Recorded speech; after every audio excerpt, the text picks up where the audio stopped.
before this. If you are now tuning into the YouTube live stream, my bad. I was watching things on Twitch beforehand, and I could not actually stream live to YouTube, but I should be live there now. Okay. I like the art this movie. I really enjoyed it. I will link it. It'll be in my Discord. If you're curious about watching the art this movie, I'll have the links there at some point. Now, on to ranting about tanks in World of Warcraft. Hello there. Different people enjoy tanks for different reasons. And I do think that this is a very interesting conversation because in talking to Shaw, as an example, when I recorded a podcast with him that will come out next week, you know that although we have some similar perspectives, we also have very different perspectives. He is almost exactly the opposite type of tank that I am. For example, he likes tanks that are a little bit more nuanced and complicated, and if we are both going to play Prot Warrior, I prefer Mountain Thane because Mountain Thane is very 1-2, 1-2, 1-2. Some people would call that boring. I like it though, because it allows me to do all the other things as a tank. The rotation of Mountain Thane Prot Warrior is very straightforward, doesn't have a ton of friction. I know what buttons I'm going to press, and I'm not that worried about it. But he really likes Colossus, because Colossus has friction. Constantly, you are making a decision about whether you should press clap or revenge or slam or this or that or this, or you have to now time your demolish and also this and manage that. And really good warriors will be able to express a certain level of skill doing that, whereas I will just kind of feel almost punished for having to manage all of these different factors. It's the same thing with Guardian. Some people do not like the current iteration of Guardian. I do. I think it's possibly too I mean, if anything, it might be a little bit rough, and that's why they're solving it going into next season. Guardian will not be as simple as it is right now, but I still prefer it when a tank is that straightforward. You don't have to manage procs. I know what I'm going to press before the key even starts, and I appreciate being able to make a plan like this. My perspective, not everybody's perspective. Does that make sense? Last show to make you a bit emotional, Project Hail Mary. I don't know that. Should I watch it? Don't give me any spoilers, though. I like emotional things. If I'm going to watch something, I want to feel. So I would be Project Hail Mary. All right, let me Google it. I'll write it down. Project Hail Mary. Cool. So yeah, I was live for a little bit already, but I haven't been able to go live on YouTube because I was watching stuff. Okay, let me Google it. Watch it and read it. I won't read it. Project Hail Mary, 2026 film. What is it? Sci-fi adventure. Okay. Sure. I'll note it. How about you watch them? No. TH. I'm trying to feel happiness. Okay. Alice, are you still there? You asked me, could I explain to you why the snap in my Sara Cavern sometimes doesn't work? There are two things that I have done to get that snap relatively consistent, but I have never got it 100% consistent. Most high-level Mysara Caverns routes have actually started just going mid because they have figured out that that is a better way to do percentage and they just like the route. So higher-level Mysaras are not normally doing that snap to the right anymore because you're pulling a lot of those mobs with a previous pack, so they're not worried about it. Hence, I don't know if anyone has managed to make that snap crazy consistent. On beta, before Season 1, there were a lot of snaps that we were doing. In their attempt to hotfix some of them, they also broke some of them. One of those was the Mysara Cavern snap. It worked flawlessly for about 2 months, never had any issues, and then randomly one day stopped working consistently. The best way I have gotten it to work is actually taking them, everybody goes down first, I have to pause on top of the rock next to the wall, so it's almost like I'm in melee range, and then when they try to swing at me, they snap down. If I just charge straight into the boss, they don't tend to snap that well. But it's 50-50. I actually just have it in my head. If they don't snap and I need to make up that percentage, there are a few extra warriors I can pull around second boss. If they're part of my routes and I'm doing it, I know how to make up the percentage in case the snap doesn't work. It's interesting. I don't know why that one does not work super consistently, but they try to break some form of reasoning or logic in the game behind how snapping works during the beta of Midnight, and that one was significantly affected. Yeah.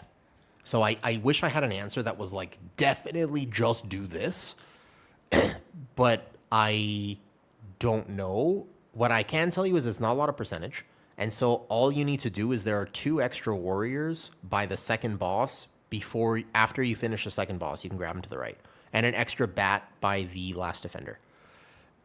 That's what I would recommend to fill that percentage in case you need to. Yeah, exactly. You can try to snap it because it's good for funnel, but the percentage is only like, it's a 1% difference. So the warriors are 0.33. God, I play this game way too much. I'm right about this, right? I've been playing PTR for like a few weeks. Am I right? Our warriors, the reanimated warrior, all right, can I flex real quick? Here, I'll flex physically. That's cool. But also let me flex psychologically and emotionally. All right, here we go. Haven't played Mysara Caverns in several weeks. Seriously, haven't been in there. Haven't even looked at the route for Mysara Caverns in several weeks. Observe. Closing my eyes. The reanimated warriors in Mysara Caverns are worth 0.33% each. Correct or incorrect?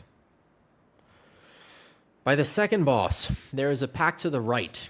There's a roaming pack of 1 hexer. The roaming thing does not have the hexer in it. The hexer is to the right behind the altar. Normally, people are pulling that. When the skirmishers break their shield and you finish off the hexer, you pull that into the boss. But there are 2 warriors that sit right above that in the route that you normally don't add to that pull because they're slightly out of range when you go to gather it. So if after the second boss, you actually just walk right down the steps over here, you can drag those 2 warriors to account for 0.66% all the way up over here. Okay? So that's one thing you can do. The other thing is that the bats at the end are worth 0.81%. So while you're fighting this first defender, before the first defender, after the second boss, that first pull, there are 2 bats that fly here. Very good percentage. Normally you get them. But there's also 2 bats that you have to more manually target with an extended moonfire or taunts as they fly in by the last defender that you pull. So if you drag that second pull before the drummer, who is basically just 1.16% or something like this. We just consider him to be 1%, but he's slightly more, I think, 1.15, 1.16. Then you can drag those 2 bats, and they're 0.81% each. I play this game way too fucking much. Oh my god. I should go touch grass. That's. I don't even know if that was a flex. That might have been a self-indictment. That might have actually accomplished the that could have been, yeah. Maxi Tank, thank you for the compliment, by the way. Also, hi Clover and hi Oslo. If snapping only works 50% of the time when it hits you like that, yeah. I mean, I like this game. But also, the level of which, the level of which I learned this game, I feel like I have to overlearn it, possibly because of ping. Zalaris, you asked me what my normal ping is, around 220. Like right now on PTR, my ping flashes at 285. So this is just ever so slightly higher than I'm used to. I always play with 200 plus ping. And as a tank player, I like to have all this knowledge. You play NA from Thailand? Correct. I use this thing called exit lag to help me stabilize the ping, but yeah. Yep. It is tough. I wish I could play with human ping. You want to know something that'll make you feel, speaking of the media conversation we were having earlier, this is not AI. What I'm about to tell you is straight from the bottom of my heart. From the bottom of my heart. Maxi Tank, I'm glad you like my stream. Not Asian kid. Listen. I dream. And I'm probably gonna tear up just saying this to you. Is it because I'm a good actor? No.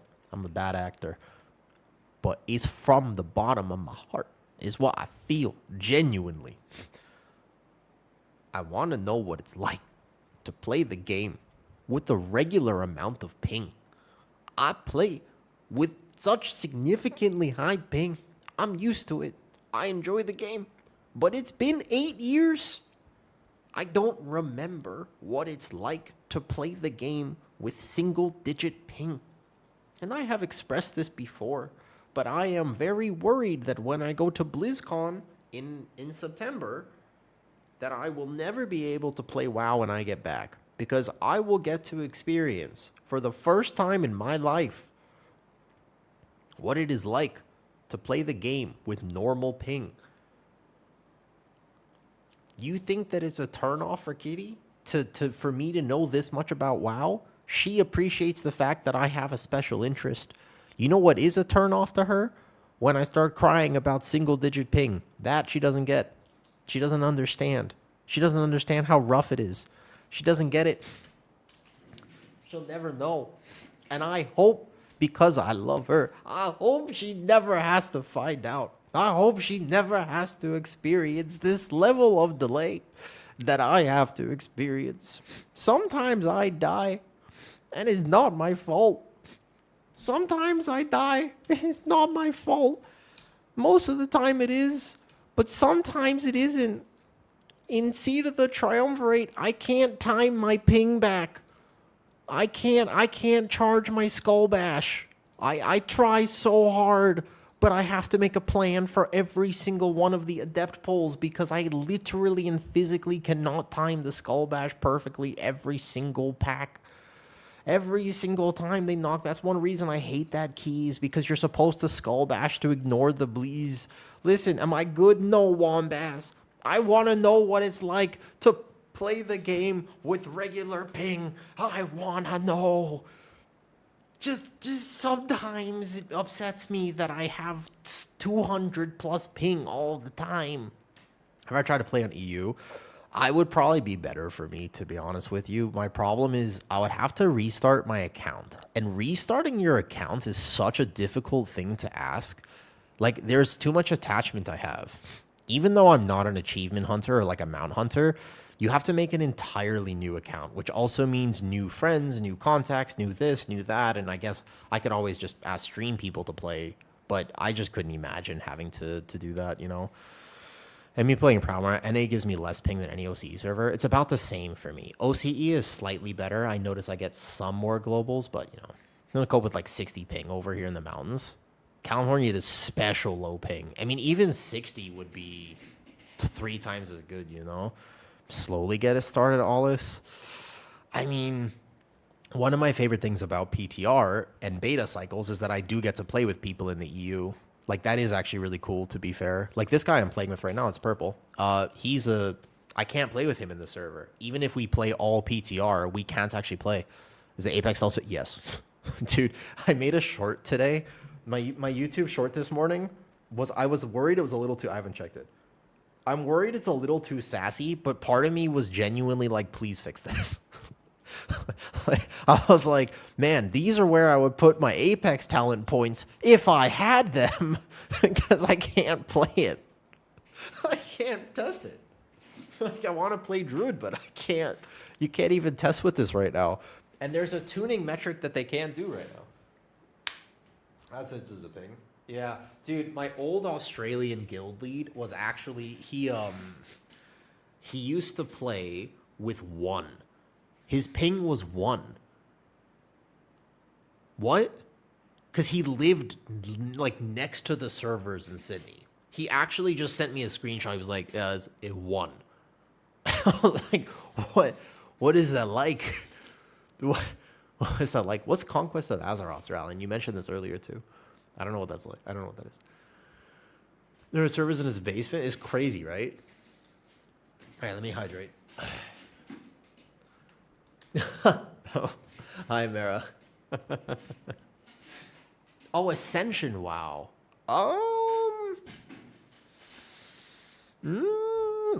I'd consider testing some stuff. I'd like to branch out a little bit, maybe.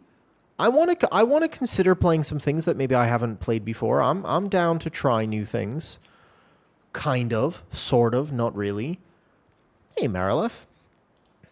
What's your ping that you play with? Do you play WoW, Marilith? Or what ping do you play with? Listen, I normally have... I'm not good at trying new things. But sometimes it's good. Sometimes it's nice to try different things, I think. Probably. Maybe.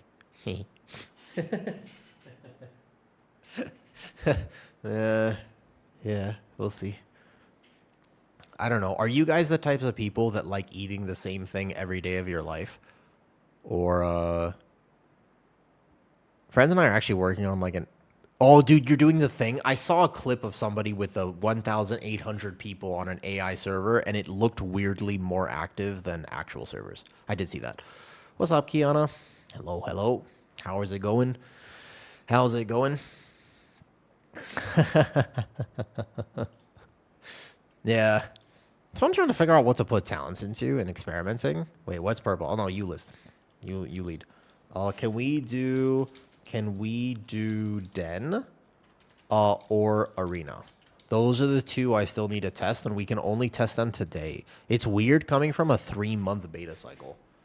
150 bots. How does that work, Beatrice? Like, what's the is it just fun? If I was going to try, hear me out. I'm going to stand up for a second. If I was going to try a new game, what would I try? What do you think I should do? Let's say I was actually willing to try something new. Something actually new. What would I do? What do you think?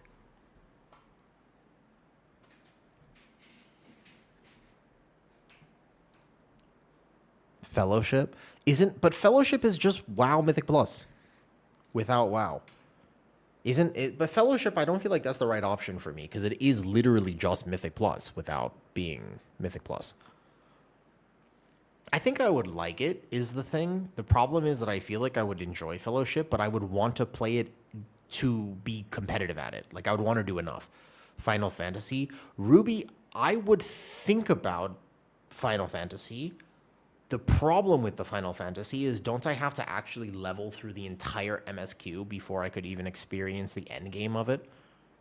I know I would like Final Fantasy because it would, you know, because definitely, it's hypothetically speaking, it isn't because I could play a Lalafell, unrelated. But the thing is, I don't think the MSQ would be the big barrier for me. Completely different. How about getting into like a Dark Souls game? Feel like if I tried to play Dark Souls, you would find out that I do actually know racial slurs. I just choose not to say them. I don't think that's the right choice for me.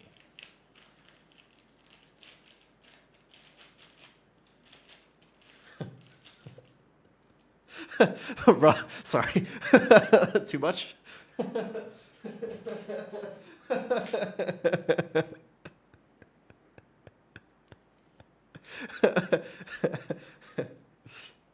I saw a friend of mine playing League of Legends earlier today. I stopped by just to say hi. I had a second this morning. So I stopped by to say hi, and he was like, "You should play." And I was like, "No." That's a bad idea. It was like, that's a bad idea. I'm going to say some stuff. I don't... Dude, Diablo 2 would be good. What do you think of ARPGs? ARPGs that have no nostalgia don't work for me because I don't know what to chase. So when I, for example, start Diablo 4, I just have no thought process about it. I don't know what I'm looking for. Like, I kind of play it, and I'm like, I guess that's cool, but I have no chase goal. There's no direction for me in Diablo 4 because I don't know what to do. I don't know what I'm supposed to look at, right? But Diablo 2, when I start the game, I'm like, I cannot wait to get my first spirit. I cannot wait to get my first this. Oh my God, I might chase the end. I want my first Stone of Jordan, my first Enigma, my first that, my first... And I love Diablo 2 because I understand it. I actually have some sort of craving for like a RuneScape game right now. Like, I feel like... Yeah, I would probably like Star Wars: The Old Republic. I never actually played it, but I like Star Wars a lot. I like the expanded universe of Star Wars. I like actually talking Star Wars lore. Instead of just Star Wars, I actually enjoy talking the lore of Star Wars. So I know I would enjoy it. I'm a big Star Wars fan. I'm like a pretty big Star Wars fan, actually. I listen to tributes for Star Wars all the time. Holy shit. Actually, when I'm at the gym, Kate, my favorite thing to listen to is Star Wars lore. Yep. I can tank if you want to try something else. I want to tank for now. I wouldn't mind healing this, I guess. Think what kind of genre would you like? Dark Star, you think like a Canon, Dark Revan, or Starkiller? Have you seen some of the live action stuff, Papa, for Star Wars? Also, I know that there's a lot of criticism for AI. Like, I get it. And the Arthas thing I showed earlier, watching it back, I can see the AI in it, and I get it. But I felt similarly as to what you were thinking, because watching it, I was like, dude, Warcraft 3 sounds kind of cool. Part of me was like, huh. I also kind of want to play Warcraft 3 now. Like, I don't know. It gives me that feeling. It gives me that sense of nostalgia. It makes me go, huh. It's the same thing, but to be fair, it's a short-lived nostalgia. Because when I watched Arcane, I really liked Arcane first season. And then I watched Arcane and I was like, dude, I should try League of Legends. No. It was incorrect. That didn't work the way it was supposed to. Nope. Yeah, that was the greatest bait and switch of all time. Like, I watched Arcane, was like, dude, this is awesome. And then I played League of Legends, and I was like, this is terrible. This doesn't look anything like the show. All the feelings I had, they're gone. Like, wait a second. I've been debated. Hello there, Smetana Sausage. That is a hell of a Twitch name. That's a name for sure.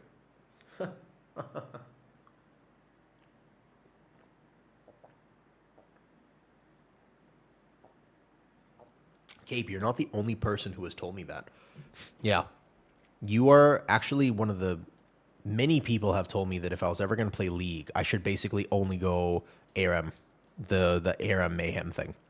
But it's the same way I play Hearthstone every day, pretty much. It's my chill game. It's my downtime. Whenever I have downtime, I play Hearthstone. But I only play Battlegrounds because I don't know the current season. I don't know the cards. I don't buy the packs. Like, I don't know anything about Hearthstone. But I play Battlegrounds because I don't need to know anything about Hearthstone. You know, that's the part of the whole deal for me is Hearthstone Battlegrounds is just fun. And I can start a game. It's isolated. I don't progress. I don't have to know anything. Like, it's cool if I do know some combos, but I don't really have to know. And I don't care about my score. I just play for fun. Like, when I play Hearthstone Battlegrounds, I don't choose the hero that has the most likely chance of winning. I choose the hero that is fun. Isn't that crazy? Isn't that a wild concept? When I play Battlegrounds, I'm going to be like, oh, Denathrius, because what quest would I get? That's going to be interesting. Or like the Trinket heroes, or like, ooh, the tier 7 hero. Ooh, like, I want to know, like, what new combo can I come out with? That's it. That's like fun. It's actually just that. And yeah, purple. Bear Apex is still super bugged. Haven't fixed it. Unfortunate. Yeah. Cape, it's... I mean, League is literally known for that. That's actually what League is known for.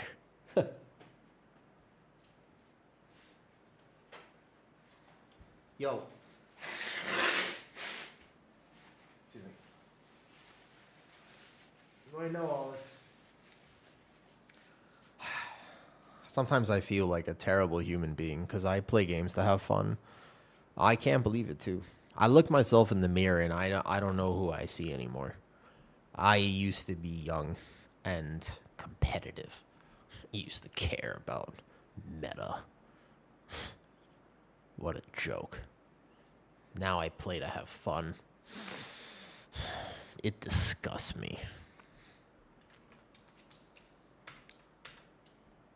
Somebody manually clip that. I actually really feel as though there was something. I captured some emotion there. That was a good clip. I feel like that was good. I don't know if my exclamation clip thing is working. I don't think it is right now. Yeah, I should make that a short.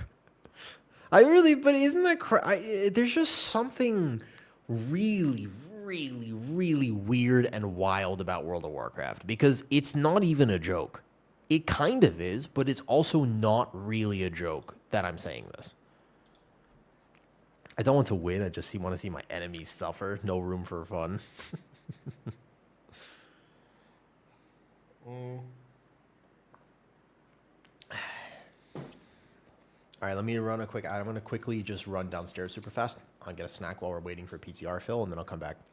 When I come back, can you guys tell me anything that you know about the recent Xbox layoffs? I want to know what people think about it. Xbox layoffs, Blizzard layoffs, tell me. Be right back super fast. Oh, purple left. Did he call it because no one's on PTR? Oh, okay, there you go. I'm passing back lead. Dude, if you can find somebody we could play, I don't think anyone is on right now. This is the weirdest PTR cycle I've ever seen. All right, let me put that music up for a second. I'm just going to quickly run downstairs. I'll be right back.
I'll give them some treats, but not actually in the room because then they associate the room with treats.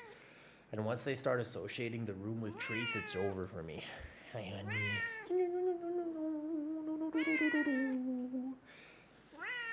Yeah. Yeah. Hello. Yes. Anything else to tell the people? Yeah. What? Feral Druid's gonna be meta next season? No way. Really? Feral Druid? Wow. Wow, boy. I didn't realize that. I didn't know. I had no idea. I didn't know. I didn't know. Anything else you want to tell the people? Yeah.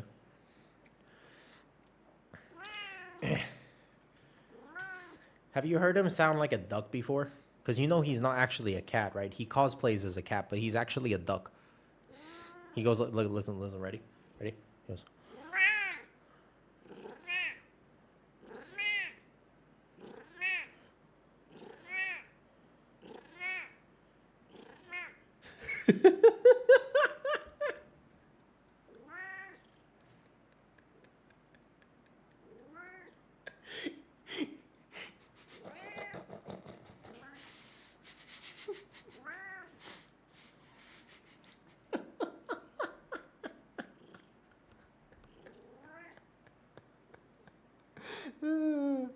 He's the most chill cat of all time. Look at him. He's like a squeaky toy. He's like a little squeaky toy. Yeah. Tarek, no. I don't think you run Gory for. I'll tell you why. Hi, buddy. All right, here. I'm going to give you treats. I'm just going to throw some treats outside. Let me tell you why you will not run Gory Fur. With current tuning right now, there's a fundamental issue, basically, with how Gory Fur actually works. Which is the choice node mostly. Well, let me give some treats. I just got to throw them outside. All right, buddy. Yeah, no, I know. There's two of them in here, by the way. My reality these days is so loud. There is never a thing.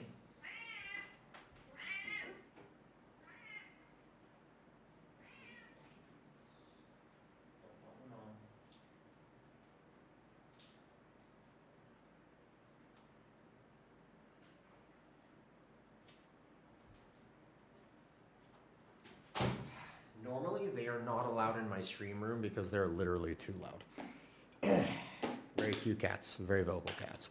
They are still super bugged. You cannot play Apex right now because it is absolutely omega bugged. All right. Yeah, still super bugged. I keep waiting for them to fix it, but they haven't fixed it yet. Tarek, are you still there on YouTube? You asked, will we run the gory fur talent? No. I don't think that we will. Even though it's cool and the implementation of it is exactly what I would want, if we are playing Raze, this is the best possible talent to have because it just flows. We used to have Tooth and Claw, if you remember, for Guardian Druid. Right. So we used to have Tooth and Claw, which basically allowed you to say, when proc, use Raze, right? So I like that. This procs a fair bit. 20% is actually like not a terrible chance. I think some people were saying it could be even higher than that, but it's not needed. 20% makes it so that you proc it, and you spend a lot of rage on Iron Fur, and you'll generate a lot more rage next season with new Apex and stuff. You will have this proc quite often. The problem with it is that it competes with Ursox, and this is a surprisingly good talent, and this does not give DR. So dropping this would actually equate to almost less raises because you will have to maintain significantly more Iron Fur. This is a sneaky good talent. This is like a weirdly good talent. People just, it seems like it's not that good, but you roll so many Iron Furs that 2 seconds on every Iron Fur is a lot. And the 2 seconds on Barkston is also nice. So I think that with the coverage issues next season, I don't think we're actually going to run Gory Fur. Just because even if you are playing a Raze-centric playstyle, this would almost allow you to get more coverage and more raises because you'll have 2 seconds more of Bark Skin to get a few extra raises, and you'll have just constantly more Iron for rolling and rolling. So I just don't think that you're going to play it, even though it's a cool implementation and kind of a nice idea for them to have something like this. If they attached Tooth and Claw back to it, like a DR, then maybe. But I think without the DR elements of it, I don't think so. Unfortunately, I do think it would be cool. Currently, we cannot test how good Guardian Druid will be next season. I can tell you it's tanky. I can tell you it feels pretty tanky, and I know that some people are like, you're not going to live with the Lunation nerf, but we have a tier set now, and there are a few things to understand about Guardian that I kind of don't want to tell you, because again, if I tell you, they might nerf it, and I don't want them to nerf us. But there's going to be some funny interactions that come very soon. All right, questions. Tonight, it's a little outside my field of expertise, but I was upset. Maybe not upset's the wrong word, too strong. I read the article this morning that there were massive layoffs at Xbox. And also some of them, not many, but some Blizzard. But most of it not affecting World of Warcraft, but affecting games in general, affecting game development. Does anyone here have information about it?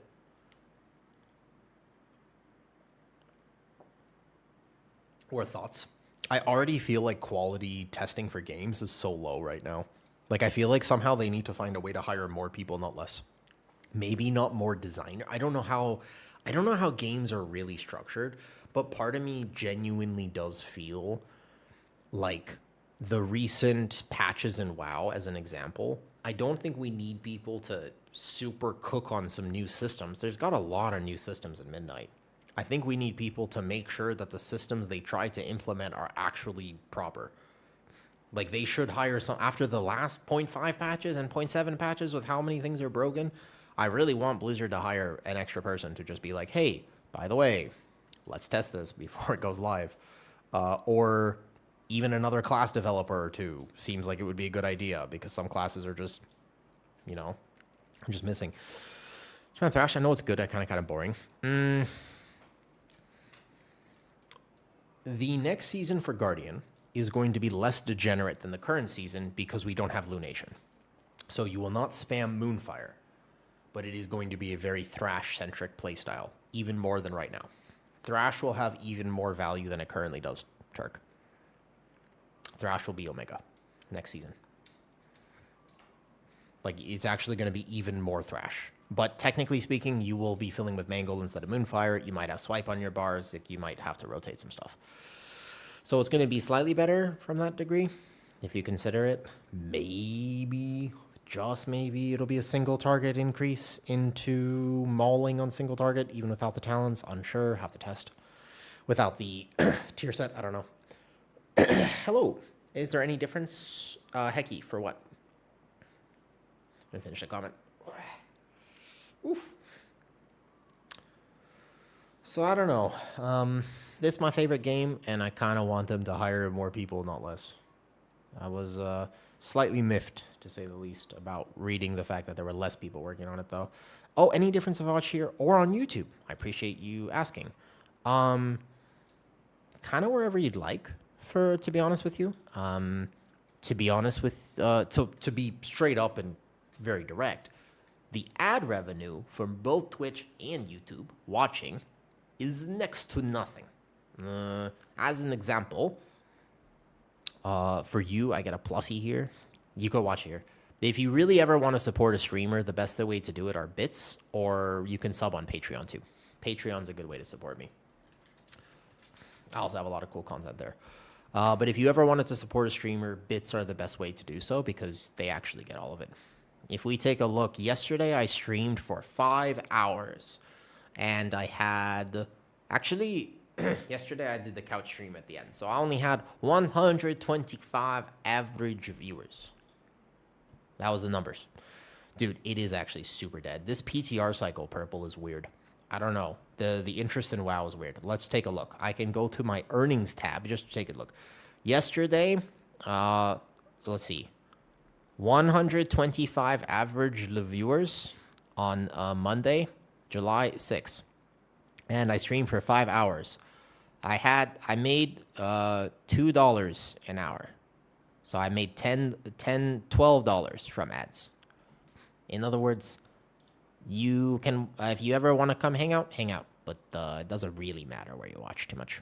YouTube has music in the background, and Twitch has YouTube in the Twitch has music in the background. YouTube does not. Wherever you'd prefer. Doesn't matter too much. Thank you for asking, though, Hecky. I appreciate that you would be willing to support. Dude, it is super dead right now. It's actually crazy. I literally don't even see anyone in the city. Is Pecco on? Does he want to play? I see Pecco on. He's in like a steady group, I guess, right now. Yeah, maybe we're just used to beta or whatever, though. Which one should I watch? Twitch or YouTube? Yeah. You don't, like, ads are not exactly how you support yourself with stream. If you want to make an actual living off stream, it just comes from, if people sub, that helps. That actually makes more money, or like bits or donations straight up, or whatever. Like those types of things are how you support streamers. The actual ad revenue is rough. Even if I had 300 average viewers, it's actually just sort of very unmotivating because I would make $4 an hour. Not bad. It's money. I don't, obviously, I'm not complaining about it. Just, I think people assume you make like way more. But you do not.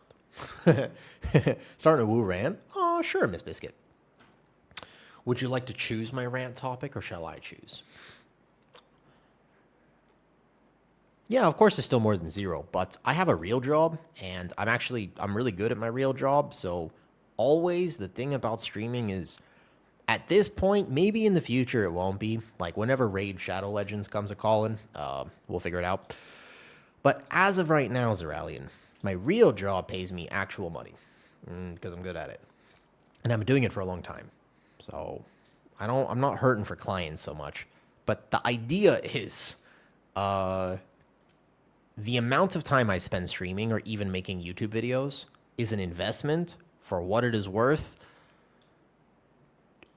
Currently, that investment is a financial loss. Heavily. Like, I have 100% lost money by choosing to stream for the last almost 2 years of my life, right? Yeah.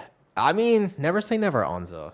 Never say never. If I end up taking a sponsorship from Raid Shadow Legends, I tell you what, I will be honest with you guys, and I will say, I will make Giga WoW videos. Like, I will make an entire How to Tank Mythic Plus Academy, all right?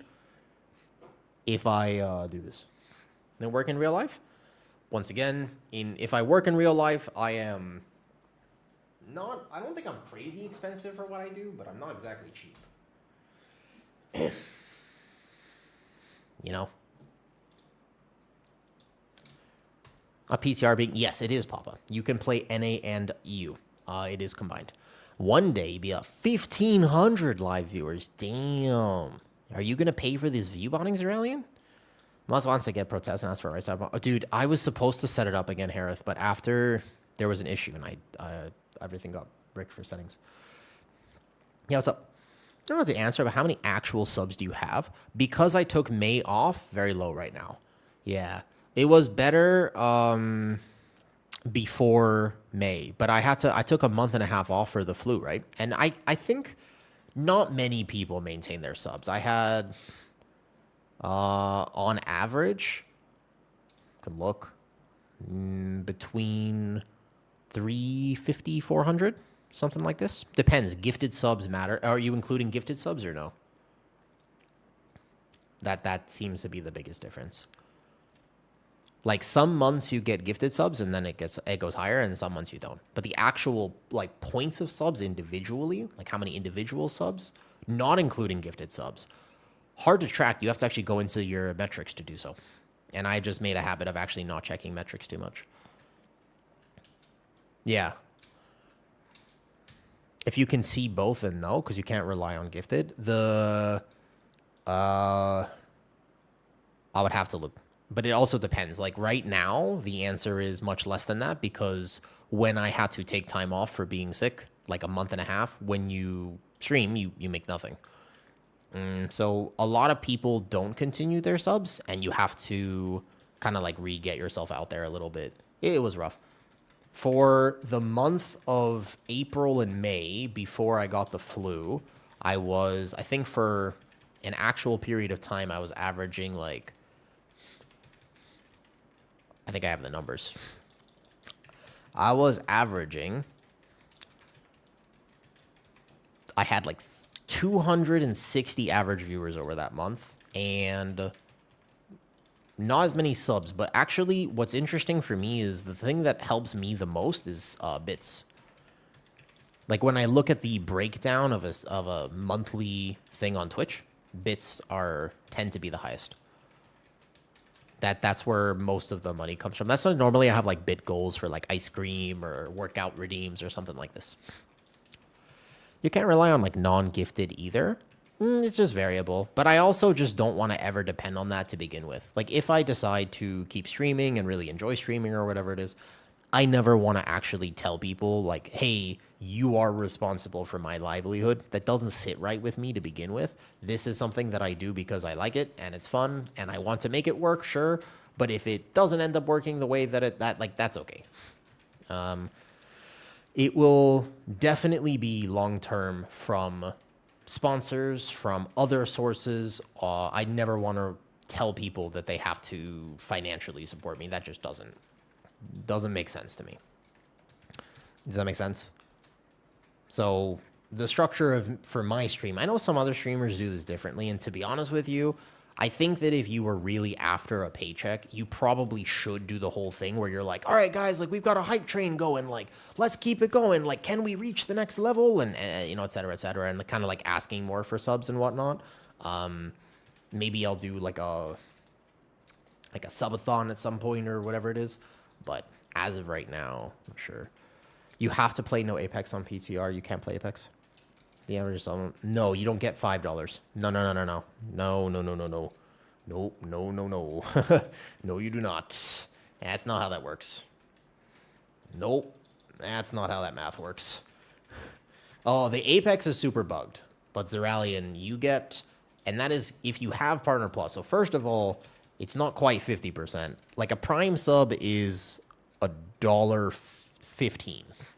So that math is incorrecto. Like a Prime sub is like, it's less than 2, slightly more than 1. An actual sub comes out to, like a tier 1 sub comes out to 220-ish, something like that.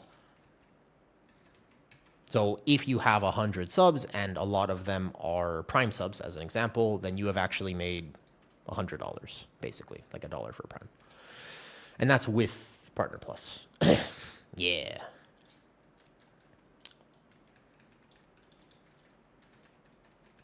But for me, the whole point is I think you're supposed to, I mean, I don't know, don't ask me, I'm still kind of new to this, but I believe that the goal is to grow things, have people really like hanging out with you and like watching your content, and then you get sponsors.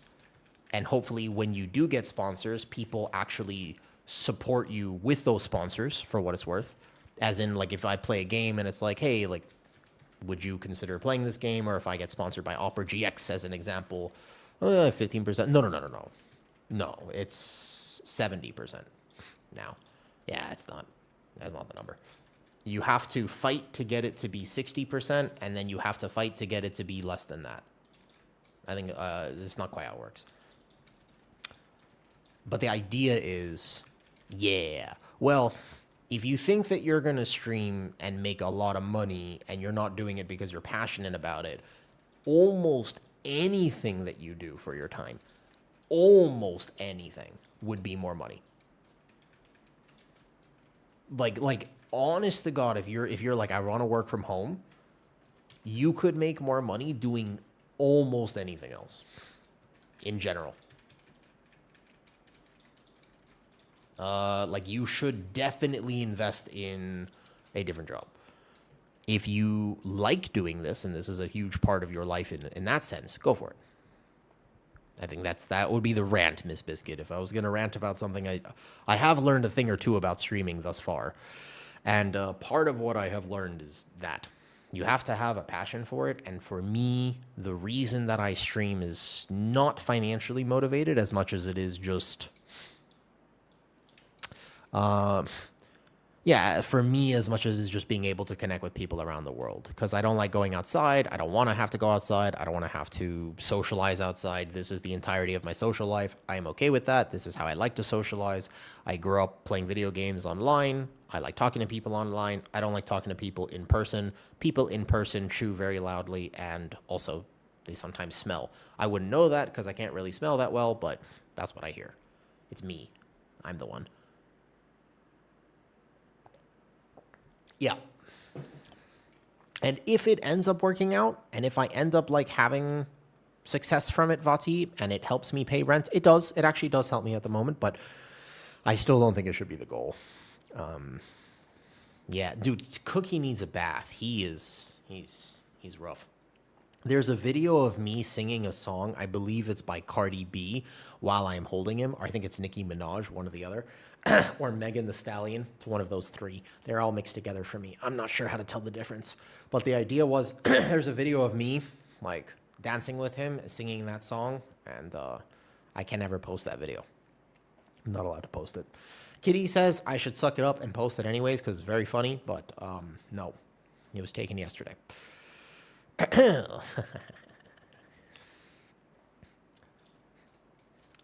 But yeah, I think that you have to be... No, I don't think I should. I was already banned on Facebook the other day for no reason. I don't think I should give them a reason.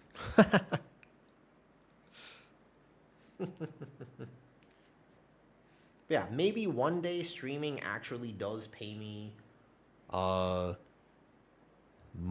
than my real job. That'd be tough. I mean, the thing of my real job is that it's capped at one-on-one, right? Oh, what's up, Zombie Jesus? First time catching a stream. Hello. Hi there. We rant about all sorts of things. Normally, Zombie Jesus, if you're watching on YouTube, I tend to respond to comments on Twitch and the chats you can't see each other. So I'm not talking to myself. There are voices in the head, don't get me wrong, but for what it is worth, I normally am responding to something that someone has said on one of the streams. It's just a little complicated because if you're not on the mainstream, you wouldn't know that. And so you'll just be like, what is he ranting about? And sometimes I respond, for example, I just said, hey, Zombie Jesus, how's this going? But on Twitch, no one sees that that's your name. And so they're just like, oh, woo, what? We went basically from one topic, which was talking about stream and life and my cat, and then all of a sudden he goes Zombie Jesus. Like, how does this guy's brain work?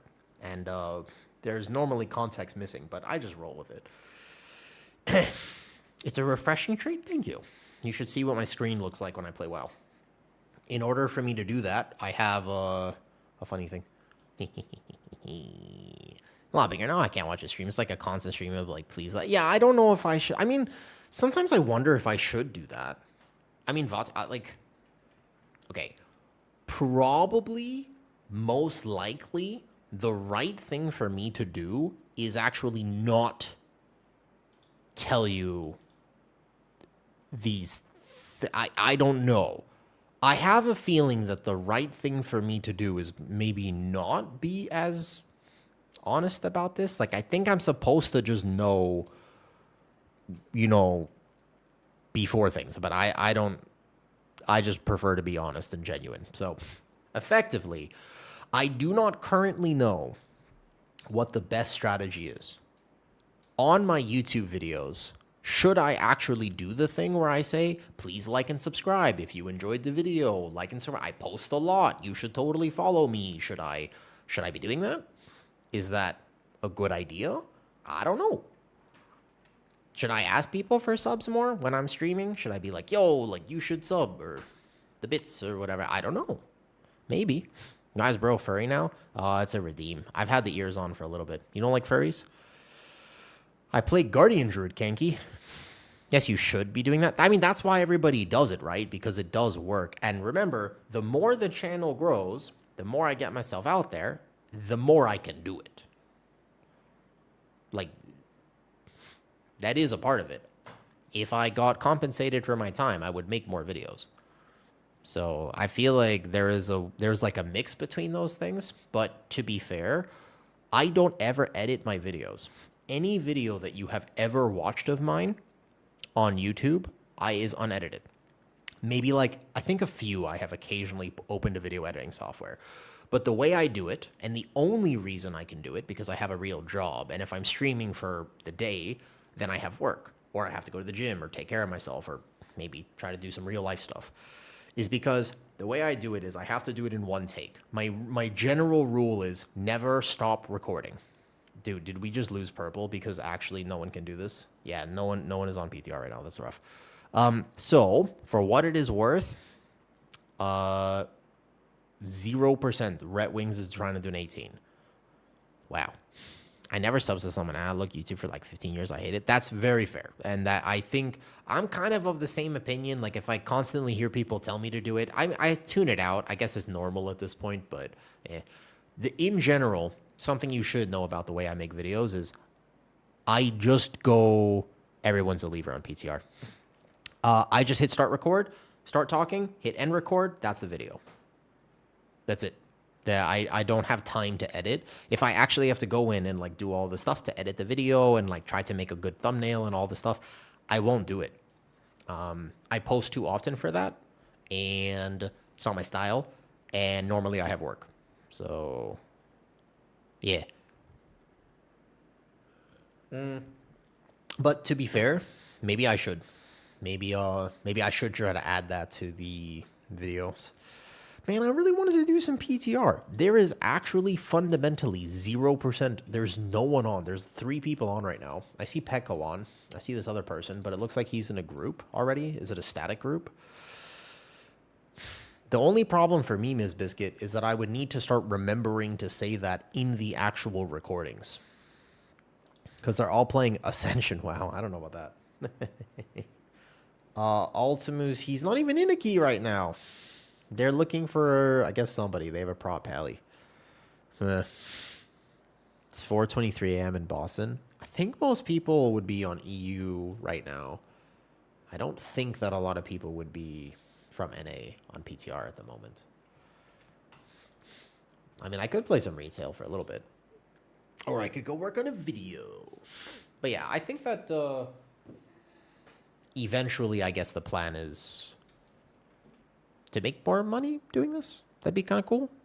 I just don't think it should be the actual motivating factor. If I did the math, which I dread doing, would you like to guess if I actually didn't stream? Let's just imagine for a second that I never started streaming. We'll do a little thought exercise as this ad finishes up here. I see them. I also run the minimum amounts of, maybe I should increase the ads too. On the main channel, I get to decide how many ads I run. I have it set to the absolute minimum. Cannot set it any lower without breaking my channel. I almost wish I can get rid of them entirely. So I have 3 minutes of ads per hour. I don't want to put more. You can't put less without it doing weird things to your settings. How many hours do you do your normal work? So that's the thing, Vati, is because of time difference, it would be hard for me to fill those hours because almost all my clients are like foreigners. And so during my daytime, which is when I stream between 1 p.m. and 6 p.m., since I don't work with people in Thailand, I would struggle to fill all those hours, but it would be where I would do other things in my day. So I would just take care of myself, would do whatever else, start a new project, whatever it is. And then I work my morning and my night because I work with people in either Europe or America. Yeah, don't really have any Asian clients right now. Occasionally, I used to work in person many years ago, stopped working in person when I could shift everything online after COVID. It's much better. I get to work from home. I don't have to travel. Even if somebody pays me $150 for a session, if I have to travel for it, I end up losing money. Probably. Doesn't quite work like that, again, because of filling the hours. And it's not exactly like I could fill 8 to 10 hours of work every day. It doesn't quite work like that. But I'm good at my job. If I really needed more clients, I'm sure I could find them. In general, I'm pretty good at what I do. That being said, if I actually do the math on if I never started streaming, how much money would I have made, assuming that I worked. What's a reasonable assumption? 20% of the hours I have spent on stream. Is that fair? Do you think if I never started streaming and never made YouTube videos, what if I could reclaim 20% of the hours total? You think that's pretty reasonable? Is that good math, you think? I guess I'll just play retail. Actually, I can't play the game. No one is on right now. Sucks. I wanted to test some of the new 20%? All right. Well, I mean, it's probably like... maybe like 20,000 US dollars. Yeah, I guess I would play WoW like for some of it. That's true. Maybe like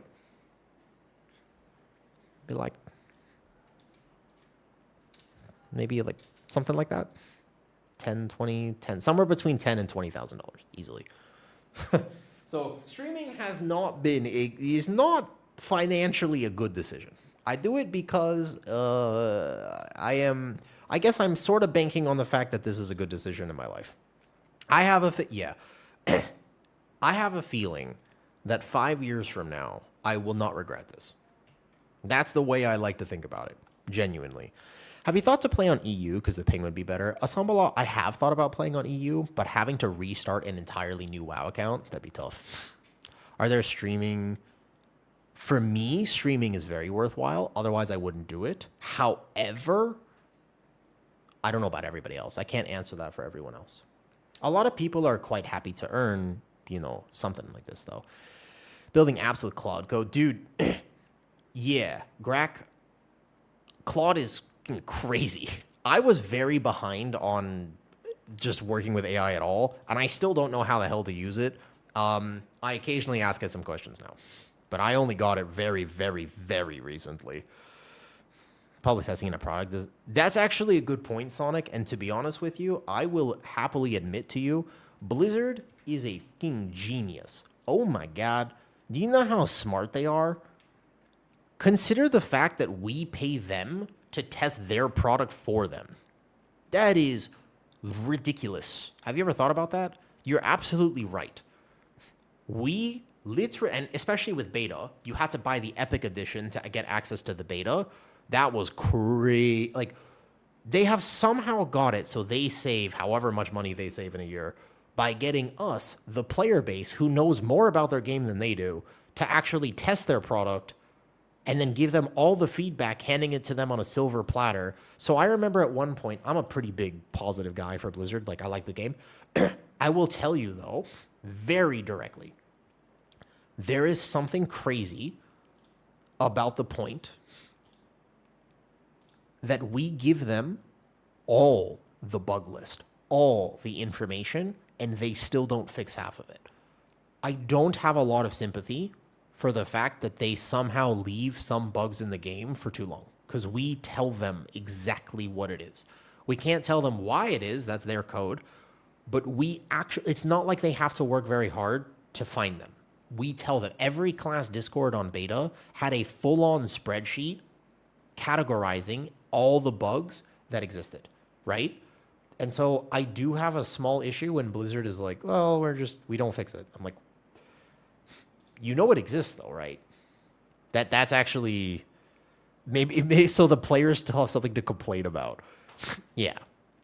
Yeah. There is a part of me that is not super okay with that. Well, that, I don't know, but they fixed that within a day though, right? Well, what is happening in my game? That's not good. Wait, why is my game doing this? What did I do? What did I do wrong? That doesn't seem right. Hello? Load? Uh-oh. That's not good. Battle.net, World of Warcraft. Hello? I'm trying to go back to retail for a second. A big reason why they don't have a big Q&A team anymore is because the fans pay them. Dude, and we're really good at it too. And the other thing to understand, I think it's good now. So yeah, that's actually funny timing. The thing is, we are very good at testing their game for them because the level of, how do I say? People care a lot. You know, the player base for Blizzard is rabid. I mean, we are crazy passionate. So I know, because I have the bug list still, what different specs go through. Do I want to play Guardian Druid on retail right now, or do I want to play Mistweaver? I kind of want to play Mistweaver. I don't know if I'm going to have my Mistweaver super geared next season. Okay, Pally, Guardian Druid, or Mistweaver for a little bit. Good question, actually. To be fair, all the bug lists, legit, we pay to test them. Exactly. We actually give them money to test for them. And also, we are good about it, right? Mistweaver is just for you? All right. No, I'm not playing Sunshine right now, Sir Alien. I play Mistweaver for a little bit. I need to find... all the amounts of keys I've done, actually, I haven't really pushed high enough on the Mistweaver this season. Like, behind. All the bug lists work exactly the same in almost any development-related product, unless you are hired by a specific person who owns you and decides what's fixed. Fair enough. Now, I definitely don't understand how the company is structured, although, something that's very cool. I was talking earlier about how streaming is not exactly a financial decision for what it is worth, but I will tell you something that is very cool about streaming, and I haven't been doing this that long. There are people who have been streaming, making WoW content for like 5 years, 10 years, Like, I mean, there's just crazy history with this. But I got invited to be an official Blizzard partner. And one thing I can apply, I have to ask them if I want to do this, but I got the offer to, before BlizzCon, like a few days before, to tour the offices. So if I ever wanted to know how Blizzard was structured or perhaps meet some people, I should probably do that. Have I tried Evoker? Ooh, Miss Biscuit, are you asking me this question? Have I tried Evoker? Only the OGs of my stream would remember this. All right, dungeons, find the group. Do I have to have my Omnium Folio thingy? Rorak. Do I have to have my Omnium Folio? Wait, do I have a vault? Probably not. Ooh, I do have a vault. Cool. I never finished Sporefall, so I'm not fully geared. Is this geared enough? I mained Evoker. When I first started streaming, I actually mained Prez Evoker, Miss Biscuit. It's my main. Excavating Cudgel. Yeah, that's not what I want. How long did it take? I got it in the Fated season.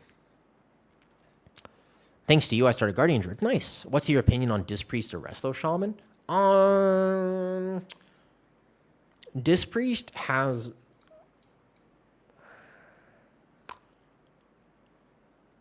You don't need this one. The good upgrade doesn't unlock till tomorrow. Okay, good. Because I don't have it. Causes issue in keys. That makes sense. And checks out. Wait, I have another. Wait a second. I have another vault. Double vault. Oh my god. This is how little I've been playing retail right now. Wait a second. Double vault. Sweet. That's crazy. That's good dopamine right there. Wow. Double vault. So that's cool. What's this? Gloves? I don't need those. Tier tokens. Wow, 2 vaults in a row. Got something on me Blizzard's good list? Thank you. I'll be happy to micromanage it. No, they don't do that. Double vault. What does it mean? What does it mean? All right. Let's see. Either I apply, I guess, for like a 20. Do I want to... let's see. Do I have any friends on? Open the good old B tag. Quick join. I don't have a DPS for 22 Brazil Pit of Sauron. Triple rainbow. No. All right. Skyreach is not a fun key. 20. Have I not ever done a 20 pit? Really? All right. 20 Pit of Sauron. Let's see how keys are on retail right now. I think this will be rough. Wouldn't keys be really hard right now because all the people who already are pushing would be past this point? I could play Brewmaster too, but do I have a key? I have, let's see. No, I don't want to do that. Okay. Skyreach is not a fun key to heal. I don't like the first boss. I'm just bad at first boss. There are no keys listed on retail, aside from a 22 Magister's Terrace and a 20 Skyreach, which I suppose I could do, but this seems like a bad idea. Okay, 20 Skyreach. That's it. Those are my only options. You get random... Exactly, Zorky. That's what I think right now. Okay. I have been declined. That's tough. Wow. Oh, he literally just popped back on retail. Oh, okay. 20 Skyreach. Good. Hello. Hello. I will say hello and see if they say hello. I wonder how the Microsoft layouts will affect Blizzard. So that's a good question, Zombie. I actually was going to make a video tonight talking about it because since I have started ranting about World of Warcraft, I have many thoughts. But one of the thoughts is I kind of want them to hire more people, not less people. We're not going to get more people, but I kind of wish they would. And I might have some strange opinions. I know that my opinions are hot takes. And by hot takes, I mean people will very much disagree with me. So I almost don't want to say them. But I'll put myself out there for the internet memes.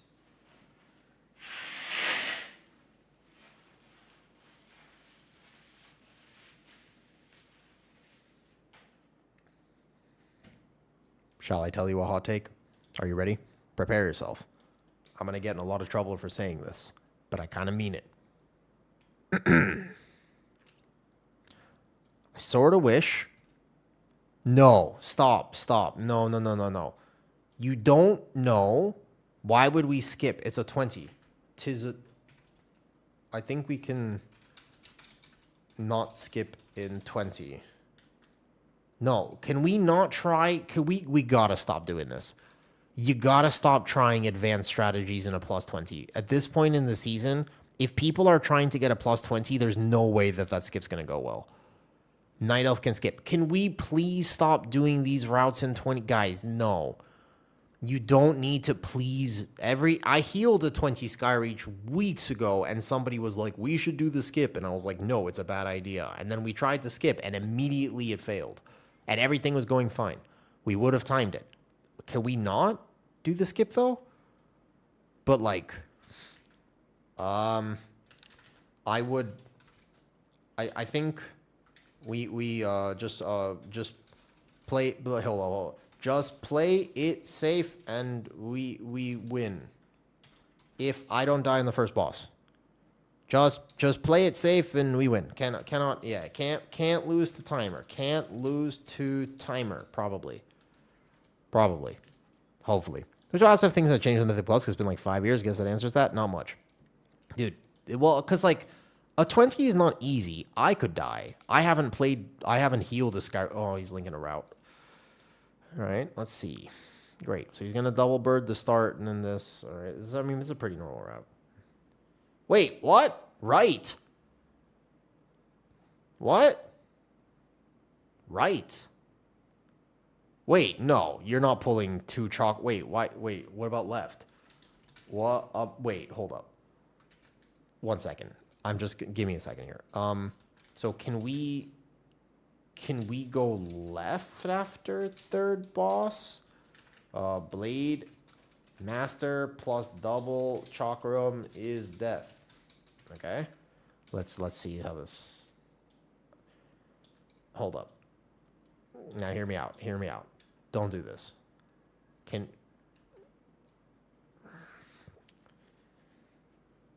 We can, but all right. I got a kite around. That's fine. I will help you. I will help you kite. We just gotta kill orbs. Hold up. We could not help with orbs. And that's fine. You don't need to help with orbs. We just kill it. It's okay. Hold up.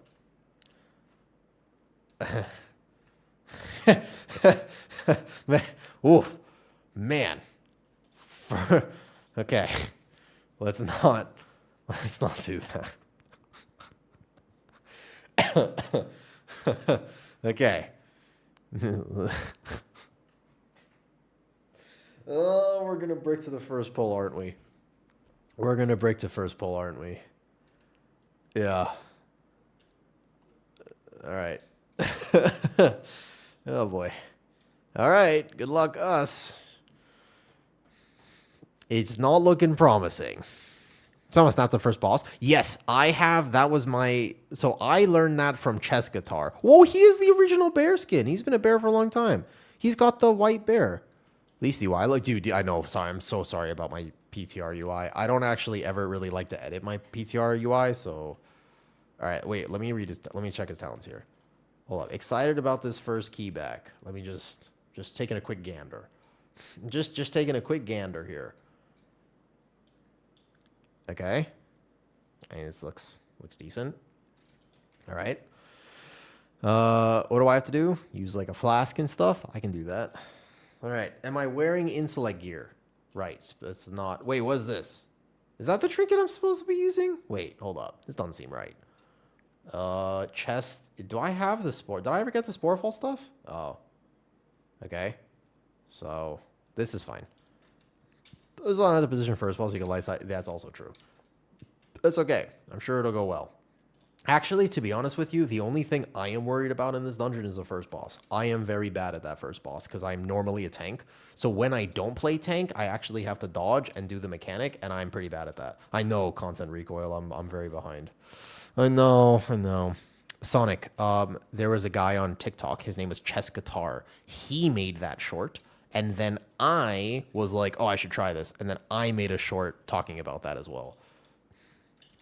And yes, but please don't try that in an average key. Okay, so wait, control right click is my Tiger's Lust. You know, there are so many things that as a tank, by the way, no one ever, like as a healer, you know how helpful it is to actually just straight up Tiger's Lust your tank? Surely is threat here, right? Okay, let me just like small ramp it. A little ramp. Oh, he pressed the defensive. Okay, hold up. This might go well. Oh, he's dying. Okay, don't die, tank. Don't die, tank. The only thing I remember about this first pull is that renewing mist out time can be a problem if I just actually spin to win. So here we press defensive. Then I need to consider... Here we go. Yeah, Tiger's Lusting your tank is actually big ups. Okay, Chi-Ji proc, Dire Screech. Do I need to... Okay, so we just go Rising Sun, get this up. Probably external tank in a few seconds. Maybe. I'll actually just stun for him, and then we get no more AoE, so we're fine. Boom, boom, boom. Oh, he needs me. All right, there's the external. If I look at his breakdown and I see Mangle, that would be why. Oh, wait, that guy's still alive. Holy fuck. Conduit. Oh, my God. Wait. Remember how I said we couldn't lose to timer? I was wrong. Wait, how was that? Why was the first guy still alive? I was not expecting that last blade rush. Okay, wait, we're chaining. We're chaining. That's good. Here we go. What about the playstyle of VDH makes me not like it? Oh, please stack melee. 1 second. VDH has always felt like a kind of an RNG tank to me, even before they had their Apex. I've always felt like I'm either chilling or I'm not, and it just doesn't feel consistent. There's something about not the way that you have to position.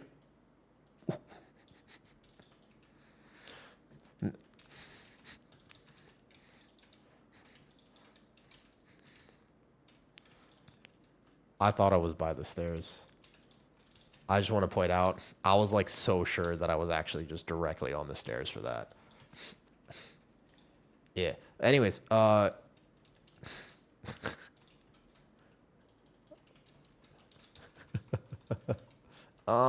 need to actually, oh man.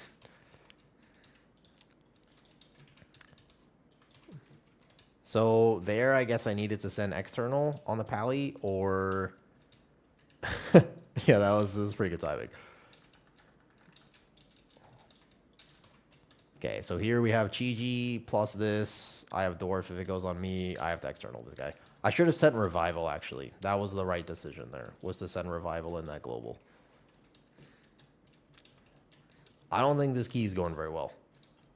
I have a feeling the tank needs me in a few seconds. Okay, he seems to be, he's chilling now. We've actually got most of the pull dead. Here we go. Yes, I know. Technically, the only time you are supposed to defensive here's going to be a conduit. The only time, for what it is worth, that you actually have to defensive is on this Blade Rush. Blade Rush hurts. Blade Rush is actually like quite a difficult, it hurts a lot more than you think it does. Okay, Manatee. Gotta change the stream title. It's okay. Cannot move too much here. Small mini ramp. And Chi-Ji proc. Plus this, TFT into this should be enough, right? Oh, yeah, okay, that's not that bad. Okay, that's pretty easy, actually. Nice. Do. Is it because I said Guardian Druid PTR keys? So no one is playing PTR right now.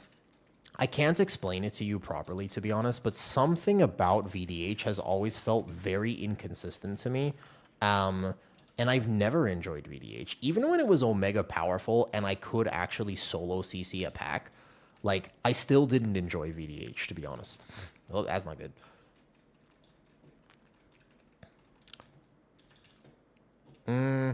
I think it's about, it might be a ping thing, where even when I could rely on, oh, that's not good.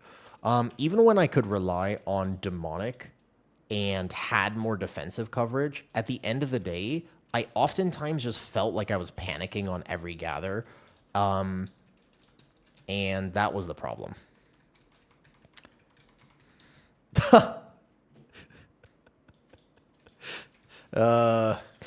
Yeah, it's not going according to plan, but it's okay. All good. My first retail key back healing. This was pretty much what I expected.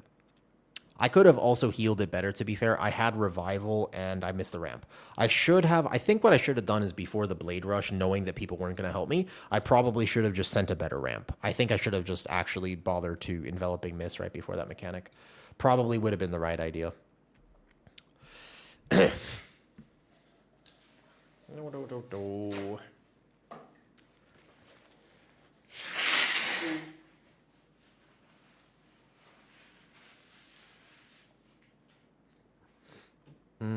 I could have healed that better for sure. GG's. Yeah, could have gone better, but it is okay. Leave party. Now we're going to share your opinion on something. What was it, Zorky boy? Which was it? Remind me. Mythic Plus would be better if they just removed the timer. Okay, I've heard this take before. You're not the first person to tell me that. I disagree. I think they have to be very careful about pandering to the player base a little bit too much. If they give players exactly what they want, we are probably going to be wrong. We don't tend to know what's best for us sometimes. And if, for example, they just remove the timer, that would not equal a better system. And also if they, for example, just didn't have depletes in Mythic Plus. You think that's better until you get there, and then you realize it ain't better. Yeah. And I think that sometimes when you remove too much friction, you end up with a problem you didn't know you had. Classic versus retail is a really good example of this, where I really don't need, okay, 20 Windrunner Spire, sure, not a hard key. Classic versus retail is a really good example where you have the system. Retail has simplified the game and basically made it so accessible that there's almost no friction in leveling anymore. There's almost no friction in gearing anymore. There's almost no friction, as in you're not struggling to do the things that you want to do, which is great. But haven't you noticed that there's also almost no value in retail as well? I am a big retail enjoyer. I love retail. I like Mythic Plus. I like this game. But haven't you noticed that there's not really a lot of weight to your decisions? Except how to spend your crests. That's like the most weighty decision you can make in a season. If you mess up your crests, you're in trouble. But otherwise, it's pretty standard. There's not much that you're chasing. There's not a lot of things that you really have to think about. You're kind of just gaming. On one hand, I think that's great. For the sake of access, it means that more people can be on a level playing field and actually enjoy the game. But for the sake of value, not necessarily. You notice that? Yeah, like trinkets is either you take those two or you have a harder time. Exactly. Oh, hi. Hello. Hello. The hot take I was going to say was a very hot take, an extremely hot take, and probably will land me into trouble. So I'm almost tempted to not say it because it's not a very good one. Normally, if I have a spicy take, I have like some backing to it. As in, should we include more friction? Should it be harder to gear a character on retail? Great question. I'm upset about the Season 2 gearing changes. I think it limits access, and I think that in general it will not be good for the game to have the mythic system that they have next season. Personal opinion. There's also some fair counter arguments to that. It will motivate people to mythic raid, perhaps they'll have a good time, whatever, right? My hot take is in regards to the layoffs, in regards to hiring people to maybe quality test their game, and maybe some more class designers and tuners. There's no way. I'm too scared. I would almost rather say like a slur that would get me banned than probably what I was actually going to say. I don't know. It's very spicy and it's probably not correct. Listen, there's just something in my head right now where I'm thinking, if I was a company, okay, and I had to allocate resources. No, you don't know where I'm going with this. Trust me. It's a completely different thing. If I had to allocate resources, I feel like something that isn't as important to me is the visuals of this game, okay? Visually speaking, World of Warcraft is not that impressive. It's got a unique art style, and I don't know how hard, maybe it's hard to make this way. I feel like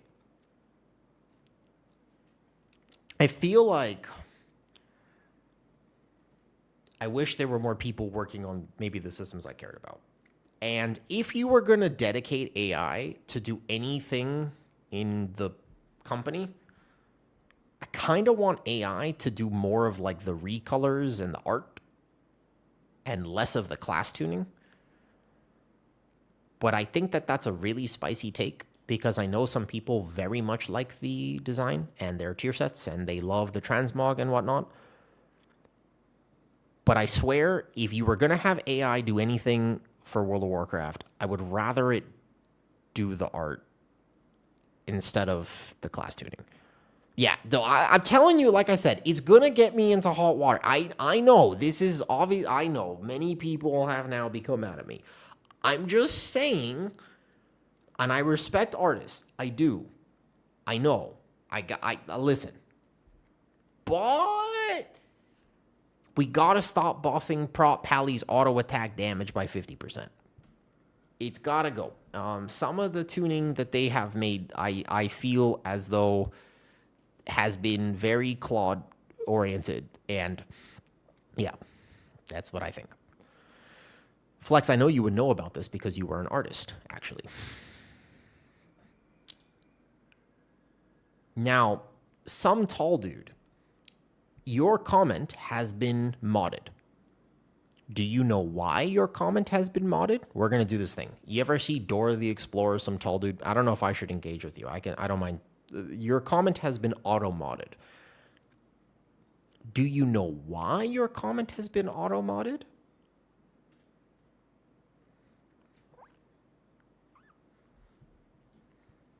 Would you care to gander a guess?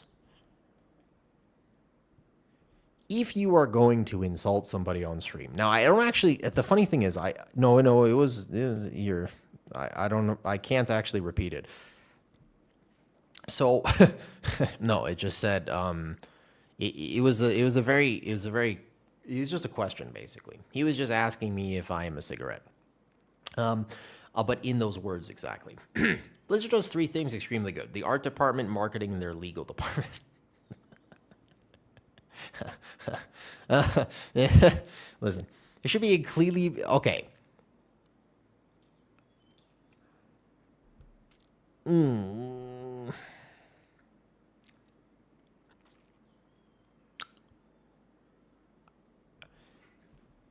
Yeah, of course, you don't allow that. There is no way for me to defend my own take here. If I go outside of myself, I agree with you, Drecker. Personally speaking, we watched something earlier today, and it was basically a fan-made Arthas movie, a literal movie for Arthas, but it was AI generated, and one person, some random dude on YouTube, made it. I will link it in my Discord because I thoroughly enjoyed it. 35 minutes made me tear up a little bit. Genuinely, I felt real emotion from it. It was very clearly AI. It was not a big studio. It did not have a budget of millions of dollars. Just some random dude who had a little bit too much time with Higgsfield. I really enjoyed it. I know a lot of people did not. But I like the fact that he had the option to do so. I really appreciate the fact that this guy in his random computer room was able to create this art. Whoops, my portal's down. Oh, well, on my way.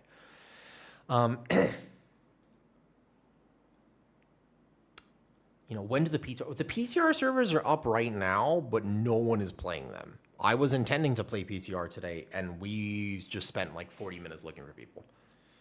If you dine as simple as how much more work is it to make a red version, a blue version? I don't think so, Vati, but again, that's a question you should better ask like somebody like Flex who actually does art. How much work are recolors? No idea. Actually, no idea, though. I thought they've already included some form of legislation, Drecker, to try to solve the AI short things that were happening on YouTube, where they were like, hey, if we know that you're just basically spam 1,000 posting AI shorts on YouTube, where you can't monetize it anymore. You know what I mean? Like, I think. But also, I know the person who designed and made the art for most of Eversong Woods. And I think that this is beautiful. I do. Like, as I fly to this dungeon here and I look through, it might not be the thing that I appreciate, but for what it is worth, listen. Yeah, this is beautiful. I think that this zone is beautiful. I know who made a lot of the assets in this zone. She's great. Well, people are still fine being... Wait, what? Wait, well, hold up, Drecker. What did I miss here? I must have missed... Hold up. We've gone... Wait, hold. What happened? We went somewhere. What did I miss? Wait, Drecker. Wait, well, hold up. Wait. What happened? I feel like I must have missed the comment. We went... Wait, well, hold up. Well, I'm looking back here. How would Drecker have seen the block message? I misunderstood with your reference earlier? Possibly. I feel as though... Oh, that was... You spoke about it. No, that was... Oh, okay. Sorry. I will clarify. All right. Good. Thank you for pointing this out. If I said the wrong thing here, allow me the chance to defend my honor. Okay. So what happened was some random... Right. No, that would explain it. Because some random person that I do not know came into the stream and he said something that was auto-modded, banned. I didn't mod it. No one, you just auto mod because you're not allowed to say things like that on Twitch. I was calling him out for being rude for no reason. I was actually calling him out for being like kind of an idiot for saying something like this. But you couldn't see the comment. So all you heard was me calling him out, which I understand where this communication error has happened. I was saying, don't be an idiot and get out of here. You heard me say the thing, and that's why we are here today. That makes sense? I think AI can be used as an inspiration tool for art. I agree with you. I think it will probably cause the downfall of humanity, Kyrax. I'm pretty sure that AI is absolutely demonically bad for us. But short term, it allows people to have access to tools that we just really didn't have access to before. Like, there are artists who can do all sorts of cool things, and previously they would have been able to, they would have to have had millions of dollars of a budget to hire a cast and do this and do that, and now they can do it in their, you know, in their room, which I think is pretty cool. So if AI is used as a tool, just like anything else, that's good, and it could be really cool. But the question is whether or not they will use it correctly. And if there's one thing I've trust about humanity, it's probably we are not going to use things correctly. All right. So only problem is I appear to be lagging something fierce. Very bad lag. This is not good. Now, can I still heal a 20 with whatever this is? Maybe. But ultimately, people might just be super dead right now because whenever we started this key, unsure why, my ping has now spiked. Can you see my game? Am I healing? Am I spinning? Uh-oh. Yeah, this is not good. I don't know why this happened. What the hell?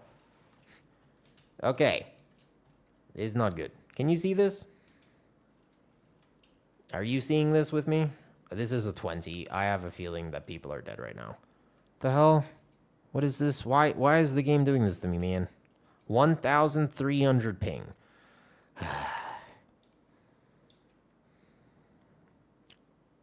Well, it's not that hard to heal this. I've healed it on 21 until last boss.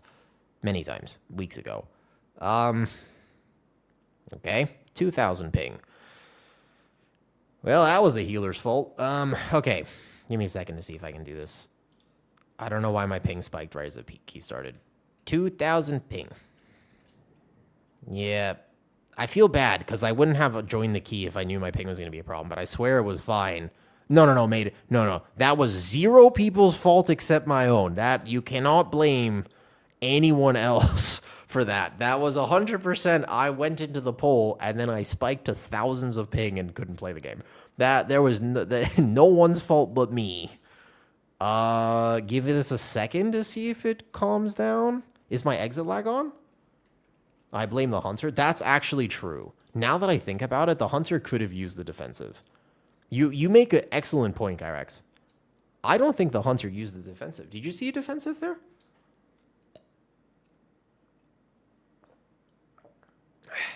He had used it? You must have been mistaken. Oh, did they just lose people? I feel bad. I'll try to reset. If the I don't know if they were kicked because of the key thing. They might. I don't know if they actually left because of that. Not the group. It's because you weren't the druid. Hold up. Let me just see if I can get this. No, it's a thing. No, I think you were fine. It was the party bug. The party bug reapply. I restart. Let me see if I can get my ping under control and just check if my exit lag is properly on. Ah! Oh! Figured it out. Welcome to Thailand, folks. Welcome to Thailand. I know he actually used a defensive. I'm just kidding, Zork. Ah. My exit lag isn't on. That would explain it. You literally can't play from Asia without a VPN on. Cool. Somebody asked me a question. Let me respond to that question. That poll says, no. This is my meters are also bugged. Nate, when people, it's actually a really good conversation to have, and it's a complicated conversation to have, but please get me out of the whole statement I made earlier about AI art because that's going to land me into some hot water. I want to clarify 3 things before I answer that.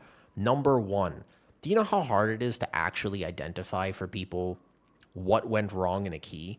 Keys are multifaceted, but in general, something to understand about keys is sometimes it looks like it's someone's fault, but it's not. Maybe the tank dies, but did the tank die because 3 kicks went off on the tank and no one used their interrupt? And it's a high enough key level where that matters? Did the tank die because they misplayed? Maybe. Did the tank die because the healer actually was in cat form the whole time and should have been helping him? It's hard to identify. Did the tank die because they were overusing this? Okay, so did a DPS die because I didn't cast anything on them? Did a DPS die because they didn't use a defensive? Did they actually use everything and no one else used anything? It's very hard to identify sometimes why things happened. There, if you're looking at the DPS, I realized I forgot to reset my meters from the last key. People were doing a lot more damage.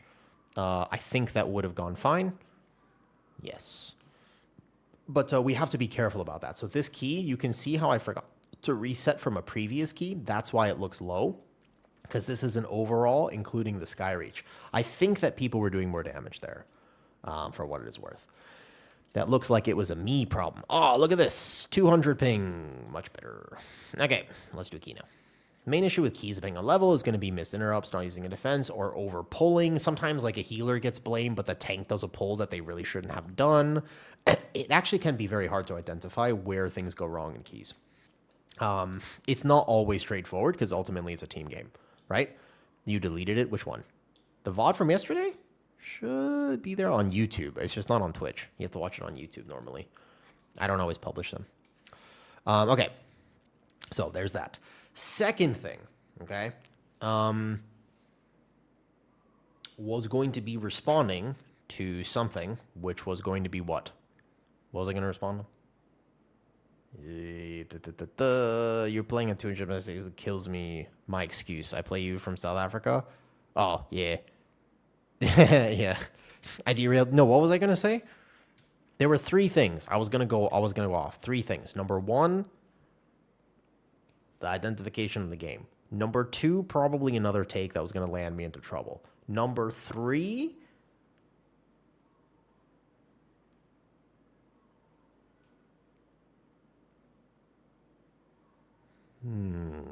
Number 3 is coming to me.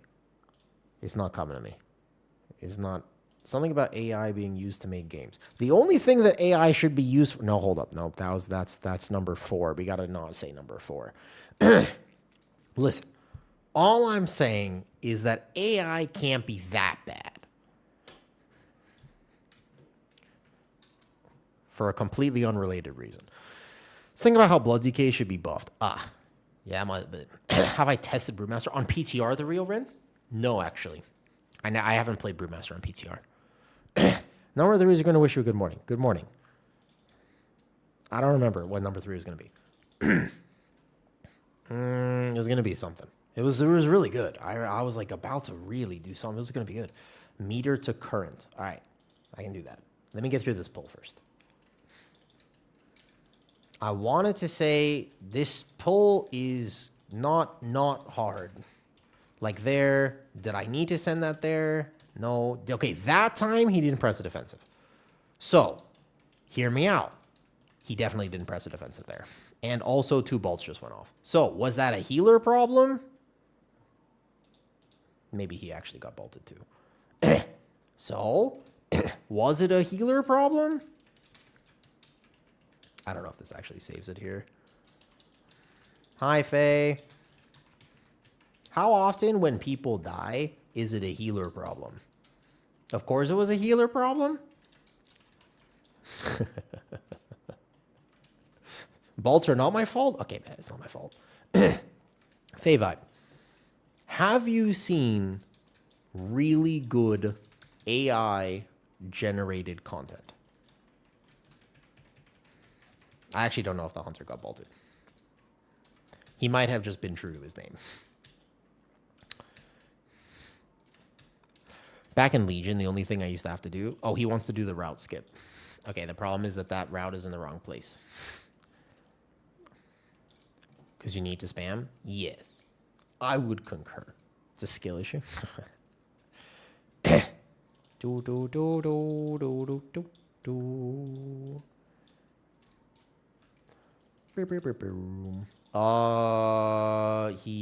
I'm almost positive that just aggroed. I'm quite certain that the way that that movement just happened is that aggroed just now. I have a feeling that's coming in a moment. Yeah. To be fair, I like Mistweaver, but I do wish that people understood healing in WoW is almost a very misunderstood thing. It's one of the only roles that is very, very, like that right there is not a healer problem. How? That was like 4 ticks of that. So to be fair, that's tough. My ping is not a problem right now. That was not a ping problem. Faye, was that my problem? You're a Mistweaver. You have Brazil 22. Was that my fault there? Okay. Now this is not currently going according to plan, but I was not anticipating that. No, I don't have Litany. I've healed this on 21 many times, but I was kind of expecting a potential of a stop there. How did you die? 4 ticks of a channel. It's not that hard to heal this. Hold up. We check. Overall, he just got AoE without a defensive. Okay.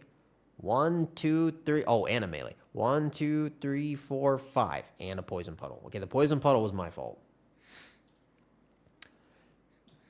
How often things changes would be tough. Oh, yeah, there should be a tutorial. I think that would actually be such an easy thing. My biased opinion, a random AI rubbish bid can be funny, where it's someone driving into a bear and the bear dancing. But when half of Spotify is Okay, now, hear me out.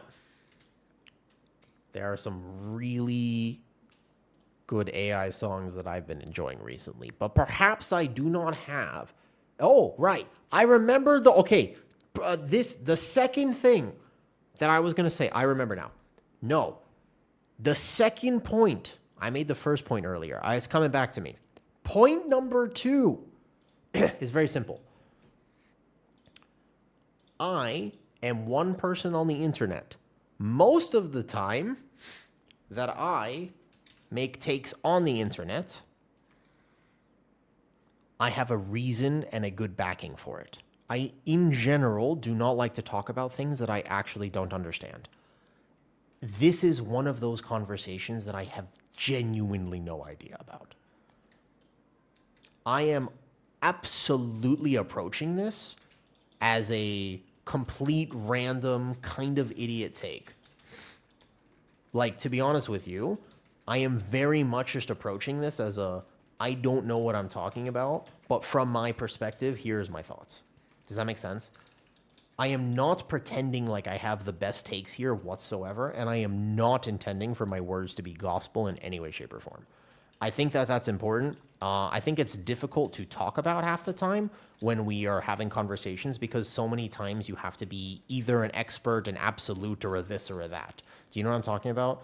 Where on the internet, if I make a take, it's almost like I am now staking my entire identity on this take.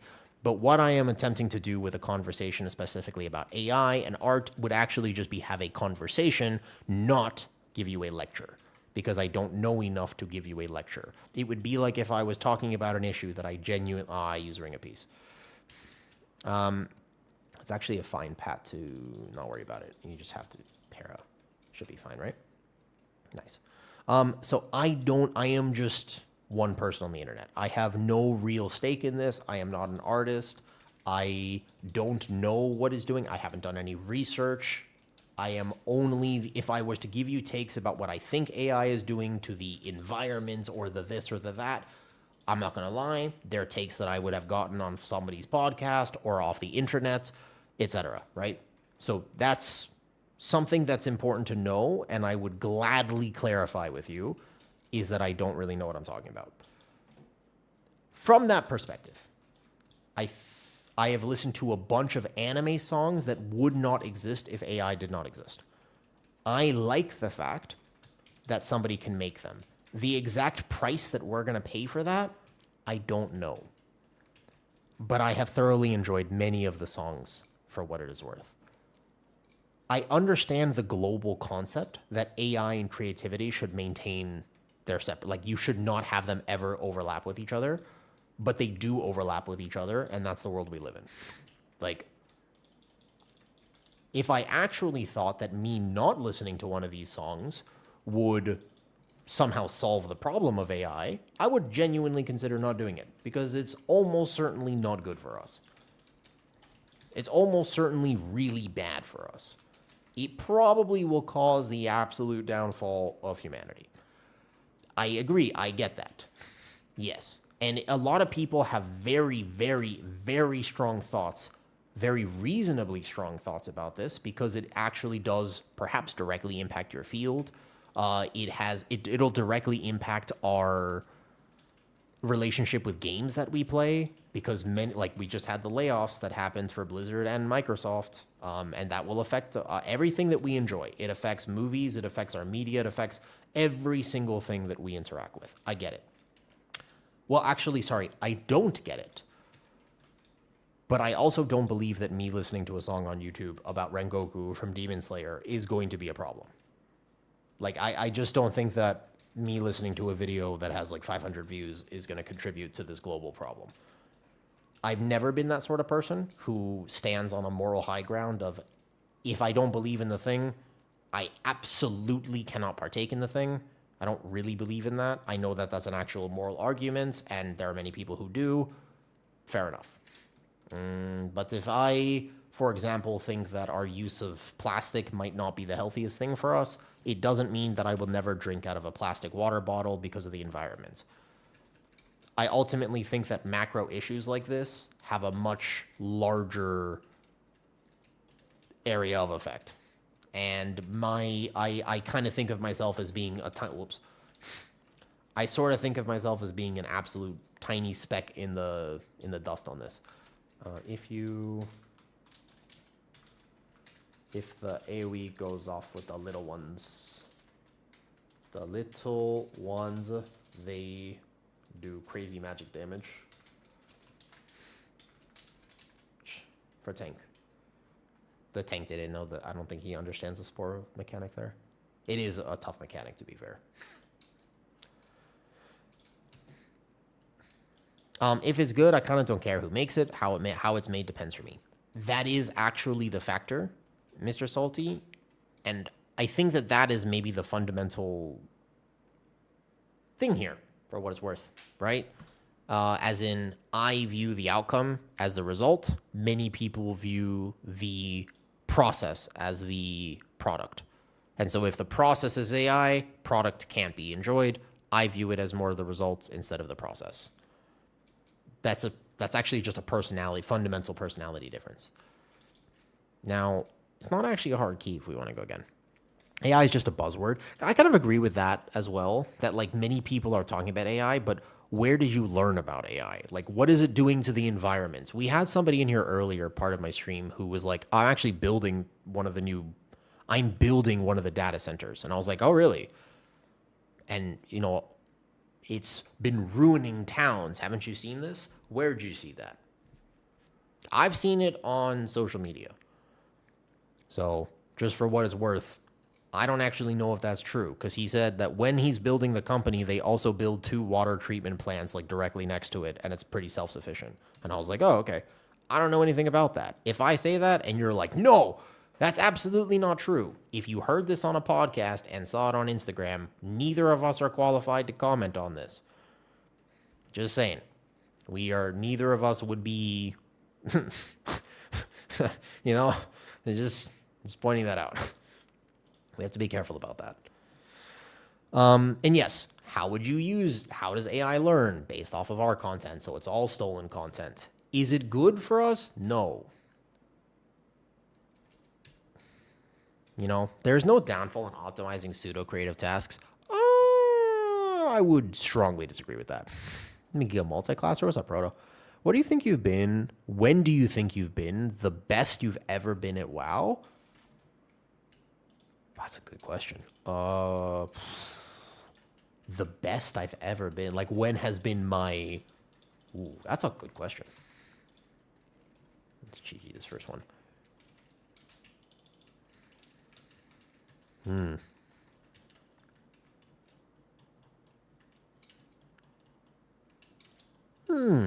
me think about that for a second. Right now. Potato. Potato parv right now. And I don't know, I don't feel like I get to flex that skill, but right now is the answer to your question. Because I have been streaming and making videos, I have put in a lot of effort to learn things from all perspectives and gain an appreciation for a level of this game that I have never had to appreciate before, actually. Believe it or not. And so I would say that the best I've ever been at World of Warcraft is actually right now. I don't think I'm playing Diffuse right now. But also I have Dwarf. And the first dispel is not a problem. I just have to dispel somebody, so Smart Healing goes to whoever. Why does it look like that Beastmaster Hunt pet just casually did everything there? That was a bolt that killed him, right?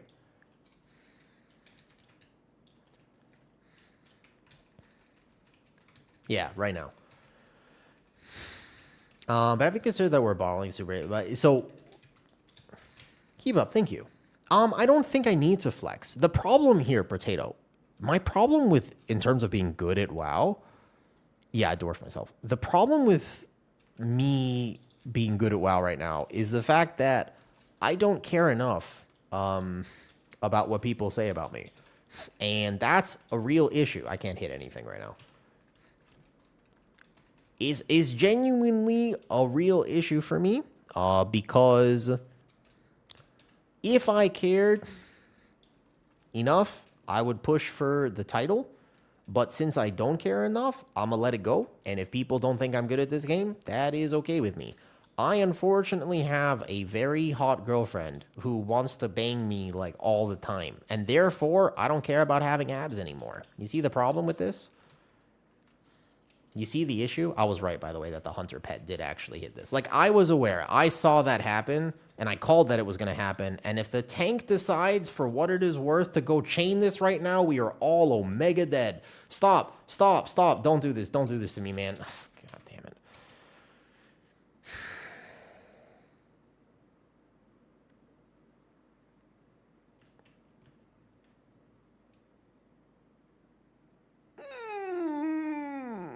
You can't chain the Restless Steward if it pulls like that.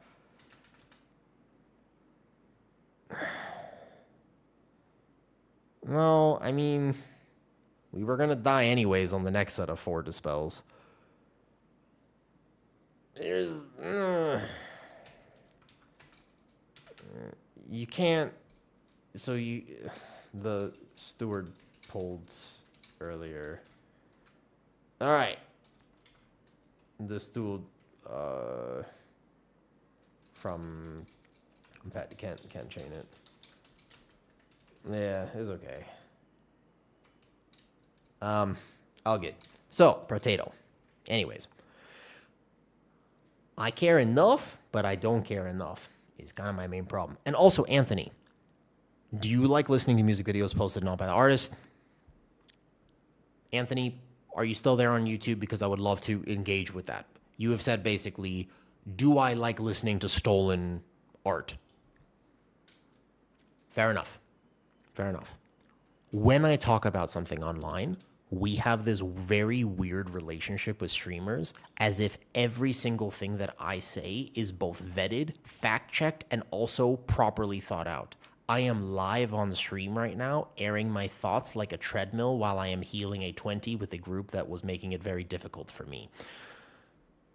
When you watch a streamer and they are going off, I am not an expert. I am running my mouth about things sometimes I know a lot about, sometimes I know nothing about. If I say something and I have slipped the tongue and accidentally mentioned it from a perspective that I don't fully believe in, I would ask for the benefit of the doubt But a lot of times you don't get that. If I go on a 1 hour rant, and that's not completely on your end, by the way, sometimes that's on me. And I, for example, am ranting for an hour, and you happen to tune in at exactly the moment that I have said something like, bro, tanking in World of Warcraft is so easy. And that was the moment that you happened to tune in, you heard that line, and you have no context about me. Very reasonable for you to be like, bro, this is a woo guy, he doesn't get it. He doesn't understand. Tanking isn't easy at all. If you have heard my content for any amount of time and applied context to that statement, you would know I was clearly saying that in reference to a larger conversation where I am talking about the fact that tanking might be too stressful and probably not easy enough, right? That would be part of the conversation. When I was talking about AI stuff before, I prefaced it as much as possible with, I do not have the best take on this. I don't really know what I'm talking about. Part of me is making some jokes. Part of me is mentioning just my perspective. I will admit to you and not stand on a moral high ground. I absolutely enjoy the AI songs that I've been listening to. How good they are for the world? Zero clue. Don't know enough to say. We're having a conversation about it. Do I enjoy listening to stolen artwork or supporting the artist? Is a little bit weird and almost disingenuous because you're coming at me with a question that is specifically referencing something that I have talked about in a larger context and framing it very negatively. So you're assigning guilt without context. And I don't enjoy listening to stolen artwork. I have listened to an AI song and enjoyed earlier today an AI creator's version of an Arthas movie. That guy is not a multi-millionaire. He ain't a YouTube channel with like 5 million subscribers. He's just some dude in his apartment who made this thing that I enjoyed. When we were watching it, I did not say, everybody should do this. And this is the best thing I've ever seen. It was just within context. I was like, I'm pretty surprised. I think it's kind of cool. And I think I'm allowed to say that it's cool. I don't think I have to represent a moral high ground. I think that if I, for example, eat a steak, it does not mean that I like torturing animals. It means that I ate a steak. I don't actually believe that me choosing to have a chicken breast for dinner means that I am super against all animals. Or that I hate vegans. Like that's that one, we do that a lot. We hear somebody say something and we go, it must be an absolute. But most people exist in a state of gray. If we didn't like gray, then one of the most famous books released in the last 20 years wouldn't be about the 50 Shades of Gray. There's a lot more colors out there to talk about.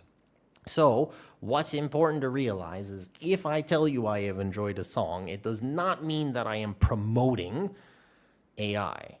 And I'm not a politician on AI. And I'm not actually I don't know enough about it. I've said that like 20,000 times. And so it's a little bit tough because I want to be able to have these conversations. And the more that I stream, the more I run into these problems of somebody hearing something that I have said and immediately conflating that with a perspective without context. If I tell you what I eat, that does not mean you should eat that. It means that there is a reason I eat that. You have to ask me why. You might not know that I almost got some of my intestines removed in a surgery when I was 23. You don't know that I have all these genetic issues because it doesn't look like I have these genetic issues. You might not know that I am actually struggling in the way that I do. It's a tough one, right? But I so AI haters who weaponize everything against AI also panic. It's not just AI is the newest thing in a long line of things that people have been doing this for. And it's just kind of something that we need to get a little better at because in 2020, even in the early 2000s, it was kind of all right to have these sort of segregated opinions. And see, even that right there, I'm like, wait a second. I said segregated opinions. What I meant was more individual or divisive opinions. But if I say the word segregated opinion, you go, oh my God, he said what? And it's like, hold up. No, I'm live. I'm live. I have a responsibility to watch my words and not say anything or be as inflammatory. But some streamers are inflammatory. I try not to be. So there's all of these different factors that go into the fact that I want to have these conversations, but am not trying to be an authority on the subject. There are some things, by the way, that I can be an authority about because I have ridiculous lived experience, life experience, among everything else that can back up my points. I can have all of these really, really good data-driven sets and this and that and whatever it is, right? So there's plenty of things that I could talk about with more of an authority perspective. AI and art is not one of them. I am giga autistic when it comes to this stuff. I don't appreciate art for, I cannot. I literally look at a painting and I'm like, all right, what am I? There's a splash of red, I guess. They used yellow. You say Vincent van Gogh, and I think Doctor Who. I don't know what the deal is with this guy's paintings. Like, I don't appreciate art. I know that I don't appreciate art. That might influence my opinions on it. That very much could be a reason and a factor that I have these opinions on AI. I acknowledge my own bias. I don't pretend that I don't have it. That would be problematic. And I think that when it comes to streamers, the problem is when anyone doesn't acknowledge their own bias, does try to be a moral authority on something. And also, I do fundamentally believe that a little bit when people make a decision to not drink from a plastic water bottle, they think as though they're saving the environment. My bro, you don't make that much of a difference. If it makes you feel like a better person, go for it. But don't view me as a bad person because I bought a plastic water bottle. Our individual actions about plastic water bottles ain't gonna make a difference in our environment. Okay? So that's my rant on this subject. It's okay to watch a streamer and enjoy their content without actually viewing them as an expert. They're probably not an expert, in fact. They might just be an average person who is streaming to an audience, and although they do have a responsibility to watch what they're saying and understand that people do care about what they're saying, it ultimately is just not... Wait, we ran too close to it again. It's somehow aggroed. Does that make sense? What makes a difference is holding companies responsible. I would agree with that. But when you look at any amount of math or statistics, it ain't me who is causing the issues. And so talking to me as though I am causing the issues lets the people who are actually doing terrible things get away with it. Yeah? Like, genuinely, I am not the problem. Taking your frustration, if you are frustrated about the state of the world, fair enough. A lot of people are, and I think that you would be incredibly justified to be frustrated about the state of the world, but I am not the problem. And I do think that we got to stop looking at individual people as being somehow the issue of why we're not having the world that we want to live in, because they're just not, like, we're actually not holding the people responsible that should be held responsible because of this. You don't appreciate the art is a bit of fallacy. You've gone on rants about in-depths. I can only tell you things from my perspective. What I can tell you is that what I care about when I observe art is the impact that it has on my emotional state. I want to feel something. But I also acknowledge that feelings are pretty individual. As in, if I tell you that I really want to feel something when it comes to art, there are people who feel things when they look at a painting or watch a French film where nothing happens for 2 hours, but they're going to leave the theater and just be like, bro, Holy, that was amazing.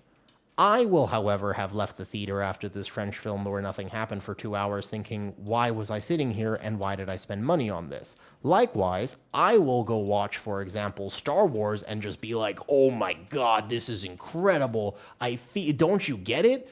And they'll be like, no, I should have been watching a French movie where nothing happened. And I'll be like, but how? It's Star Wars. Why would you? It's individual. How am I supposed to judge what is or is not going to make you feel good? That's a really tough thing. Again, I'm not an expert, but I can tell you that some people really seem to like Lord of the Rings, and other people are wrong. But imagine that I really had that perspective. Clearly, that's a joke, but there are people who really think that, by the way. There are genuinely people who are out there and they're like, well, you don't like what I like? You're wrong. And also, you're a terrible person.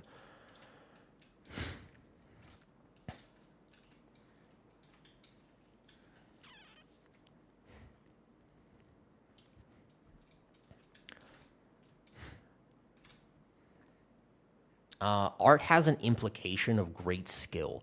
I can respect that because if I tried to paint something right now or draw something right now, oh my God, I would fail hardcore, Flex. I would fail hardcore. That Mistweaver did not feel great in this. I mean, I could have been healing a little better for sure, but ow. That was rough. There are a lot of weird things that happened in that key. I don't remember it being that hard. I remember it being distinctly much easier to heal 21 Windrunner Spire several weeks ago. So I can appreciate the fact that there would be a lot of skill involved in creating the art, but I can't appreciate it, Flex.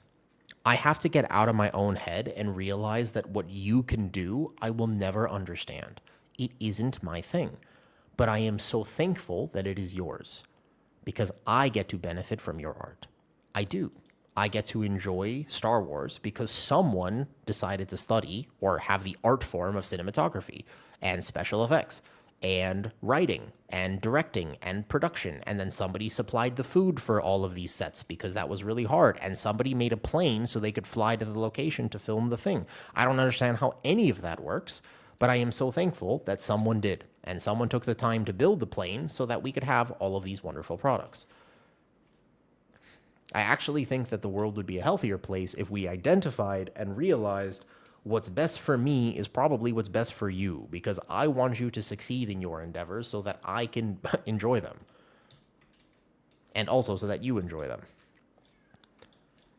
Yeah, if I tried to explain why I am good at helping people with fitness, I would actually have a very difficult time explaining that. To be honest with you, I don't know if I would be able to explain that. I wasn't playing Mistweaver very well. There were so many things I could have done to make that key better. My bad. I could have been playing much better here. Do you know what I mean? Hopefully that rant has resonated at least a little bit. If everyone can combine your fitness coaching, and I don't know how I would do both. How would I have done both? Nobody will ever say what I do is art because all I do is organize. But that is art in a way, Victorian, because if you have to coordinate people, goddamn people are complicated. And actually, it's pretty cool that you were able to coordinate people.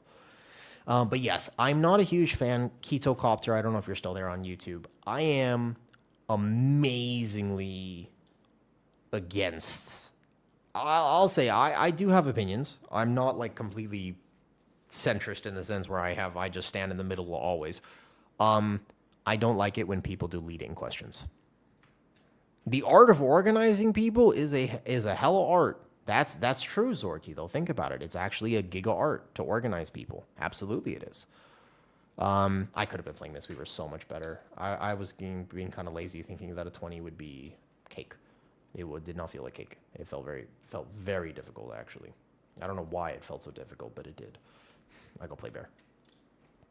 Yeah, of course. That's absolutely a factor.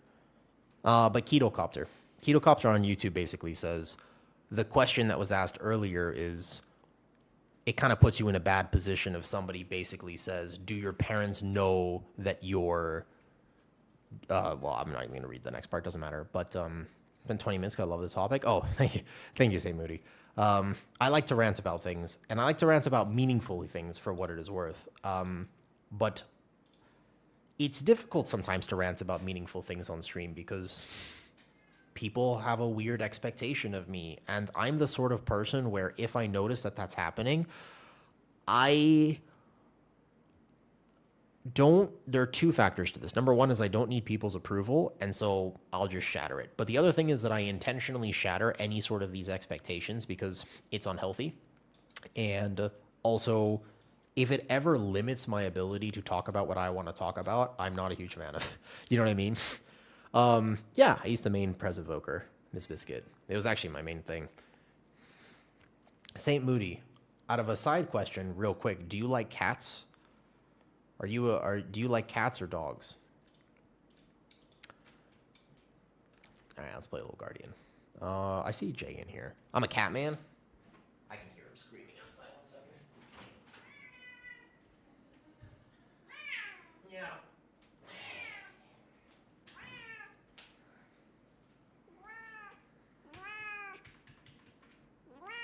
He's not normally allowed in the stream room because he just does this always, just on repeat.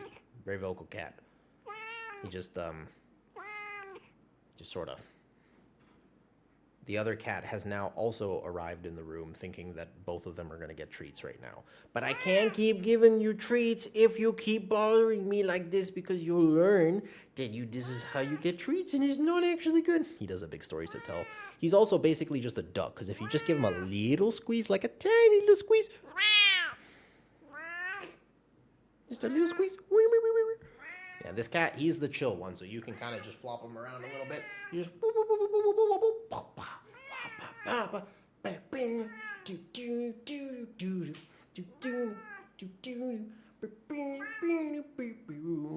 The other cat, if I tried that with, I would die. I'm a new cat dad. Yeah, I've only been a cat dad now for 8 months because I moved in with my girlfriend and she has cats and they're older. So don't let him fool you. He's an old man. He's over 10 years old and the other one's 14. He doesn't act like it yet.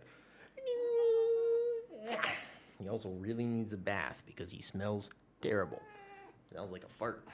It's not good, buddy. It's not good. I'm going to give him treats, but only outside of the room. Then I will talk more. I will rant momentarily. Definitely not. Hold up. I'll play with Jay, by the way. I don't mind playing with whoever. All right, buddy, come here. You guys need treats, but only outside. Show us the treats. Why outside? Because if I give them treats in here, they're going to associate this room with treats. Because they're absolute degenerates, and they're addicted to food. Here, enrichment. Wow.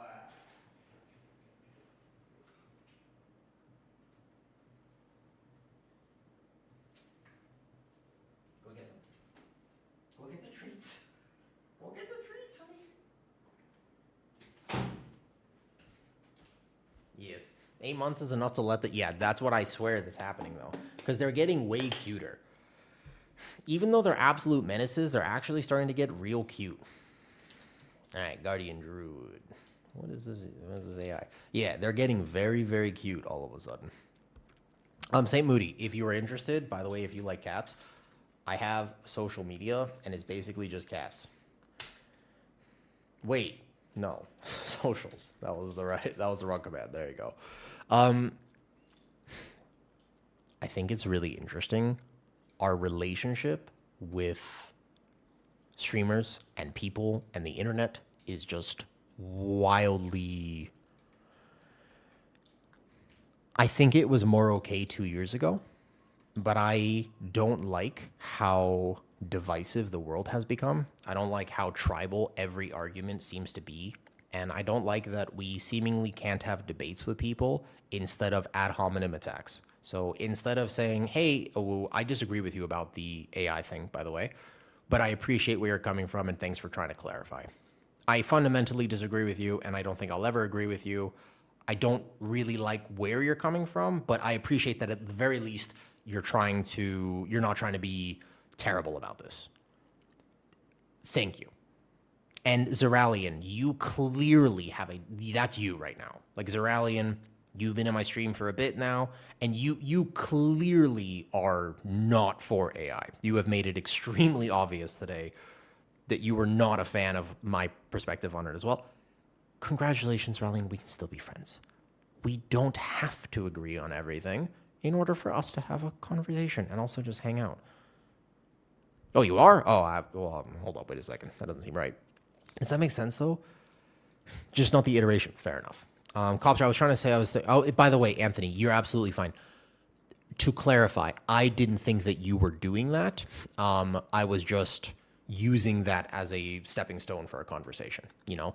But you were saying one of your arguments for AI was that it doesn't actually create anything. It just steals. And yeah, I get that. I wish that we were more okay with this. And if you think that it's bad on the big topics, it is. But you know what else? You know what else happens here?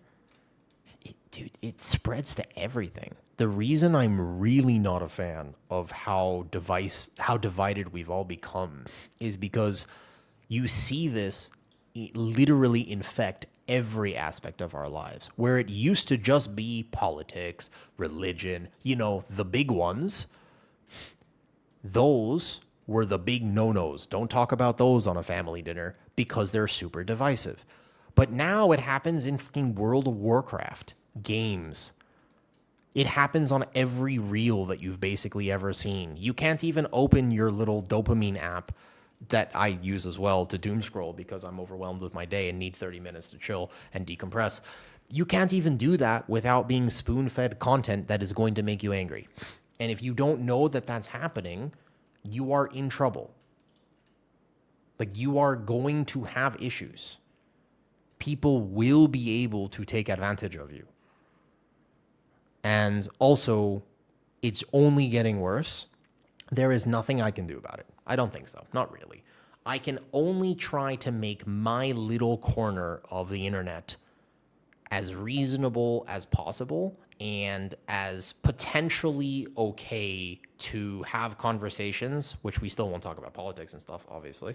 But I hope that I can have real conversations and try to be good about them. And I hope that if I have a perspective that is an opinion, I can explain why I have that perspective and also understand why you might have your perspective. Because that's the thing that's missing from the conversation is I just don't inherently believe that people are... I don't believe people are malicious. I think that people are oftentimes products of their environments, and if you were raised in an environment where everybody yells at each other, just as an example, then you might choose to yell at people. And does that make it okay? No. But does that make you a bad person? No.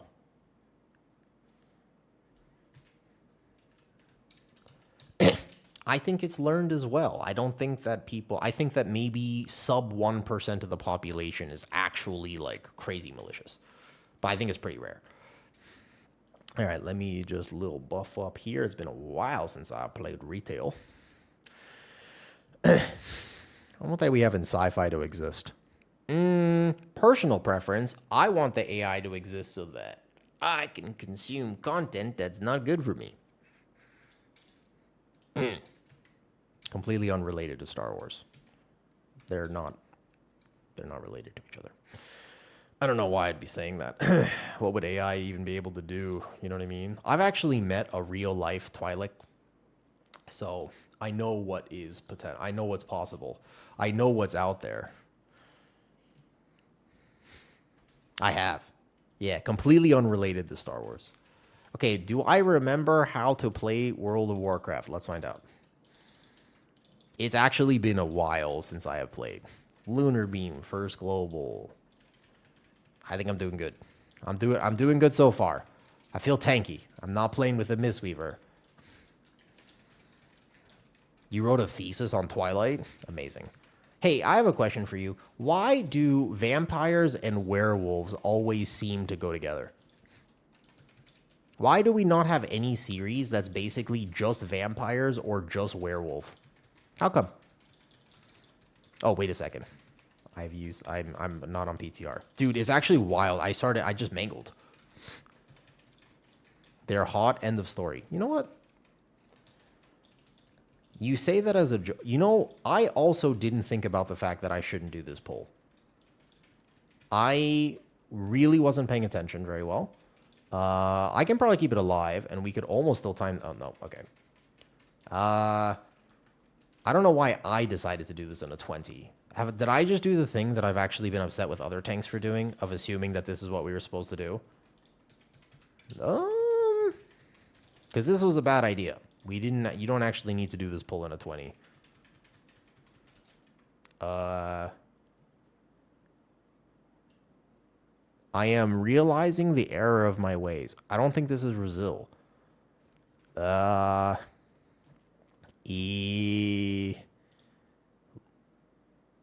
Oops. I mean, no, it wasn't my fault, but I shouldn't have done it, probably. I mean, to be fair, probably just shouldn't have done that pull. I actually was straight up zoning out, not thinking. I am happy to do the 19 if you want to get the 19 back up. You want to, I can do 19 if you want to get back up. I didn't think about it. It's normally not worth doing it. You should watch Abe Lincoln Vampire Slayer. I don't know if I'm going to like that. I don't think that's going to be the movie that I would enjoy, personally. But I appreciate the fact that somebody does enjoy it. Also, I am sorry that you are in the position, Saint Moody, where you are always the one that's wrong at the family dinner. And I'm sorry, Zorky boy, that you don't know what family dinners are. They're actually pretty nice. I had a rough childhood. I had a lot of things I had to contend with. I had medically just a lot of challenges. You know, the one thing I never had to worry about, I had good parents. Great parents. Good family. I actually got very lucky. Without them, well, I don't know what would have happened. Yeah, I got lucky with that. So I don't know what that's like. And I can talk about it on the internet, but you know what? I don't know. Hard for me to... I couldn't actually tell you I have a ton of empathy. I could tell you I have sympathy. I think it's because vampires are traditionally something that manipulates society, while werewolves represent tactical shock troops. Is that a thing? I actually don't know why they're always connected to each other. No, there's a lot of reasons that family people don't get along. But again, I don't necessarily believe it's because families are in like this situation where they hate each other, right? I expect it from, we don't see eye to eye, fair enough. But I also wish that people could still get along with each other without having to see eye to eye. You know, you don't actually have to agree with somebody's full political view or any views to be a decent human being, I think. Some people disagree with me on that. I think that's actually a weirdly hot take. I don't think that that's... You know what? Like, I genuinely think that's actually kind of a hot take. Because there's a lot of people who do think that the way you vet people and choose to be a good person is whether they're a good person. But I think it's kind of hard to determine sometimes who's a good person and who's not, because I am an idiot half the time. What do you think about Bear actually on PTR? Kiagi, I can give you my thoughts about Bear on PTR, but keep in mind that it's somewhat limited because we cannot test the talents. The Apex is still so omega bugged that I do not have the ability to test that properly. It is tanky, but I have to play a build which does significantly less damage. Now I'm going to make choices. Fair enough, Zorky boy. With respect, just going to stay away from the topic because... If you're new to my stream, I did this once. Kiagi, you can tell me what you think about this. I know you've come to ask about Guardian Druid. One time, many moons ago, I remember that it was a season 2 of the War with, it was Floodgate. I was in a floodgate. It was the key floodgate, and I opened the floodgates because I had been streaming for a little bit at that point. I am not the type of person to shy away from complicated topics. I enjoy having these discussions, and I thought to myself, everybody's going to be very reasonable about this. Let's talk politics. And, well, the following day, no politics has been a rule of stream. Pretty much since that date. And you can imagine why. It was not exactly a reasonable conversation. It immediately became unreasonable. It took exactly 0.5 seconds for it to become an unreasonable conversation. And then I was like, oh, okay. So nobody had a good time. There was zero productivity. No result was reached. It was only bad. And therefore, we just don't really talk about that. And I just kind of grouped the big three. We take those topics and we pretend they don't exist. But what I can tell you is not specifically about politics or the religion or these types of things. What I can tell you is this, and it is storming out in Thailand, so let me just turn on my light because it's going to get very dark here. I'll approach it from this perspective instead, okay? Yeah, we just put them in a little jar and we pretend they don't exist. I don't like when we fundamentally misunderstand that people are not malicious. If somebody thinks something, it is often because they have been conditioned to think that way. In fact, we all think the way we do because we've been conditioned to think that way. And I'll give you an example. I'm going to tell you the story of Sarah. Has anyone heard the story of Sarah before? It's been a while since I've told the story of Sarah.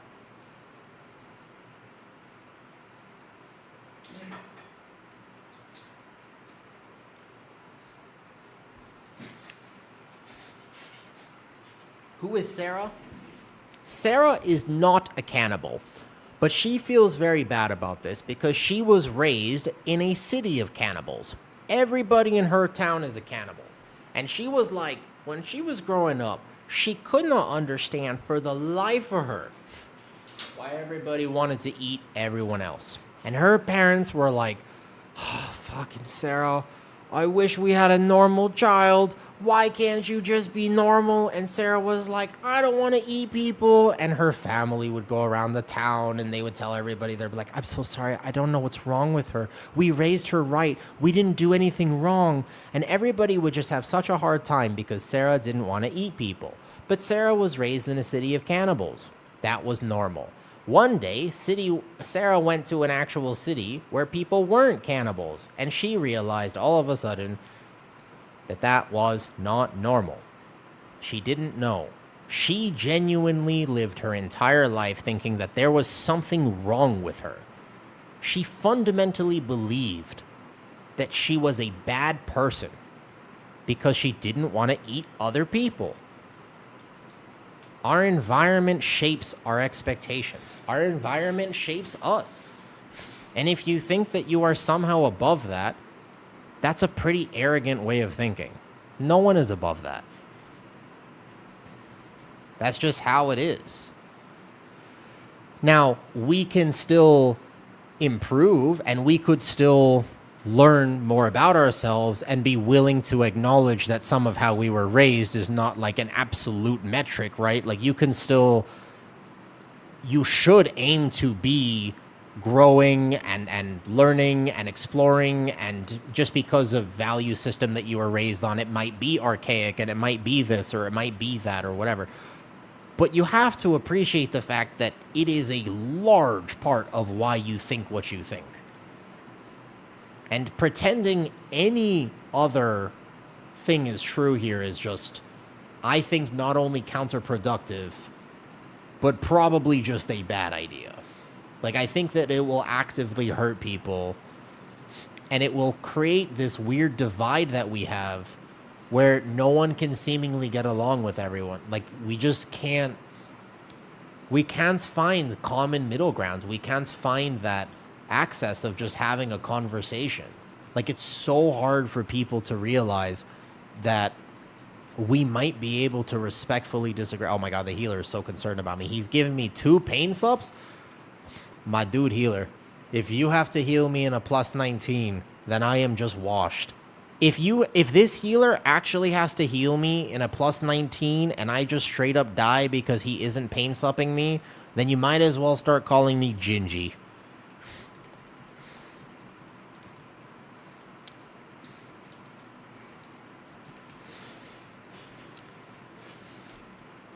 That's tough.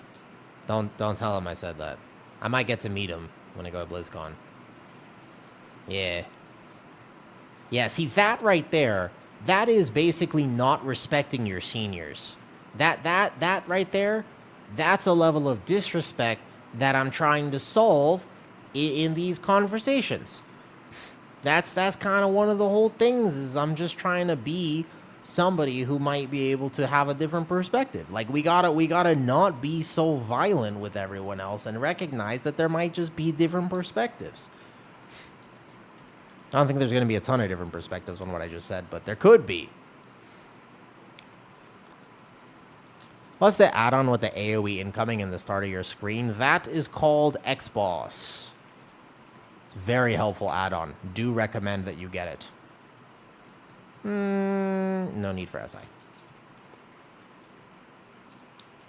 It will be a thing in Season 2, although I don't know how long it will take for them to update it in Season 2, because they kind of have to manually put the settings in. Oh, I got another pain sub. Oh, my God. You can just send a link, and then if there's any mod in here, they can just allow it or resend it. I'm gonna retire from live. Dude, yeah, sometimes I feel like that, though. Dude, I really do feel like that sometimes.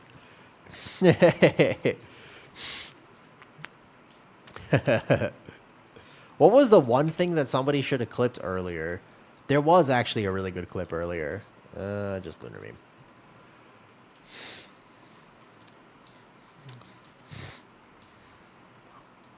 Yeah, if you do exclamation clip, you can. I'm playing music. Is it too loud? No, I can't hear it at all. Yo, Kitty, do we have a guest? Did your friend ever actually show up? Sorry, healer. We do? Oh, no. All right, long stream today. Can she hear me?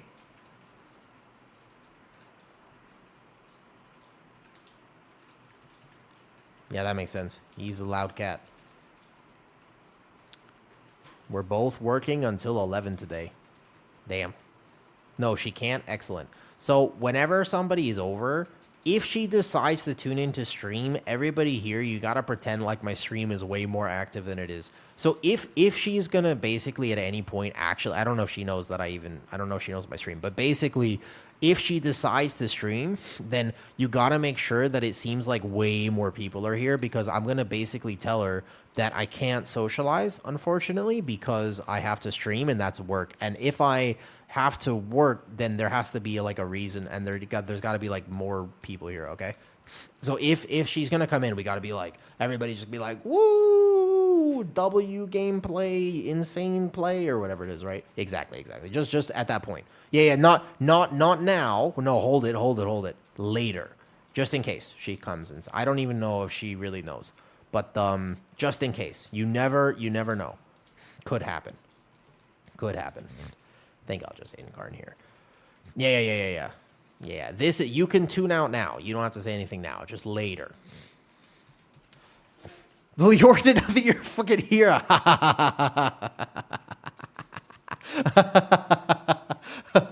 Wait.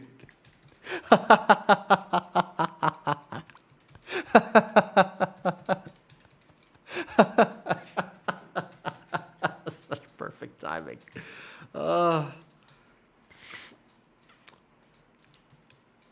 Wait a second. No, wait. No, that was too perfect. Wait. That was too perfect. Wait. There's no shot that you were lurking in my stream this whole time. So wait a second. This means that whoever you are is actually somebody who's normally in my stream and that's your second account, which would mean the rest of the people are also somehow related to your normal account, which would mean, oh, it was a little bit too perfect.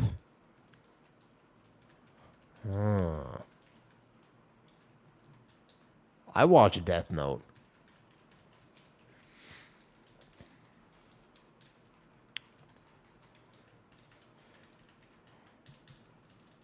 I was having such a big brain moment that I got clipped by that chakram. But because I'm a tank, is okay. Interesting. I've got Leoric shaking in his boots.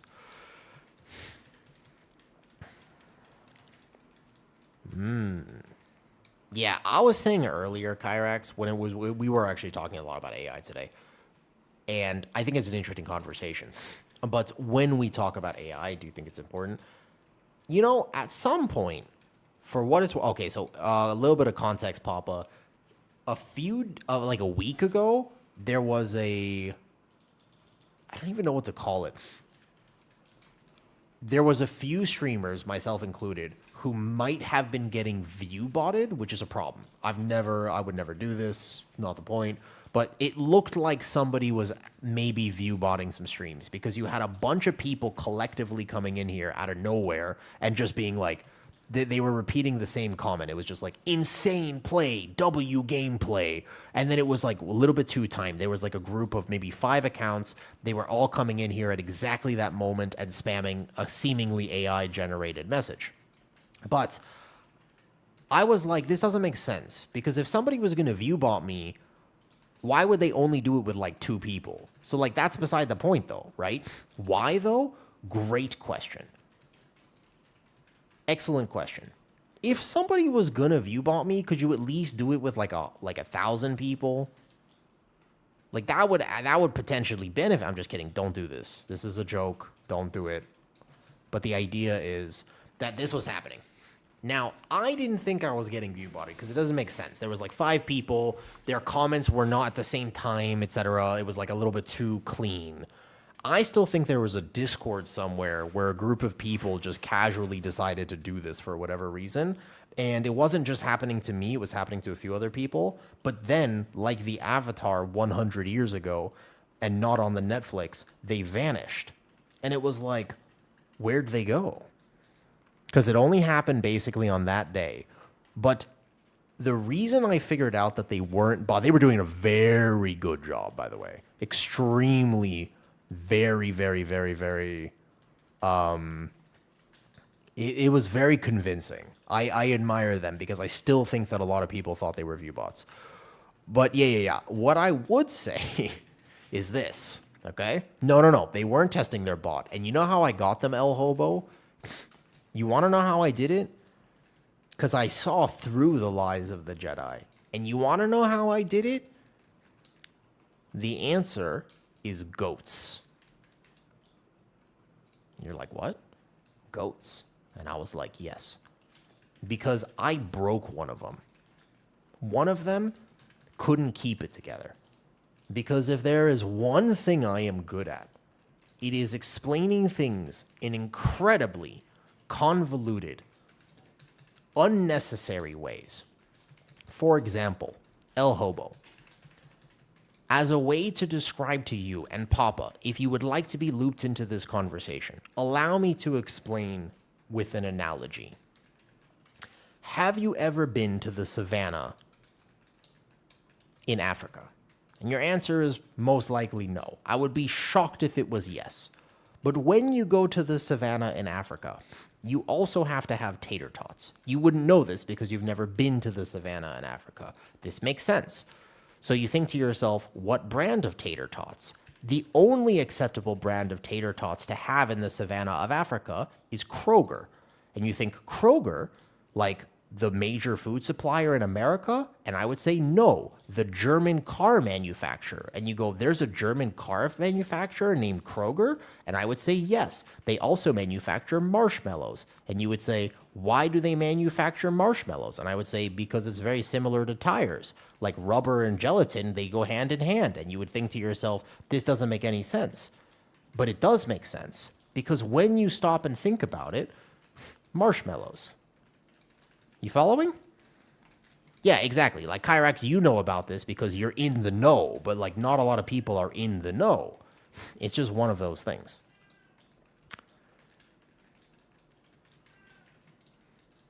And anyways, as I was explaining this concept, it doesn't make sense. It's okay. Like, you know, honestly, Edgar, if you don't get it, no worries. Just know you will still be, you'll be okay, right? The world has a lot of systems to help the less fortunate nowadays, and you'll be just fine. Like I need you to know that it's not, you know, it's not 500 years ago. There will be no bloodletting today.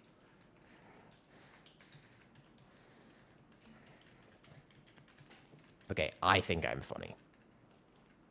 I just want you to know I think I'm funny.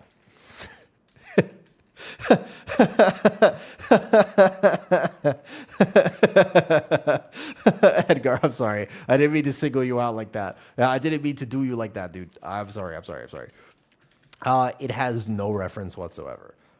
I'm just... The one thing, if you ever want to convince people of something, don't slip. It's a really good conversational tool. I learned this a long time ago. If you're ever trying to basically stand on some authority, don't stop. You have to keep plowing. You gotta just charge ahead at basically like full speed. It's very important. So don't stutter, don't stop, don't second guess yourself. If you have to do it with authority.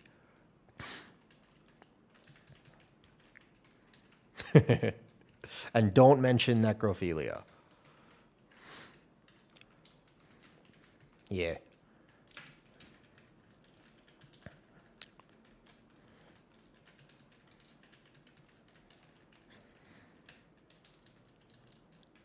Some of that I learned from personal experience.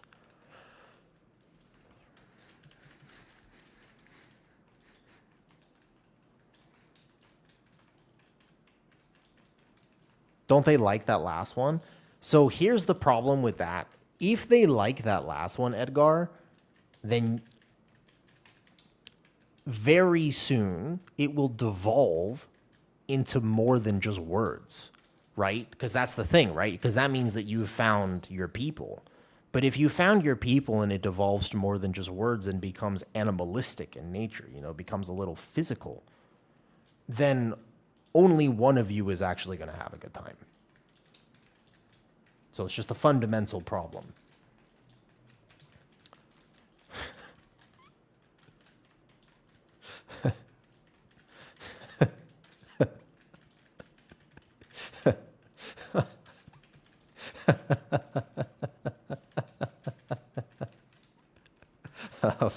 That was actually really funny.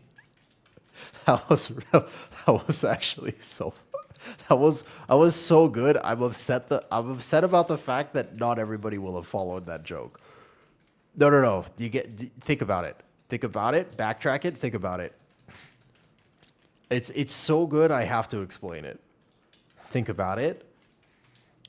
Think about the definition of what I said earlier, and then realize that by physical nature, if you met somebody and y'all were both engaged in that topic,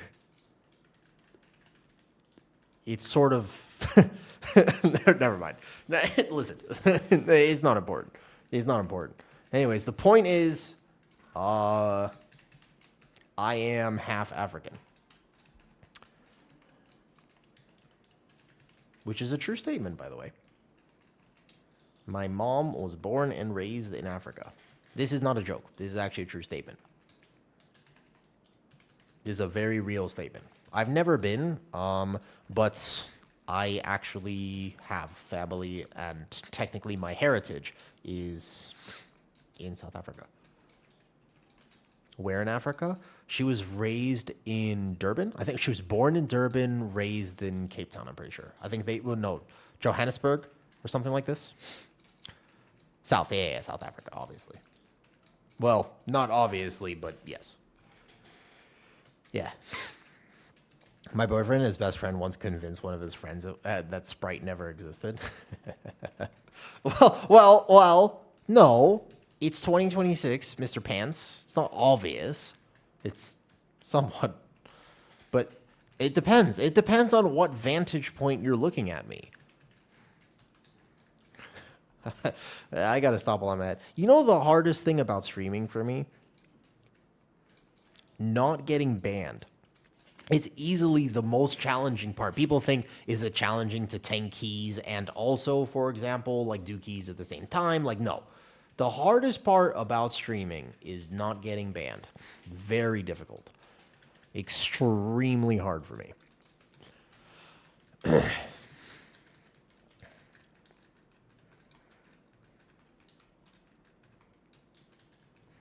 Because the way that my brain works, I just have a very ironic sense of humor, right? Yeah, like the problem is that the way that my brain works is I don't actually believe that I'm a terrible person, but my humor is certainly terrible. And my Instagram reels would not only get me banned from Twitch, but also banned from heaven or whatever is the thing that happens. But all I know is I'm not getting in. And so the issue is, I think the boss just meleeed him somehow. Oh, because he charged back before me. And I should charge back. High res. I think so.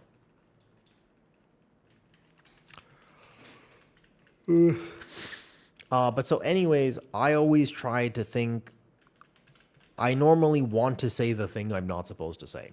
So whatever the environment is, I look around, I observe, and then I immediately decide what I'm not supposed to say and I really want to say that thing. Like I am so motivated to say that thing. And it's very difficult for me to not say that thing. It's particularly challenging for me.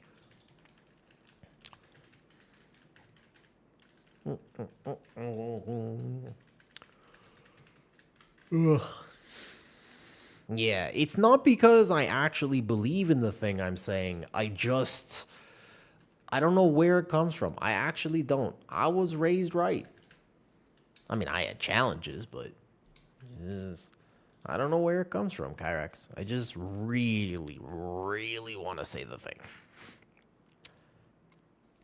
And then somebody will be like, "Oh, it can't be that bad." And then I immediately want to make it worse.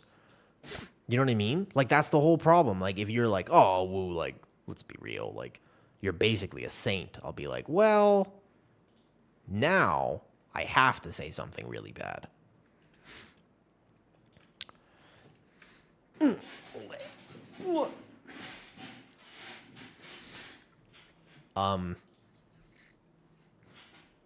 Today's been a fun stream, as they normally are. But out of curiosity, is anybody new to my stream, and is this anybody's first impression of me? Still trying to resist saying the thing I'm not supposed to say.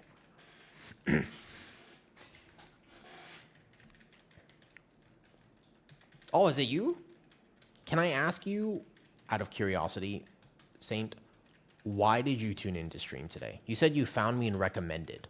Are you a Guardian Druid player?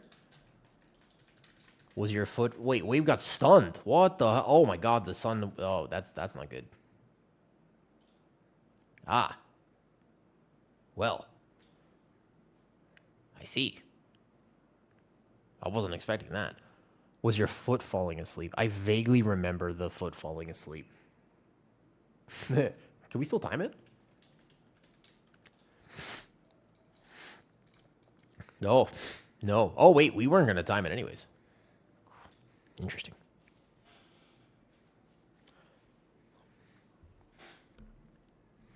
I saw you live and I wanted to say hi. Thank you. I saw you on videos but never seen a stream. I hope I have only been making videos for a little bit, Smiles. It hasn't been that long for me. Somebody told me something a few days ago that maybe just I wanted to pay attention to. Somebody mentioned, they said, Awoo, based on your videos, why are you so negative about the game? And I thought to myself, I said, I don't feel negative about the game. I really like this game. And then I looked back and I realized that 3 videos in a row was me critiquing a system. And I was like, okay, this is a tough one because I haven't been making videos that long. But all I know is that if I make a video and I title it, "This system is okay," nobody clicks on the video. And I do want people to watch the videos. So I'm motivated to actually title it, "This is the worst system Blizzard has ever created." But then I don't want to do that because it's disingenuous.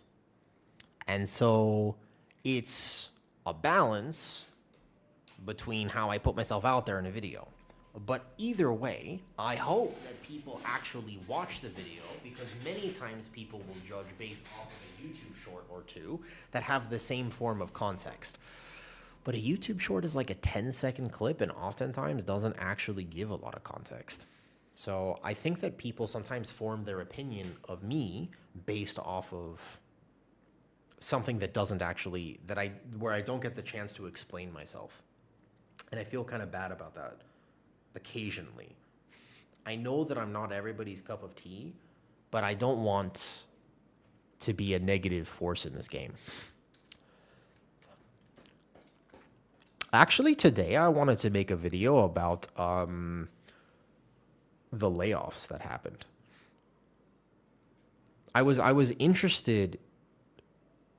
Wait, sorry, I saw Oedipus and I got distracted. I was like, hold up. I don't remember telling you that part of my personality. But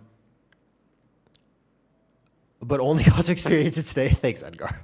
The Xbox layoffs. Yeah, I was going to mention that because that was part of what got me on the whole subject of AI today is just the games that we love.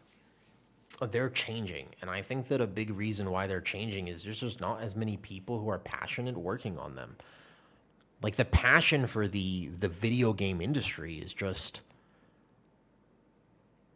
not as much as it used to be. And I feel like a lot of times things are being created without soul.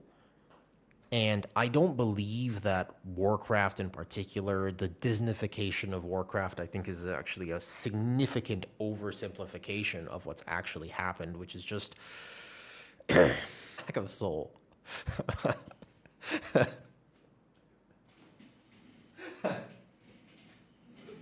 Victorian, thank you for acknowledging how funny that was. Thank you for acknowledging that. Because sometimes occasionally I'll have a really good joke that just flows, but sometimes it just goes me over the head, and I think that one was worth acknowledging. Yeah, thank you.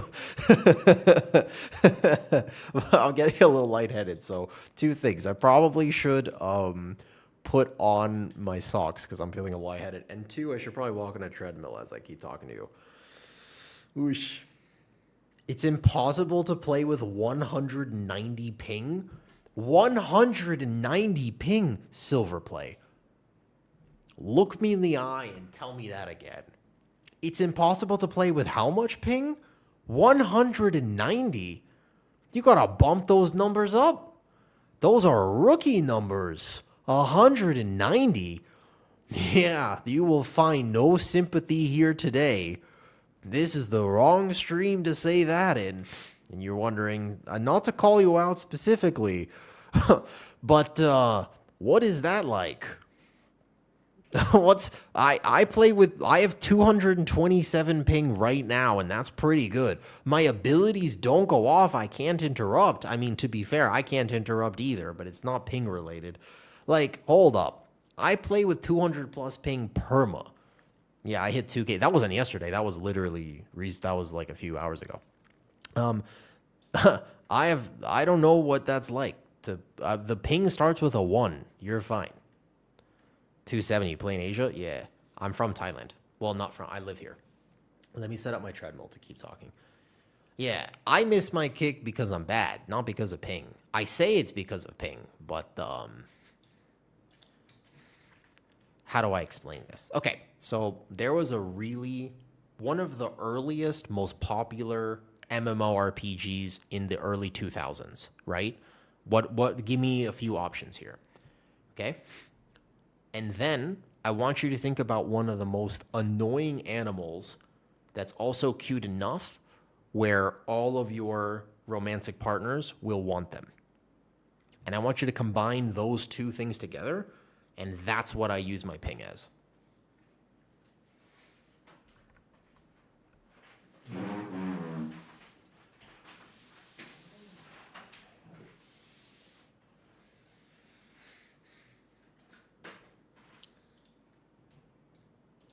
A scapegoat. Good morning, Piri.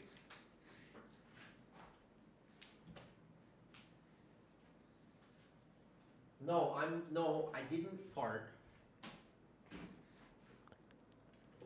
I'm moving a treadmill so I can get a little bit of steps in.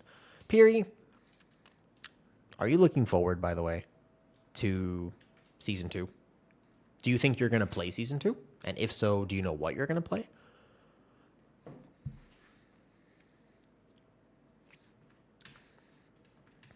I wish I could fart like that. To be honest with you, it just normally gets stuck in like the intestines and makes me feel very uncomfortable.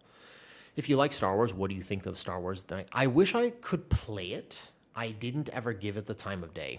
Mr. Zombie Jesus. I think it would be interesting if I got to play Star Wars. I like the story of it. I've seen some of the cutscenes because I enjoy Star Wars lore and the conversations about it.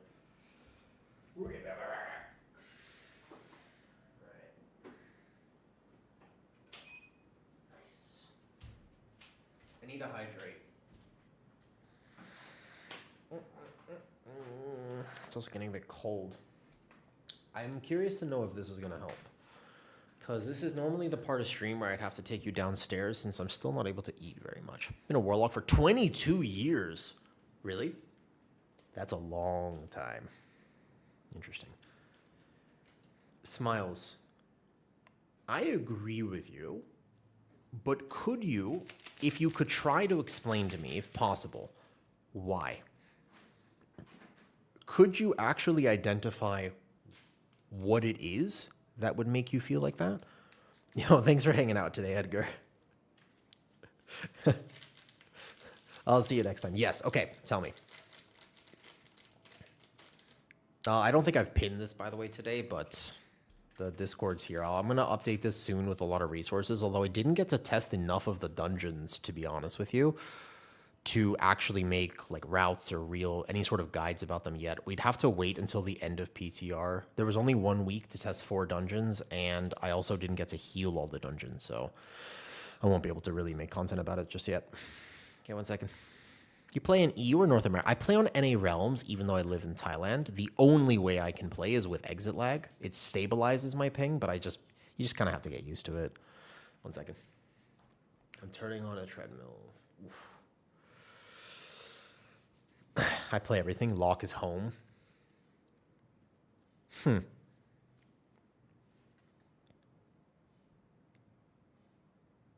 think Guardian Druid is home for me.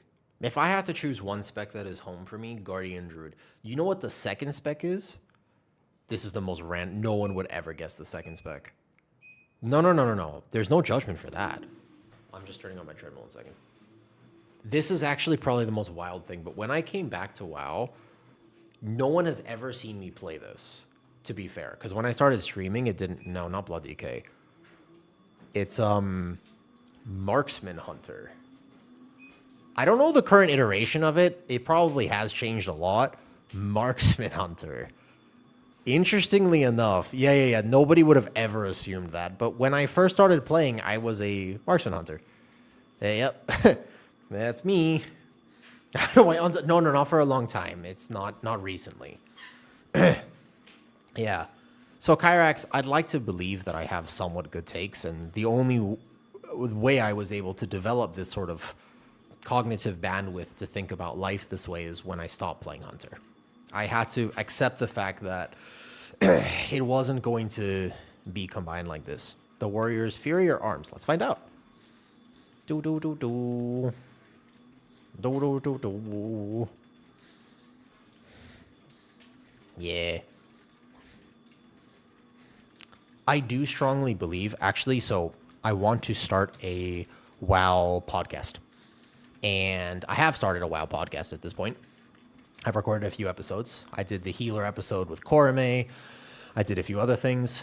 But at this point, one of the really cool things that I got to do was talk tanks with Shaw. That episode will come out this Saturday. I am hopefully going to release one episode every Saturday. Yeah.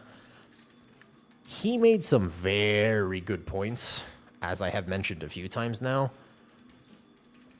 I have since changed my tune on one of the points that he has made, because I think even though neither of us had a proper answer, there was just something we talked about in that episode where I was just, yeah, I will, Zeralian. Don't worry. I actually have a plan for episode 5-ish right now.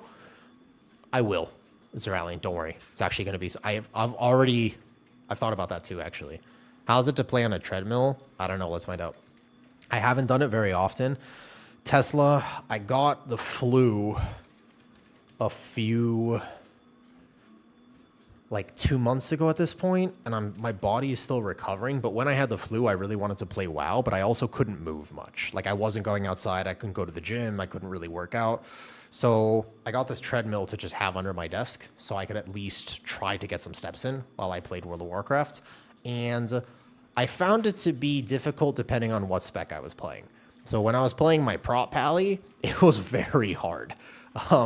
I don't know if that's a reflection on the current tuning of prop pally or if the treadmill was making it difficult. When I play Guardian, it's not so bad, because if I'm a little off with my motion or something like this on Guardian, like, I'm actually okay. It depends a little bit on the spec. Mistweaver, I don't tend to play my best. I feel like it might have just been a prop pally thing. It's possible. But Guardian, it feels okay. Because, like, right now, for example, even though this pack's kind of hard, I can walk through the mobs. If I position here a little bit, like, it's okay. If I do this, it's okay. I'm not going to die on Guardian. But in particular, Guardian is, like, hard spec for me. I don't play with a cooldown manager. And so I don't really have to track anything as Guardian. I can play with my eyes closed. And believe it or not, that is something I will do. I want to try in a few weeks before the season ends a completely blindfolded key and see if it's possible. That would be fun. The 1% title. Yeah, that'll be a day. I'm gonna hype that up. That bird, I've done it before, kind of. What's up, Tiny Button? And let me also read your comment here before I miss it. Cool. I'm Mythic Dungeon about 8 hours a day, and the way they're making the next season, I'll have to spend that 8 hours. Exactly. Yes. So, something for what it is worth, Smiles. I still think that it's not, I'm upset about it too. For what it's worth, I am upset about it as well. But it's not necessary. It will just feel necessary. There is a solution. There is a way where you don't have to raid next season and can still push Mythic Plus. It's just not what the community wants. I don't think it will actually benefit the community.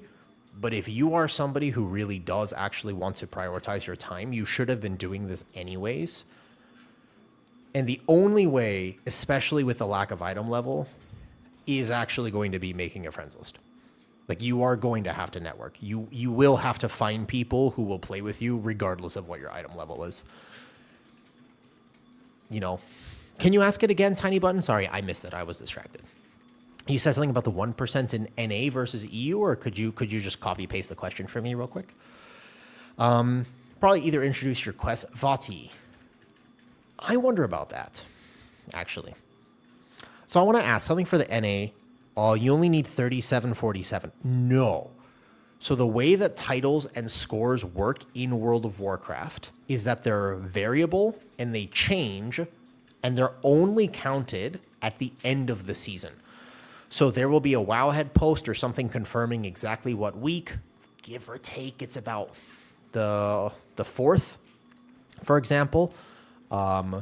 I believe it's the probably August 4th or August 11th. It's one of those days. We don't actually have official confirmation right now, but we're assuming it's one of those days. You will only be able to calculate the title at that point, which is difficult because it will change, and you don't actually know when it is going to finish. How Ursul's works? Yeah, I can, Victorian. Give me a second. I should have also been taking this over here. Aventus, not until the end of PTR because I didn't actually get to test stuff. Hi. One of the things to understand if you've never pushed for a title before is that the end of the title range, like the last week or two, it'll jump up by about 50 points. And because of how Brazil works, it will jump up to the next level of Brazil almost certainly. So I have a feeling that NA title will be something around 4K. I think it'll be crazy, but it's either going to be all 20s with half 21s or all 21s with 122 or 222s. That's about where it's going to be because it'll be around that Brazil level. And the reason it will be there, he's just tired. He's chilling. I'm also throwing. I'm not taking this extremely well. I mean, I could be moving better. The reason is because, not because people will buy it, although that does happen. People will spend a lot of gold to buy it. It's also just because their friends will log on. There are so many guilds right now who their raiders are not really pushing Mythic Plus, but because that mount is kind of awesome and many people will want that mount,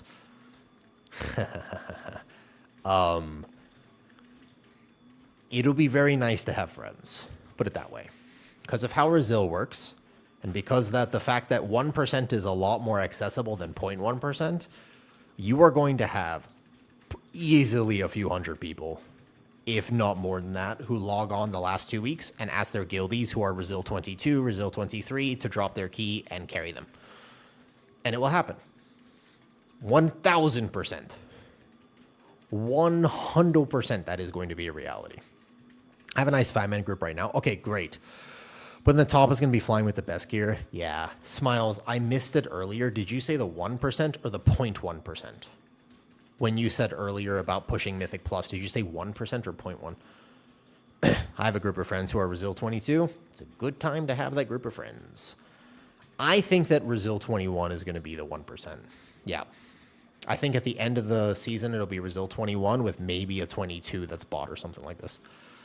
I said 1, but it works with both. I think that 1% is very accessible without the top gear. I think that 0.1% is very inaccessible without the top gear.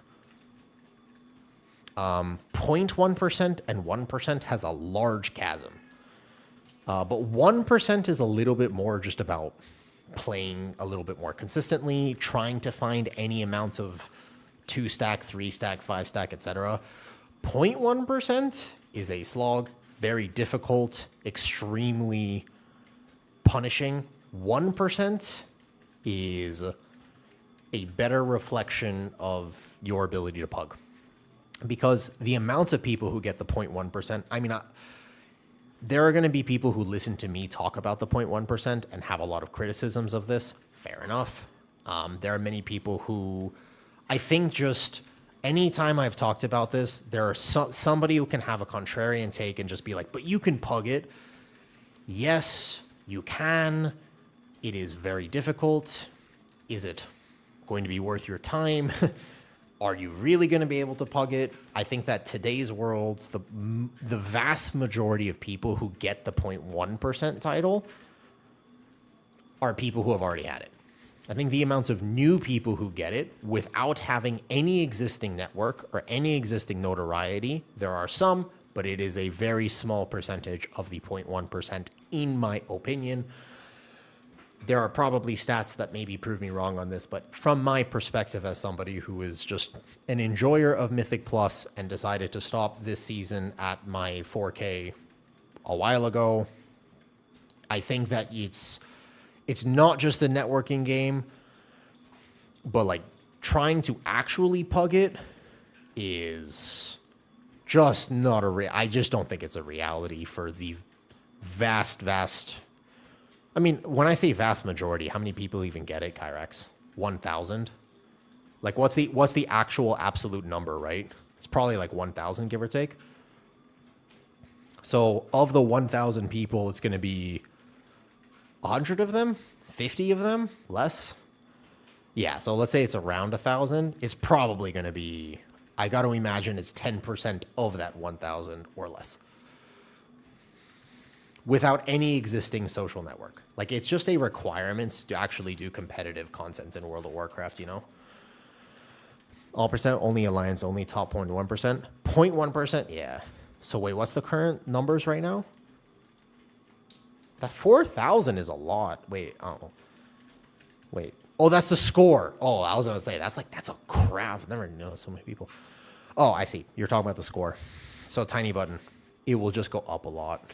Just know that if you are fighting for the 1%, there's going to be a lot of people who also experience the disappointment, Kyrax, of pushing for it really hard, only to realize that they're not going to get it at the end. I kind of wish that they maybe changed. I don't know if they could, but I kind of wish there was some sort of static goal, because it's actually so frustrating when people don't realize that it's a moving goal and only calculates at the end of a season. You know, I think that there's some inherent issues with that. Not that there's an issue with the actual title, but just the way that it's calculated, you know. I almost wish there was like a goal at this week of the season, like every month of the season there was a title calculated. I think that would be kind of cool or something like this. I don't know if you could do that because it changes rallying. Also, Mango Boy, congratulations on your 17 Resil. What was your last Resil that you had to get? The mount is now a different world because a title, honestly, when was the last? Do you even play with nameplates on? Like, I don't know what is the title of anybody in this group right now? I don't even know. When was the last time you played with nameplates? Like a title, and also there's so many of them now that I don't even, if I had my favorite title, and I will never replace it, is the Tower Ranger. I don't use any of my other titles. This is the Tower Ranger. This is the best title ever. It shows my undying devotion to this game because I got it when it was current in Shadowlands. I did all the Torghast achievements for this shit. This is my favorite title. I actually use it on every single one of my characters. So if I had a title, first of all, it's just Tower Ranger. People don't realize that their biggest competitors aren't even playing right now. Yeah, that's the problem, Vati. Many people don't know. They're asking introduced for things. Oh, nice. I think there are 4 or 5 seasons. Oh, I got you. I will have not just some routes, but a lot of routes, by the way. The way that these things are normally calculated, at least for the 1% or the 0.1%, is that it's account locked. Can I dump the loud one with you? Yeah, sure. If you have work, go for it. It should be account bound. I think it wasn't for a little bit. I don't remember actually if back in Shadowlands or something, like back a while ago, you know. If I ever see the Insane, what's the Insane again?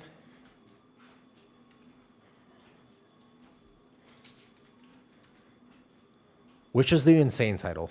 Dupes. I don't recognize it by name, but I might just be tired. One of the ridiculous rep grinds. Oh man, I don't have that. I love this game, but I don't interact with it that way. Which one is the loud one right now? The loud one.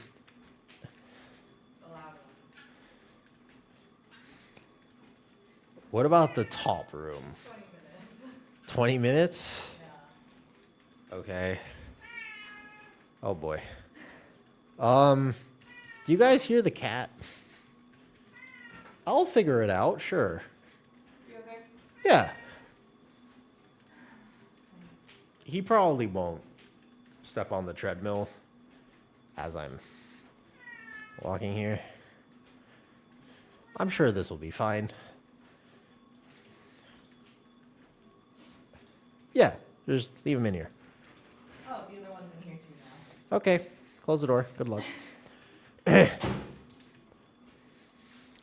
So, If anybody's wondering, which you're not, but you will be after I say this, how vocal this cat is, he's so vocal that my girlfriend has just dropped him off in my room because she has a work call. He is over 10 years old. He is not a kitten.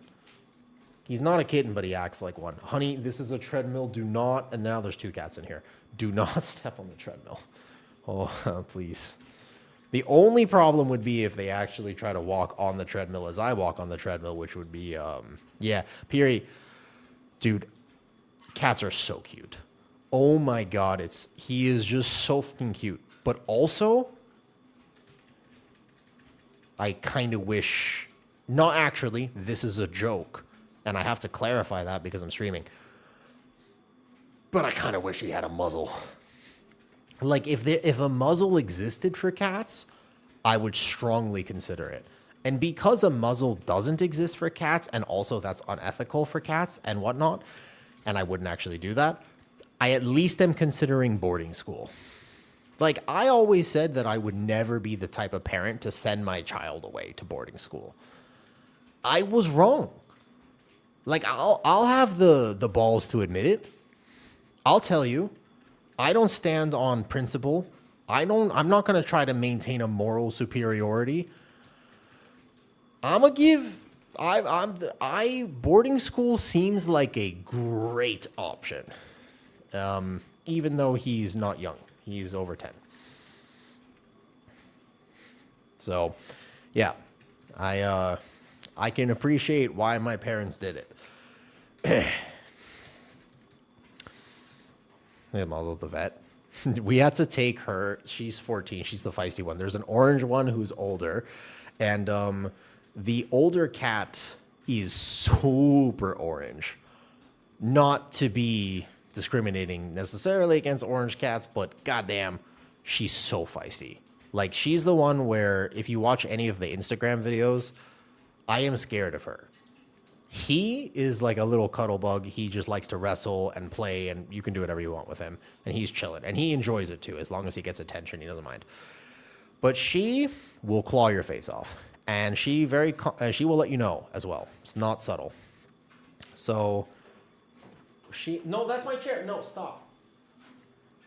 Anyways, this is just gonna, if they're in here for a bit, you'll probably hear me say that a bunch. But we had to take her to the vet to get examined the other day. And so they gave her GABA. She was so cute. Like, she was so cute on GABA because she was very spaced out. My little girl did not know up from down. She had no clue where she was. Lil Tattoo, thank you for the resub. How's it going today? Yeah, she had zero clue where she was. But I could hold her in my arms for a second because she didn't realize it was me. And she was just so cute. Lil Tattoo, I'm doing this thing. I'm not doing it very well because I've forgotten to ask everybody thus far. Oh, if you're at it to work, no problem. If you got to go, not a problem. But if you have a second, tell me one good thing that has happened to you recently. Could be anything.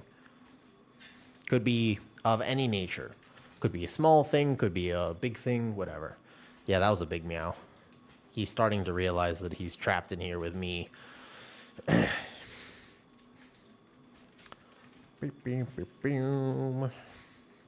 He's being very good right now. Kind of surprised. I think if you're willing to get used to it, this treadmill while doing keys thing is actually a giant hack because I feel a lot better right now. I do actually feel a lot better. Do do do do do do do.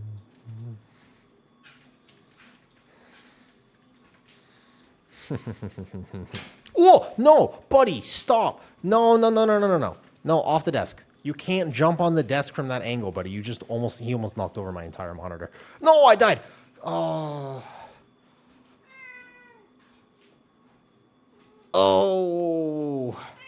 Okay, so to be fair, I have a really good excuse.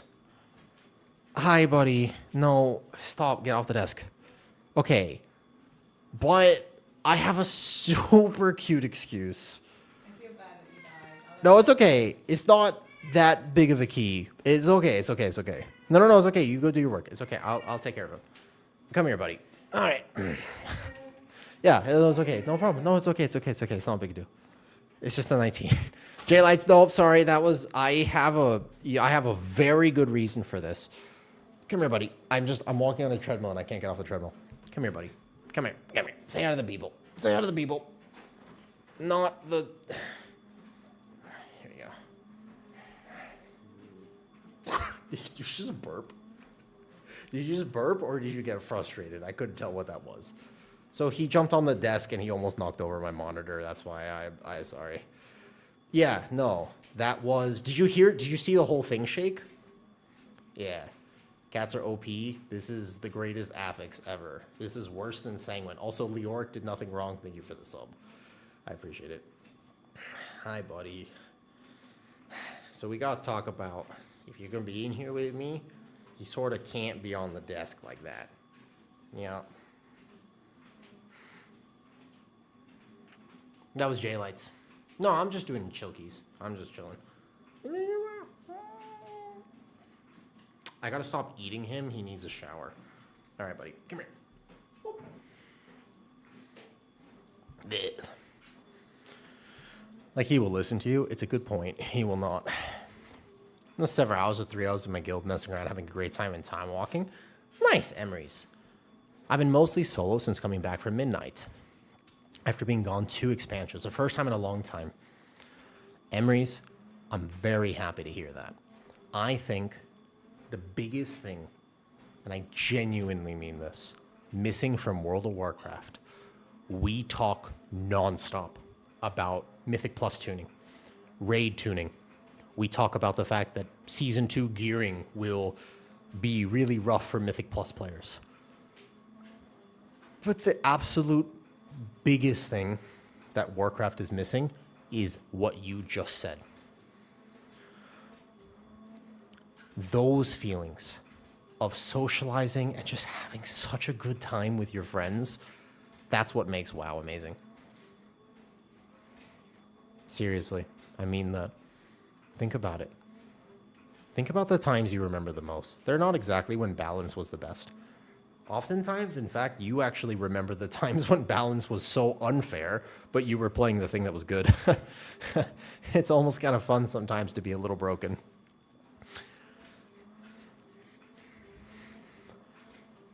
That social connection is what matters. People matter. This is a social game.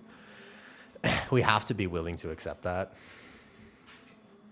Like, I think that they have to understand it too and design the game a little bit.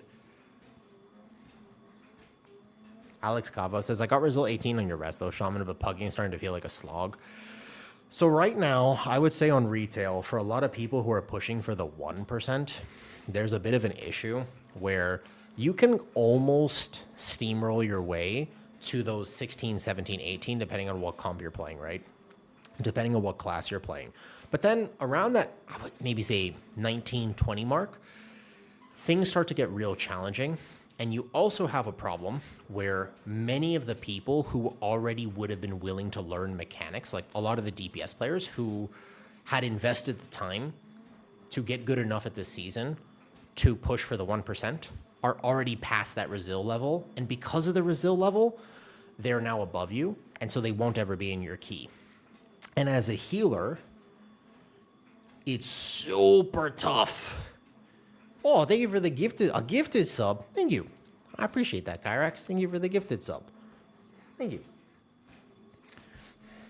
And I do think that it's a hard thing to talk about. It's a tough thing to talk about, but I think it's important to mention, which is just that when you're pushing later in the season, it can really impact you to consider the fact that all the people you want to play with are kind of above you and therefore won't be in your key. Another gifted sub, a hype train. Wait, Izzy the Penguin is such a giga name too.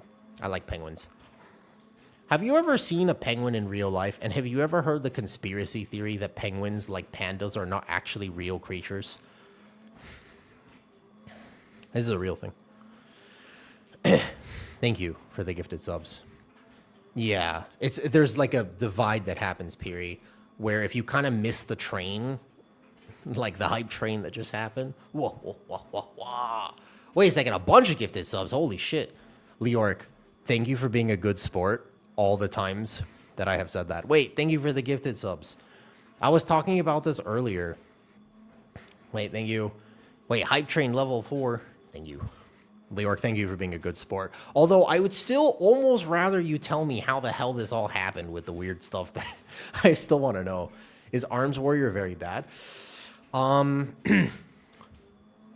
ask for context on how a PTR class is being tuned right now, Mr. Salty. I care enough about you, and I have a certain relation to your name because many people tell me that that's, you know, your name on Twitch and me. I hear it all the time. And so I don't really eat pineapple. I'm a very, I have a very weird diet. Point is, PTR tuning changes all the time, and they haven't tuned it yet. When they came out with PTR, they basically haven't released any sort of tuning for it just yet. So there will be a tuning wave that happens soon-ish on PTR. We don't know what will happen. Arms Warrior seemingly might get buffed. Who knows? Guardian Druid Apex, will it get fixed? We don't know. You know? Context not provided. Thanks for popping in and actually saying thank you for the gifted sub. So it's hard to say. It's really difficult to give you a straight answer, and unless you want me to lie to you. If you want me to lie to you, just tell me, and I'll lie to you right now.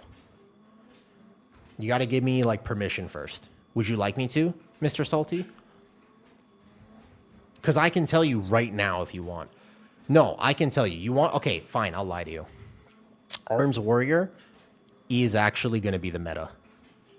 In fact, it's so strong right now on PTR. I'm a little worried for all the other melee specs. When we were playing PTR, it was just so much damage, and also has a group buff. It has Shockwave, Stormbolt, Die by the Sword, has Giga utility next season, and there is like the perfect mechanic to just like Avatar. The fact that you're 5% bigger when you play Colossus, there's just so many things about Arms Warrior that no one else can replicate or do. So yeah, I mean, it was just doing crazy damage, like single target. It was topping the meters. It was so good. And I definitely think probably like the best DPS next season by a lot. Yeah, and if you want to know what the meta tank will be,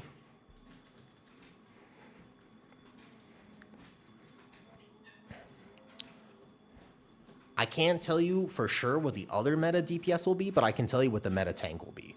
This one I have more awareness. I can tell you exactly how Blizzard would tell you. In honor of this hype train and the gifted subs, if you are curious and you want some spoilers, and you want to know what you should re-roll to, there is a very decisive answer for how to understand what Blizzard will determine the meta tank to be. So you can see this website behind me. It's a really good hack for figuring out what's going to be meta in the upcoming season.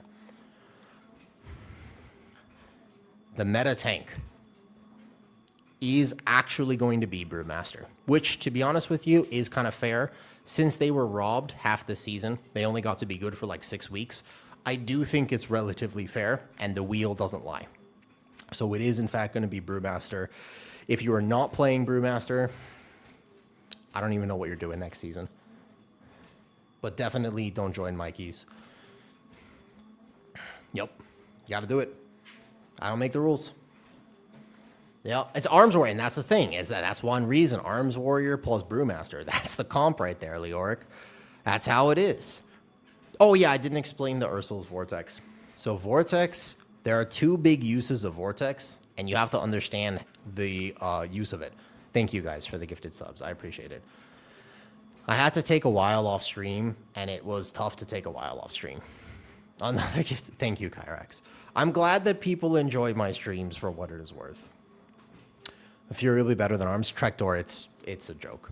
Mr. Salty wanted me to lie to him, and so I decided to lie. Damn, you're keeping the hype train going. Kyrax, how'd you even find my channel? Wait, what is this? Thank you. You've single-handedly saved the stream today. Appreciate it. I'm glad. Cats. Can you see her on the table behind me? She's looking for treats. Will Bear play the same? It'll be slightly different, but not identical. If you like the current playstyle of Bear, ultimately you will be able to play it in a similar fashion next season. Little tattoo. But you'll have to replace Moonfire spam with Mangle, and you might have swipe on your bars for a few situations and whatnot, but it's going to be kind of similar currently, though. From the realistic view on casual players, it's interesting, Kyrax, when I talk about the game, and I mention that not everybody plays it the same way, I actually get a lot of people who get very upset with me about that. But I think it's so important to realize that the person who does the highest competitive content in WoW and the person who chills and does housing and delves, neither of them have a very accurate representation of what most people engage with.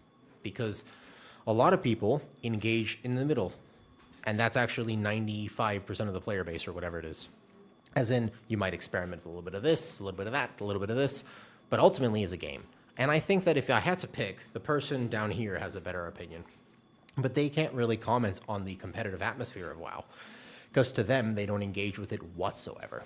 The people up here think that everyone can just find a guild, or join a team, or pug to title, or you know what, there's just a lot of weird takes.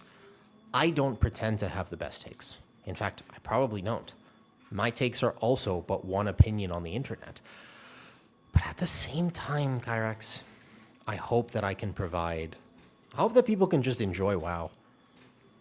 And I think that enjoying WoW comes from... Well, I talk about it in the podcast with Shaw. It's a really, really, really good episode because one of the things we talk about potentially is the solution to this problem, which is just a little bit of advice about how to set expectations for yourself and enjoy the game instead of be thinking about needing to get to a certain spot. Thank you for the subs. I always feel super uncomfortable, and you'll probably never see me ask. I am very awkward. You know how some people, you say, hey, here's a gift. And what I like to do when people throw gifts at me is I like to throw things back at them. So I'll just be like, ha, brick, whoa, and I'll just throw it at you. And then you'll have a bloody nose and a black eye, and you'll be like, whoa, like, what happened? And I was like, sorry, thank you. Like, that's kind of the person that I am. I feel very uncomfortable when people try to give me things, and I am learning how to be better at it, and I'm not that good at it. So sometimes I'm just like, and I panic.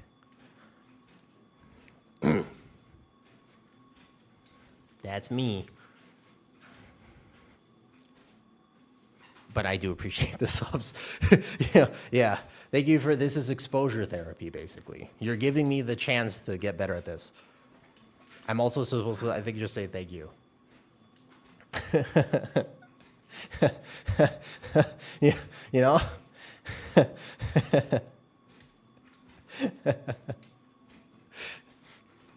Yeah, to be fair, I could have lived, probably. It just so happened that the cat decided to jump up on exactly the hardest pull of Skyreach. So it was a tough circumstance. Pre-Starfall. Vortex works like this. I will explain it to you now, Victorian Cuddler. So Vortex pulls things back to the center, but it has a large targeting reticle. When you place Vortex down, I encourage you not to use a mouse over macro for it, so that you can see exactly where Vortex is. Watch it in real time. If I place this Vortex after I get this Lunar Beam down, hold on a second, make sure I don't miss that global. Okay, so when I place this Vortex here, it will target only on the side of the reticle. If I place it in the center, and then, for example, try to Typhoon against the Vortex to pixel stack some mobs, I'll show you on the next pull. That would be a good Vortex pull. I didn't actually want to troll here. It will only snap back if it goes against the edge of the Vortex, not if it hits the middle of the Vortex. Just because they're in Vortex doesn't actually mean that solves the problem, right? And so you have to get them on the edge of the vortex. Thank you for all of the gifted subs, Kyrex. I hope that you can enjoy your Warlock. Although you would be exactly the type of person who I'd be curious to know your take in particular on the subject matter I talked about with Shaw in the upcoming podcast episode, which has a lot to do with... Kyrex, you said you're a Warlock main. You've been playing Warlock for over 20 years, but you're also an Altaholic. Let me ask you a question, and this is a controversial question. Okay? Don't come at me too much. It is something that was explored in the podcast episode. We can reset this key. I think it's okay. If alts were harder to gear, and effectively you were almost certainly locked to just your Warlock, would that give you a greater sense of class identity and reward you for being a dedicated main instead of punish you for not being meta? In a world where you almost couldn't play alts, would you actually have a better time because you would feel a sense of identity with your main? That's the question. It's a good question. It's a hard question. And it's something that I don't want to spoil and have the whole conversation now because the episode will come out in like a week. I mean, I'll ask it again. I mean, that question does not have an answer today. But so, the thing is, I thought so too, Sonic. And now that the ad is done on Twitch, I will repeat the question so everybody can participate in this lovely conversation. This is not the only time I will ask this question. It's an ongoing conversation, okay? It's a very, very ongoing conversation. If you could not reroll, like almost as if gearing was very difficult, or however they decided to do it, and you could only play one character, would it actually be better for the game because you would develop a sense of identity with that main character and it would actually mean something to be a Warlock player or a Guardian Druid? Because right now with the system, with how easy it is to just reroll and play anything, there's almost no sense of identity. You don't really feel like I'm a Brewmaster, and that means something. Or I'm a Guardian Druid, and that means something. It's almost like, I am this number, and that means something. I am this IO, and that means something. So I think that actually is kind of a line of thinking that might be worth considering, but they would have to fix a whole bunch of other stuff in order for that to actually pay off.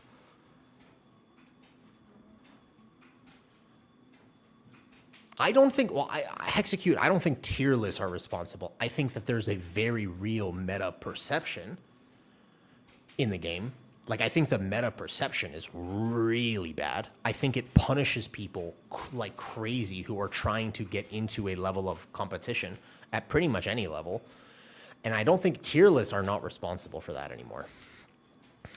I think that it has taken on a life of its own.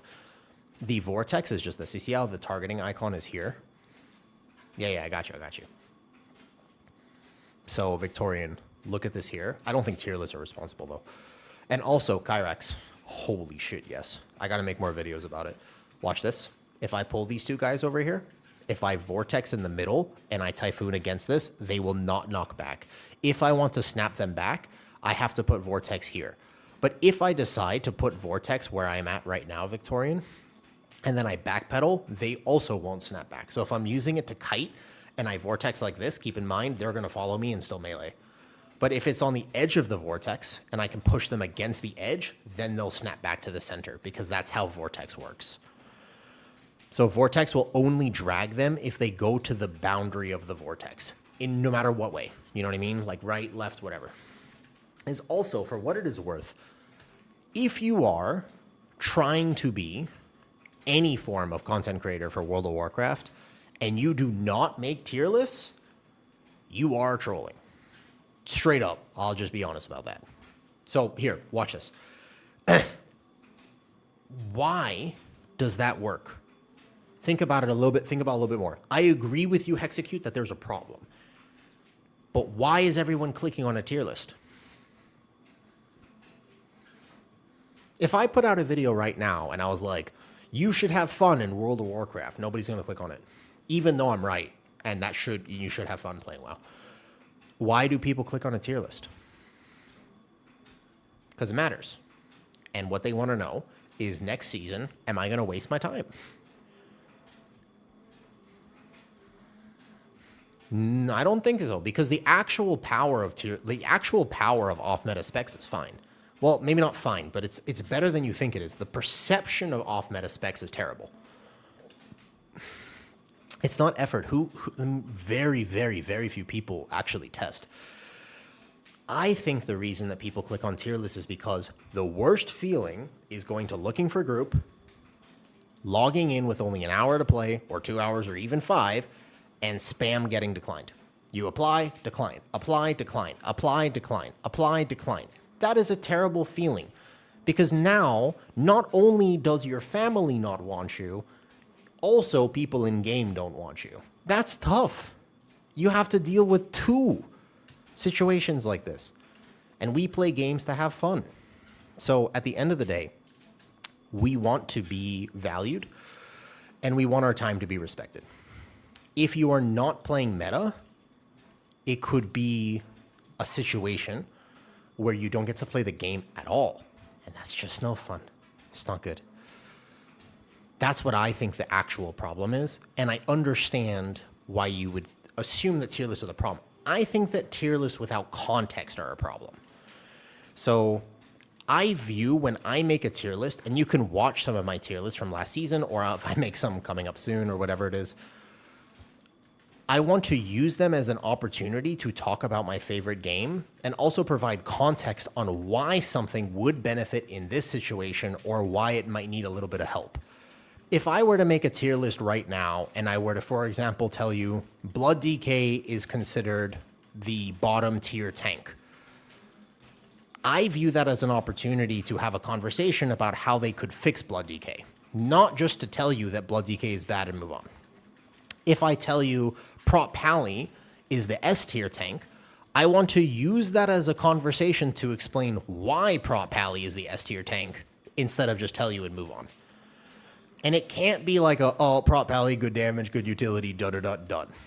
I don't like it when people make tier lists like that provide no context, because many people will watch it, use it as a gospel, and then, but I can also tell you how many times people will skip to the end of a video and screenshot the end without listening to any of it, which, let's be real, you are also guilty on. I'm not supposed to call you out in the middle of the stream, but we've all done it. You see somebody post a tier list, you say, I wonder what their rankings are. You click on the video, you skip to the end, you see, why'd they put that there? Then you go back and watch it, If when it comes to tier list, for better or for worse, people want it. Exactly. But I think that the reason that people want it is the problem, not that people click on it. Like tier lists, actually, at this point, you actually have many different creators who rank things not the same. But what people really want is to be able to play the game. And I think that that is super, super, super, super valid. Like, I just genuinely think that it makes sense. And there's a lot of people, and I mean, you think that it's bad enough without the tier list, but I'll tell you it's even worse. Not just playing meta, but people, the raid changes as an example, right? Have already made a ton of people say, I'm going to quit next season. They don't even care what the meta is. They can't mythic raid, which means they can't be competitive, which means they can't play the game, which means they're going to quit. And that's not including if next season would be fun, if their class would be good or whatever. But I also have a weird feeling that if you quit right now as an arms warrior because you also can't raid, and then arms warrior is meta, there's a high chance you come back. And that's a problem. You know, does that make sense? But the decline only happens because people are watching the videos. I don't know if that matters as... I think that applied more a few years ago. You know, Petco's tier list, as crazy as it sounds, I watched his tier list 4 years ago or whatever it was in Shadowlands when I came back to WoW. Yeah, of course you can. There's a dumbbell up here and there's a dumbbell on the 3rd floor outside of our bedroom. Of course. I don't know if new players watch tier lists as much. Either way, if that's happening, I would appreciate it if the culture of meta was definitely different. I don't know if creators are responsible for promoting that with tier lists as much as they are responsible for the language that they use to describe the game. The cats are going to make a fuss. They've been in here. They were actually really good. Yeah. Thank you for the weights. You're welcome. And what I mean by this is... Yeah, the cats in the background. There are a lot of people who will use language which is actually dangerous and very detrimental to the community. If you click on a tier list and someone says, I think this thing is going to be really good next season, this thing will also be pretty good, but could use like a 3% buff. That's a pretty reasonable way to talk about something being ranked. But if you tune into a tier list and somebody says, cool, so this thing, you gotta play this, it's not even close, everything else is absolutely trolling, you are literally a subpar human being if you decide to play Blood DK. That is very scary language and preys on people's emotions, and it's preying on them. People don't intend for it to be like that, but no context is given. That's the language that many top players would use, but ultimately they're referring to a very particular set of keys, which almost certainly isn't going to be what most people are experiencing. And without context is a problem. I do think that Hexecute, I'd like to honor what you're saying, and I feel your frustration. I do. I am somebody who is not fought and re-rolled. I have occasionally, but I will play Guardian Druid next season. I can tell you right now, if Guardian is not meta, I have already decided to play it. And if that ints my season a little bit, so be it. I want to have fun. And currently I like Guardian Druid. I hope, unless I have to play Druid of the Claw, in which case I will not play Guardian Druid, actually. I don't like Druid of the Claw. It's probably a bit more common, you think? Talking about which specs to reroll next year. It's a massive culture shift. I still think that the problem is people can't compete. That's a good question.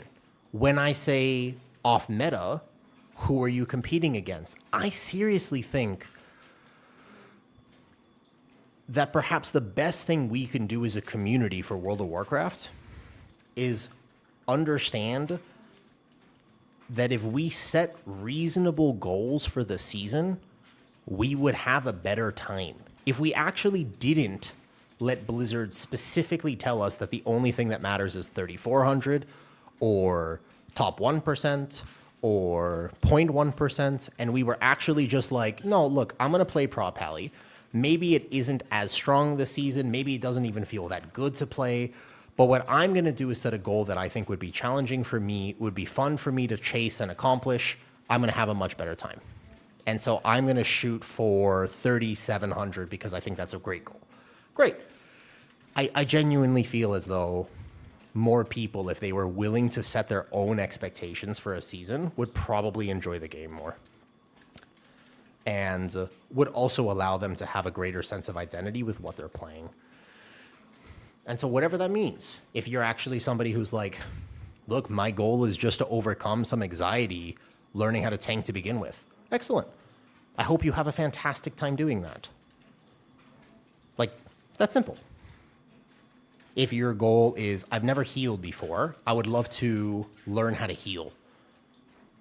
Well, then you challenge yourself. You say, well, I tried this level of key. Really easy, right? Let's go a little bit higher than that. Exactly. And so if you're playing a Holy Paladin and you're just shit out of luck because Holy Paladin, that healer sucks. If you could make a goal that was just how well can I represent Holy Paladin in the pug keys I'm doing, you could have a really good time, even if you don't quite hit the level that you might want to on some degree. Does that kind of make sense? But I also would be cautious. If I make a video, I want to talk about, and I'll make a tier list. I'm going to make a tier list or two. But the last time I made a tier list, all right, I'm in a bit of a weird spot. I'm newer to YouTube. I haven't had my YouTube channel that long. I would like to make good videos and talk about the game. I made a tier list going into midnight that was 6.5 hours long. It was an entire day of stream. So I don't want to be like a person. No, I'm not. It was a good video. It was a really good video. You should watch it. No. I'm serious. But what the tier list was actually about was not just how things are going to be in the upcoming season, but it was ranking and comparing how and why things are either good or bad for Mythic Plus. It was 6.5 hours. I covered every spec, the history of that spec, why at different points you might want it. I tried to explain things like funnel. I tried to explain things like the defensive uptime on whatnot, how certain specs operate, why they might be desired based on group buffs, based on these, like a lot of the things you hear but don't understand and aren't explained. I took the opportunity in that video to go over. So if I make a further tier list, knowing the position of the community right now, knowing that I don't like how we're treating meta, if I make a tier list for tanks, which I will probably do, okay, I want to talk about why Prop Pally might be strong, as well as what might also be the problem with it. I want to talk about why Guardian Druid would be good, or also for what it is worth. Yeah.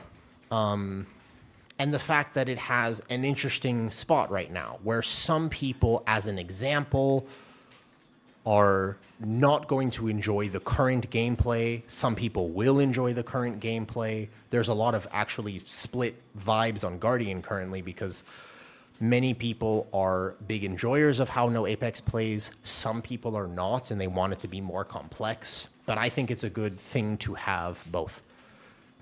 Playing this new game feels like raw new. Feels like,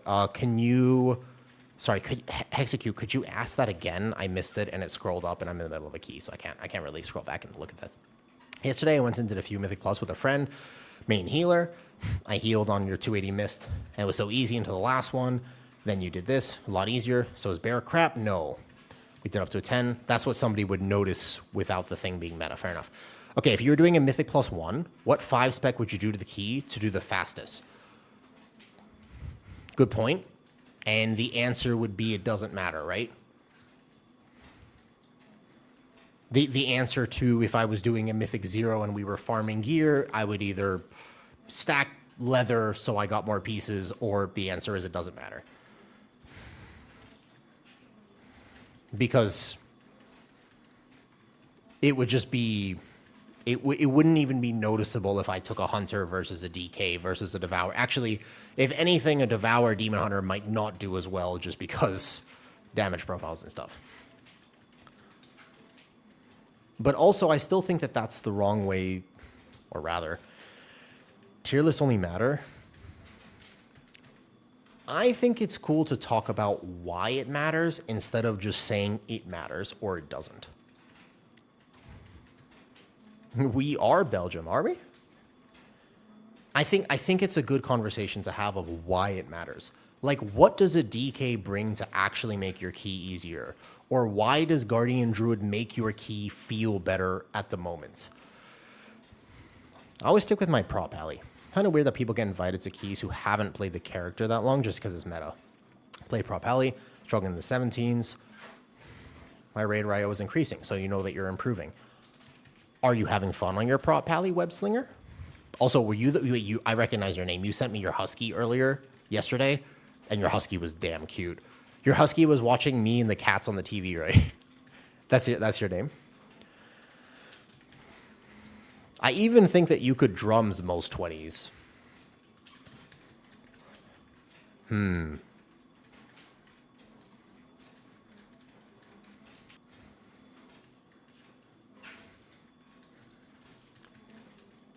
think that this is a part of the conversation that is also lacking, is that tier lists are not for high level players.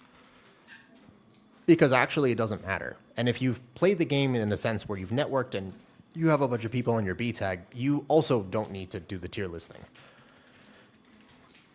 Because you will have access. Like, when Shaw goes into next season, he doesn't think, is Brewmaster meta? But if he wants to do keys, he can. Because he has a network. And he's Shaw. And it matters. Let me put it this way. If, I don't know, take whoever your favorite high-level player is. If Kira decides that even though it's the quote-unquote worst tank according to the tier list, he wants to play Blood DK next season, would he get title?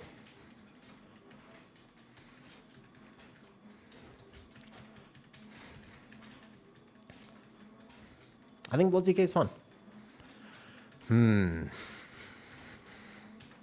The question is whether or not his friends would play with him.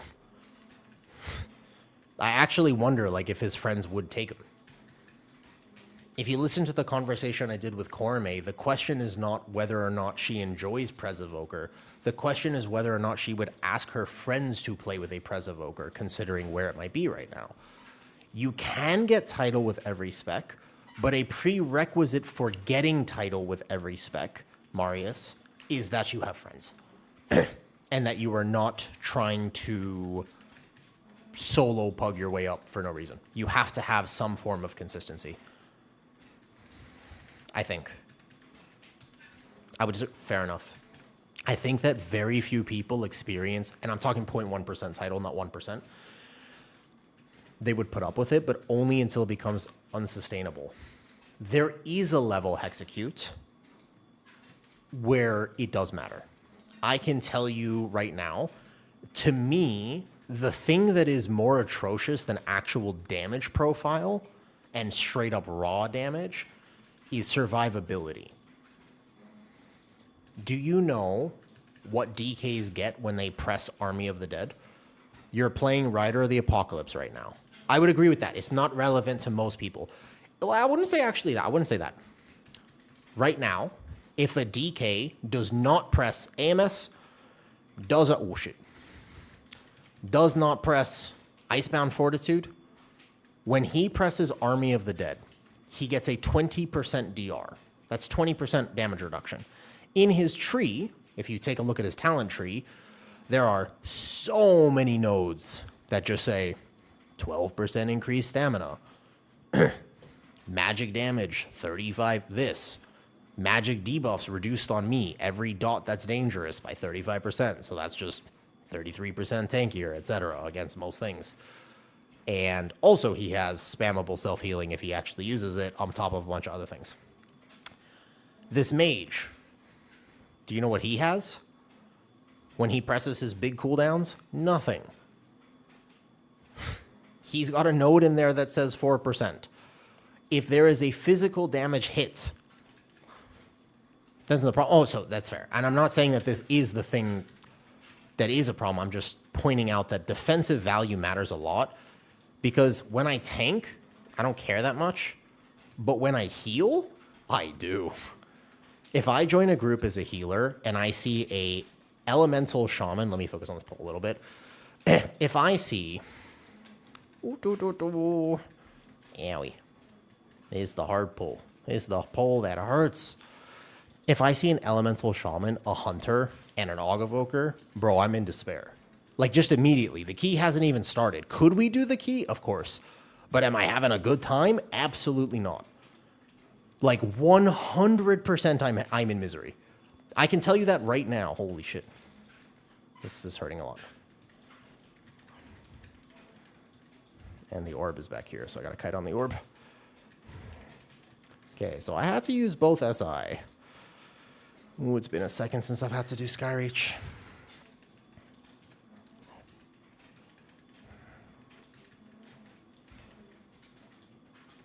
Well, don't make me bark skin. Ah, damn it.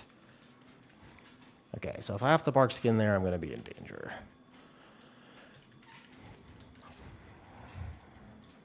Yeah, basically, though, as a healer, I would agree with that, Kyrex. I think that might be the biggest difference and part of what makes something very strong for meta contention, quote unquote. I really actually think that makes a large difference, is just raw survivability and especially how passive the survivability is.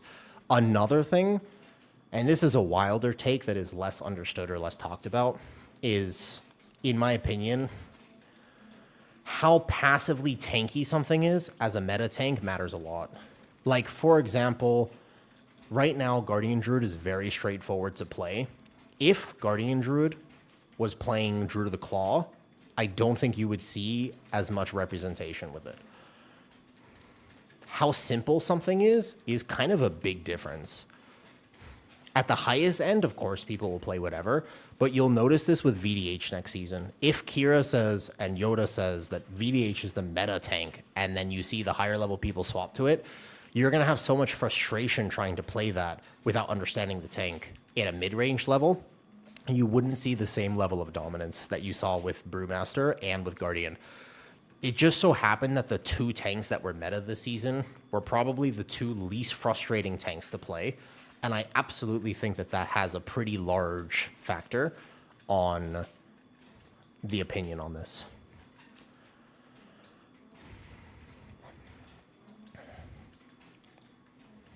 And also, like, with Mistweaver right now. And that example is just, you know that a lot of people are still of the opinion that this season Hexecute is, like, easy, right? And I just don't think that's true. Like, at least for a tank, from a tank and healer perspective, this season does not feel easy to me. I am tanking a Skyreach, and this is hard enough that I have to kind of lock in right now. If I miss some of the comments, my bad. But also, aside from just missing comments, my chat, respectful place. You can agree to disagree, and you can totally disagree, but just don't call anybody's take stupid, all right? That's like the rule. We can have a conversation about anything pretty much, obviously with a few exceptions. No politics. But I think that it's easy, but isn't it kind of easy because Mistweaver? What healer are you playing, Smiles?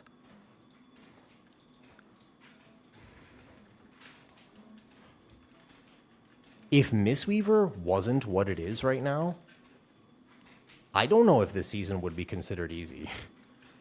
There's a lot of checks. Mistweaver is just a healer that can kind of ignore so much of what's going on in the key that it almost makes it...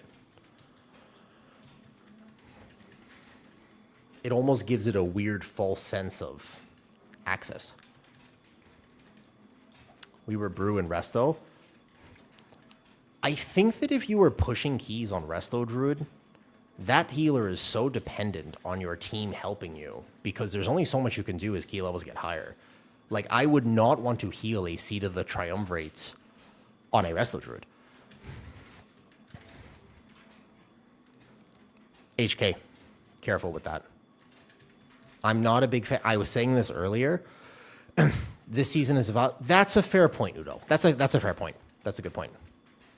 I should clarify that the reason I am mentioning it is because when it comes to designing the game for next season and future seasons, I just want them to recognize that it's important that we make tanks and healers feel powerful because it really significantly affects, I think, a lot of people's enjoyment and access on the season. Does that make sense? Like, I think that's just an important concept for Blizzard to be aware of, is the fact that if tanks and healers ever feel bad to play, then the season is just going to be kind of rough for everyone. Because no one likes it when your tank dies, and no one likes it when your healer can't do HPS. Does that make sense? Does he have stone? Does he... he poured it out, right? Oh, he transcendence, yeah. Good.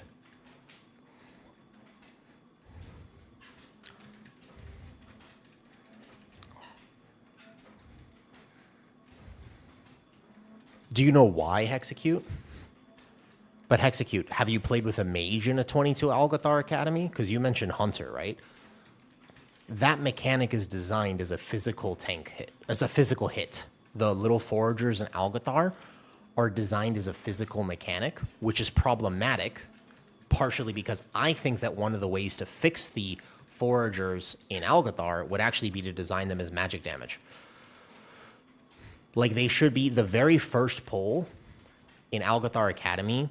The dart things that go out are nature damage, which is also why the enrage effect that they get only affects the tank. Because the enrage effect increases their physical damage done, so the longer that they're alive, the more physical damage they're going to do. But they don't do physical damage on their darting sting. So a class that has armor reduction is going to casually take 30-40% less damage, or passive nodes on their tree that affect it. So if you play with a comp that has... That's why your clothies take a lot of damage. So if you were to play with a warlock in that, you would notice that they are much harder to heal on the forager pulls comparatively, or like a mage, right? Yeah, and it can. And healers also, when they panic, can quickly snowball because their rotation is very particular, right? Okay, warrior, let me go kick this.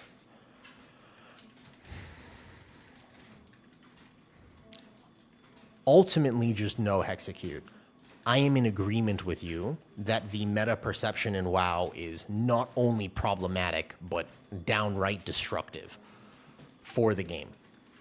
Okay? I don't know it. I think the only reason we disagree is where it comes from. I have a cook. If you give me a second to finish this key, I will tell you what my cook is. I want to make sure I don't troll because we're going to time this right now, but we have to make sure that we lock in just for a little bit, and I use the defensive and just know if that kick's going to go off. Would you give me an opportunity for me to explain what I think the real problem is with meta in WoW? Uh-oh, wait a second. Not the last death. Ooh, close.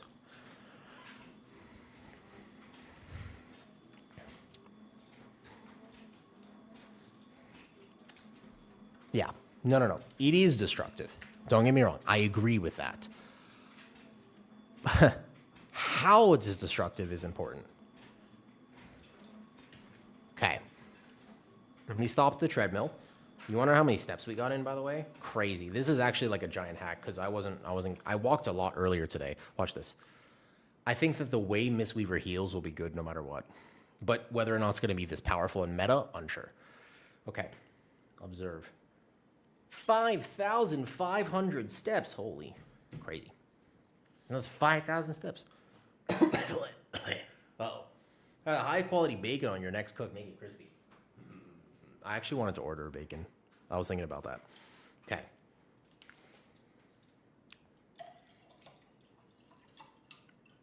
Perception, HK, in my opinion, is everything. I think perception is so important.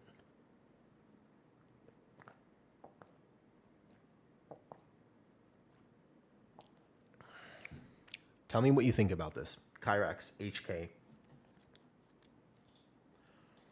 Execute. Give me a second. Okay. Give me a second. I need to just take this treadmill and sit down. Because now my legs hurt.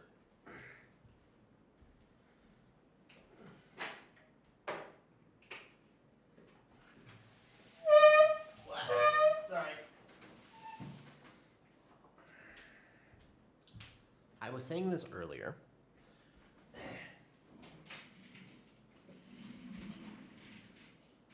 It is very important, for what it is worth, when I am streaming, or when you are interacting with somebody who is streaming, these are not pre-recorded takes. I am in the middle of a key. Normally, I'm quite distracted. Today, I'm just tired. I didn't sleep very well last night, and I might not have my wits about me. I might not actually have the most fleshed out, most elegant, wonderful take in the exact moment that we're having this conversation. I don't get to edit these. I also don't get context because I just see a little message pop up on my screen. So when we're having this conversation, if you ask me a question and it's a leading question, just for what it's worth, I might not answer it with my full thoughts on the matter. Because I'm in a situation, I know that you're proving a point, but you have to be a little bit careful about leading me to an answer when I am live on stream, because when you are leading somebody and attempting to be contrarian, you will ultimately be correct. You will probably figure out a way to win that argument, especially if you're talking to me, somebody who doesn't really care about winning the argument. I care a lot more about having a productive conversation because I want to know where the community's at. I am in a position where I will make a tier list. I am in a position where I'll make videos talking about the game. I post a lot and I stream a lot. So I have the unique opportunity to be constantly discussing the state of World of Warcraft pretty much every day. So I want to know where you're at because my experience is not representative of everyone's experience. I wish that more streamers and more people, especially in positions of privilege straight up, understood that, because what normally happens is we have this weird assumption where however I experience the game must be how you experience the game, which is fundamentally false and very wrong. That being said, execute, if I may, the reason that meta matters, not from my perspective, but from the best that I can tell in the community, is a much deeper issue than power level. It's a much deeper issue than key level. It's a much deeper issue than tier lists. The reason why not just WoW has become so meta-driven, all games have become optimized to the degree where many people are not even having fun anymore. And I think that the sneaky reason behind why that's happening is because our fundamental relationship with why we play games has changed over time. In 2026, you don't play a game to escape from reality as much as you play a game to confirm reality. We used to log in and forget our worries at the door. Nowadays, people are attempting to use the game a lot more than we used to as a way to give me the good feeling that I am so desperately chasing because real life is kind of hard. We're all a little bit older, and if I do say so myself, a bit more stressed. Life is stressful. When I play a game, on one hand, I would like to disconnect from that stress. But on the other hand, I really want to feel good. And so what happens is I have attached a sense of personal identity to the outcome of whatever game I'm playing. In World of Warcraft, currently, the outcome is tied to two numbers and only two numbers, which is primarily your IO and secondarily, your gear score, which is why I think they have to be so careful with any system that interacts with these two numbers. You are actually interacting with people's sense of identity. You are not so much a druid anymore as you are that score right there. That score resets every season. It's fleeting and temporary. It's a constant dopamine treadmill. You feel as though you need it next season because you must prove yourself in this game. But the reason that you feel like you need to prove yourself in this game is because we're using it fundamentally for the wrong reason. You shouldn't have to prove yourself at all. It's a game. It's not a job. You might have a job. At your real job, you have to worry about getting fired. You have to worry about performance reviews. You have to worry about making sure that you are not replaced. I don't think that those should be things that you really have to think about in a game. It's fundamentally a different relationship we have with gaming. And I think that that drives a lot of what you're feeling with the meta tier lists and the pressure of saying you have to play this, and if you don't play this, then your whole season is bricked. You're correct in saying that that is false. That's just fundamentally not true in WoW. The reason it's true is a perception problem, not a power problem. However, it's important that we understand, or at least talk about, the fundamental baseline reason why that's occurring, because a single tier list video is not the reason. And it's also the reason why you constantly notice more yelling, more pointing fingers saying, you did that wrong. I couldn't have been the one that did that wrong, because this is me now. And the problem is, I can't have been the one that messed up, because that would be an affront to my sense of identity. And if there's one thing people hate doing, it's taking responsibility. So it must be you. And you point the finger. But when did that happen? When did that change? Because I remember a time where if somebody stood in a puddle in a key, we laughed. When did it become a system where it's actually, I join a pug and I just pray that they don't brick my experience? It used to be that it was 5 people versus content. Now it is 1 person versus the other 4 people who are getting in the way of your content. What happened? What changed? Is it WoW that changed? We have one of the most balanced seasons we have ever had. Mythic Plusers have more access to gear than we have ever had. What could Blizzard do that is better than Midnight Season 1? Could they buff a few underperforming specs? Sure. Could they nerf maybe a few overperforming specs? Maybe. Would that solve the problem? Not really. Because it is a community problem. There are some things I believe they can do with game design, but at the end of the day, what you're feeling is, I believe, a shift in what people are expecting out of a game. And that's what I've noticed, and that's what my genuine thought process is. And it's also why we've backed Blizzard into a corner where they need to realize that we are engaging with their game like this, and maybe even make some bigger decisions about how they're going to address it. In my opinion, adding exclusivity to Raid is going to make it worse, which is why I'm a little scared for the Season 2 changes. I do think that they should also be more active with balancing, and they should buff the clearly underperforming specs, because if we are going to engage with their system in this way, then they should try to make it slightly closer. Although, if they homogenized everything to an equal level or a sub 1% difference, we might not want that. That might actually be a situation where we think we do, but we don't.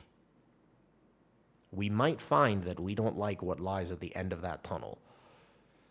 But the difference in the top performing spec versus the underperforming spec right now is massive, although a good question is for who? If they tune based off of raid, I think that there could be a few percent buffs here or there. I think there could be a few percent this, sure. If they tune off of Mythic Plus, based on what content? Who's the representative pool? Are they going to take plus 10s, plus 15s? Are they going to take plus 20s?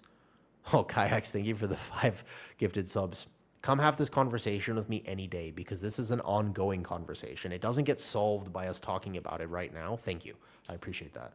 But the idea is, let's continue talking about it. Let's see how the Season 2 changes end up. Let's also see what they announce at BlizzCon. They have to be aware of this, although I do think it's important. What pool are they referencing? We are in a situation where we keep saying that the game is not balanced, but for who?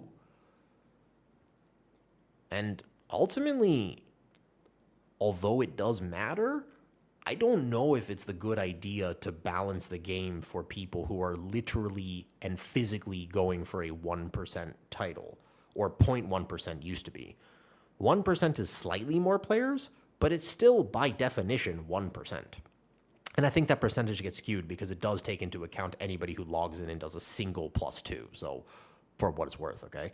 I agree with you, Sonic. I'm right there with you, and I think it is really, really, really just straight up bad that Unholy DK presses their major cooldown and gets 20% DR, and other specs press their major cooldown and get 0% DR. Yes, I agree with you, and I believe survivability is actually a possibly bigger tuning metric than... I actually think survivability is a better tuning metric than damage. You can almost overcome damage, but you can't overcome a spec just literally having 30% more health than everyone else. Or DR. That feels really bad. I can tell you as a healer walking into a key, again, if I have an elemental shaman, a hunter, and a mage, I'm just in physical levels of despair compared to a Devour, Demon Hunter, and DK, and an Og Evoker. And the reason is because when I walk into the second comp, I only need to heal one person. And I know I need to heal one person. I kind of split healing, and I watch the one person. My external, one person. My cooldowns, one person. The first comp, I just, when do I send things? I don't even know. And but again, that's higher levels. It does trickle down into mid levels, but it's a good question. It doesn't work like that in a 10 quite like that. And then you have the fact that if you're a really good hunter or a really good mage, you'll end up being tankier than a bad DK to an extent. I mean, that you're pushing that argument, I think, a little bit far if you were to compare those specs, but still really good awareness of the perfect time to use your health potion and your cool, like that really matters. And I do think they should look at it for sure. I am curious to see what they announce at BlizzCon. I am going to be there, and I would love to see if they make a big swing. Be kind of crazy. WoW 2, Classic Plus, I wonder what they'll do. I feel like they have to be aware of it. To be honest, I hope they care. Oh yeah, Eileen, you asked me this earlier, and I forgot to respond. I saw this earlier. I've recently swapped from Prot Warrior to Guardian Druid. Yeah. You've been really enjoying getting into keys and turning your back to the mobs. It is quite nice, yeah. Something I'm not really sure about, though, is that my priority list when I have Thrash, Lunar Beam, and Sundering Roar up at the same time. They don't have that priority listed? I'll answer this for you really simple. I got you. Lunar Beam. Lunar Beam is everything. Don't miss Lunar Beam as a bear. When I do coaching for people, actually one of the biggest things we talk about is just straight up Lunar Beam uptime. At a base level of rotation, Eileen, Lunar Beam. It's your biggest priority, 100%. Lunar Beam amps everything. So always Lunar Beam. You have these three. This is what I have up right now. Lunar Beam's first global, 100%. Then Thrash. And Sundering Roar, although there are some ways to think about it, it's actually not that big of a talent. You press it when you're at 5 stacks of Thrash.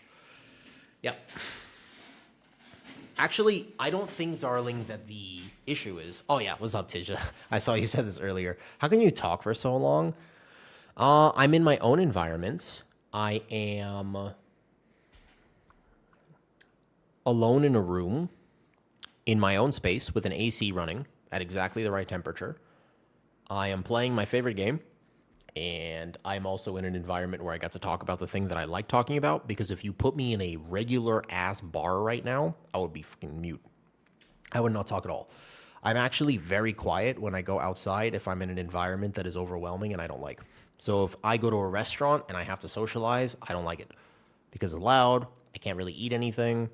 And I'm going to be in a situation where I probably don't want to be there. So I'm just going to kind of sit up. I'm just going to sit there and I'll be pleasant. But,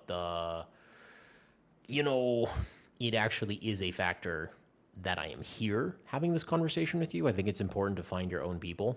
And I also get to have my takes, and I get to learn, grow, have a genuine conversation. Sometimes yesterday's stream, I talked for an hour about divorce. That was like a part of, I actually just straight up talked about getting divorced and marriage for an hour yesterday. A stream the other day, I talked about GLP-1s and Ozempic for a while. Another stream, I talked about, you never know what I'm going to be talking about. You have to tune in and find out. You'll have to, every day you come, it'll be something different. But that's just, yeah, I mean, because I'll just talk about whatever comes to, I don't have to filter. The only thing I have to do is not say the very, very, very, very bad joke that I think about sometimes. My greatest problem with stream is not talking, Tesla. I don't know how to pronounce your name, by the way, to Jizzles. Can you give me a better, do I say, all right, what if I take the middle of your name? What if I take the T and the L-E-Z out? Is that better? Yeah, I'm going to call you Liz. I'm gonna say that's probably, I'm just gonna go with Liz. TJ works as well. TJ's a good name. Yeah, TJ works. That's a good one. You guys saw it. I didn't see it. I don't know why I didn't see it. That makes sense. So I don't have to filter in this environment. The only thing I have to do is not get banned. It's the hardest thing for me, easily by far, as somebody who is live and has the ironic sense of humor that I do. The only thing I have to do is not get banned. It is way harder than you think, and it constantly worries me. Because all it takes is for me to be like, haha, intrusive thought, bam, done. And I'm going to take some salt, by the way.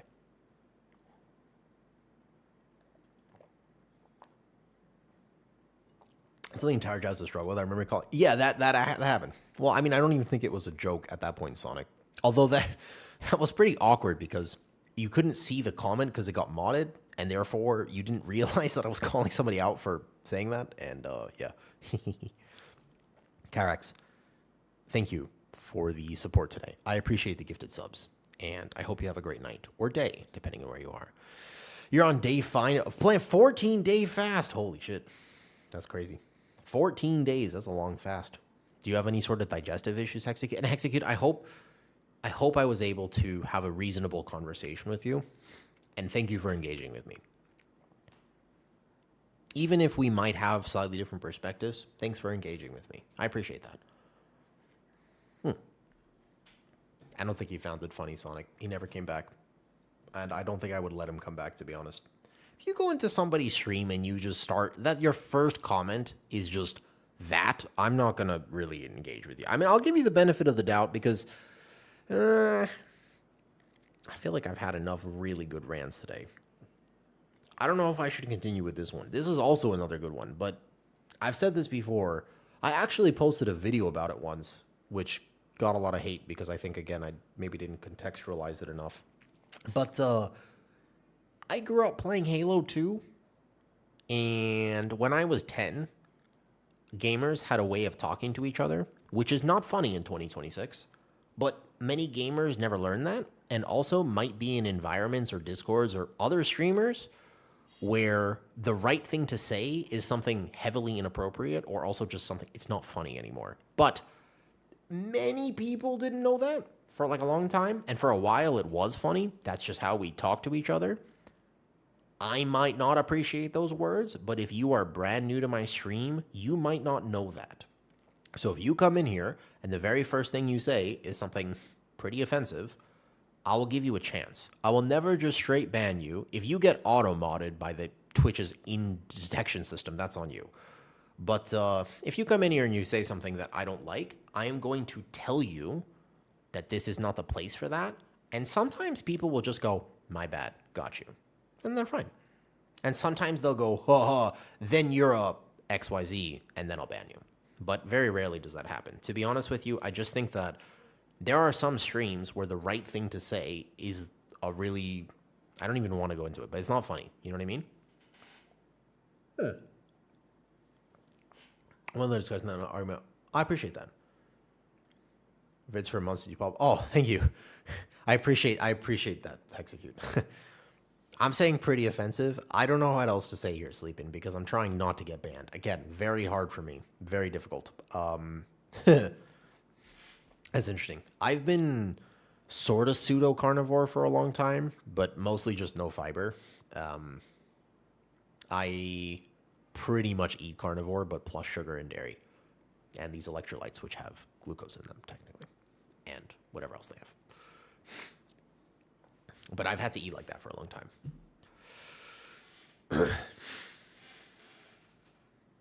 I actually have recently been healing enough that I might be able to even get some dinner in me tonight. Which would be nice. Okay, so there is somebody downstairs, and I'm kind of debating on stuff. I really wanted to play PTR today, but surprisingly, there was just no one on. I don't think there's many people on right now. I never even checked my vault this week. Let me check it real quick. Maybe I got something good. I realized this as I showed you my IO earlier. I have not checked my Great Vault. PTR is super dead. Kyraxy, if you want to do some... I really want to play pretty much only PTR. Like, I'm very interested in PTR right now. No. I would ignore the friend. Well, okay, I don't want to say I'll ignore the friends, but I'm sort of not a big in-person socializer. That is seriously a big reason why I can stream. You can? No shot. No shot, Malden. You can? No, you don't see. No, you don't open your vault by pressing this. No, okay. You scared that. I was like, there's no way I don't know that. No, you don't open it. But I have to, in order for me to check the vault, I actually have to go to vault, right? World first speedrunnings. I got you. So my takes come with up. Yeah, no, you're good.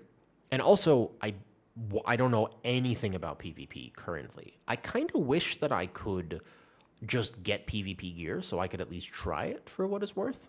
But yeah, I appreciate the context is helpful.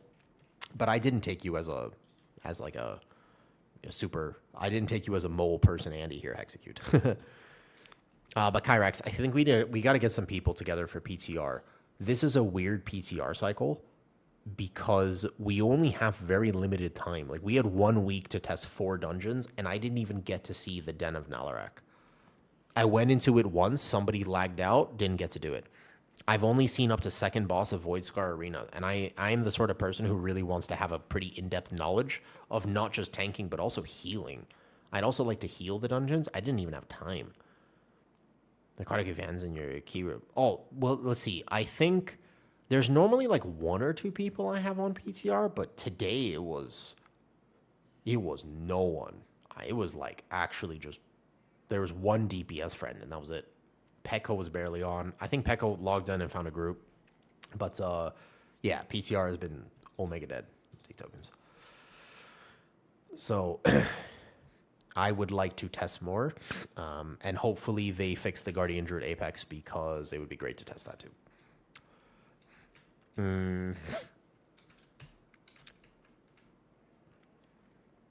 I think closing thoughts are just... There are so many different ways to play WoW. I hope and almost pray that we can honor the different ways that we play and can just have a gig of time enjoying the game. That's the goal, right? You want people to have fun. I want people to have fun. Many top level players think that the best way to have fun is to play the best thing, which is the meta. Many people who are not top level players feel like that is a terrible thing to do because it's not fun and destroys the community and all that, and that's also fair. But people... I don't think that people are malicious about it. You know, the first person on my suggested has actually been on my social media recently. This is interesting. What's this?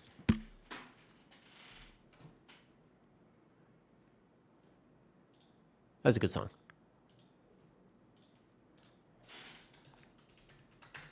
This guy seems cool. Let's go say hi. Let's go make a new friend. Oh, ad starting soon. All right. Let's see if he has good takes about the game.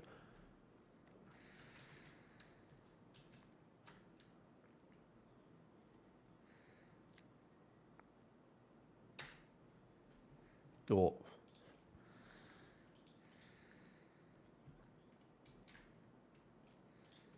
I can't actually raid out during an ad. Unfortunate. We will wait a second.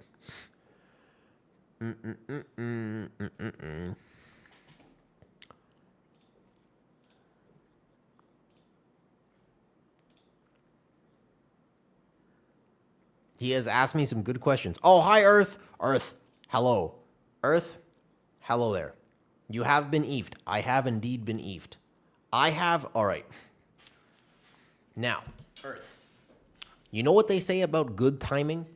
Have you ever heard this before? The actual timing? First of all, there was an end of an ad playing. Second of all, I was about to raid out. I had just hit a raid button, and then what happened was I had the wrong username.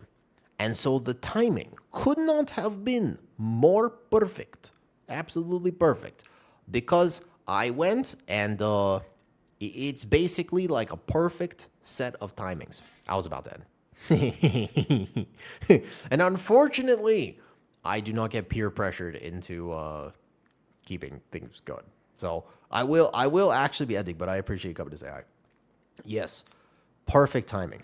All right, Earth, tell us one fun fact about yourself before I end stream. A single fun fact.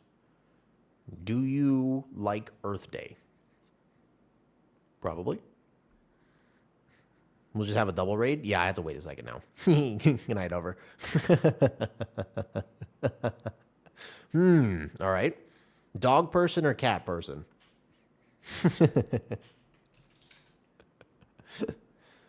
I like cheese. Cheese is great.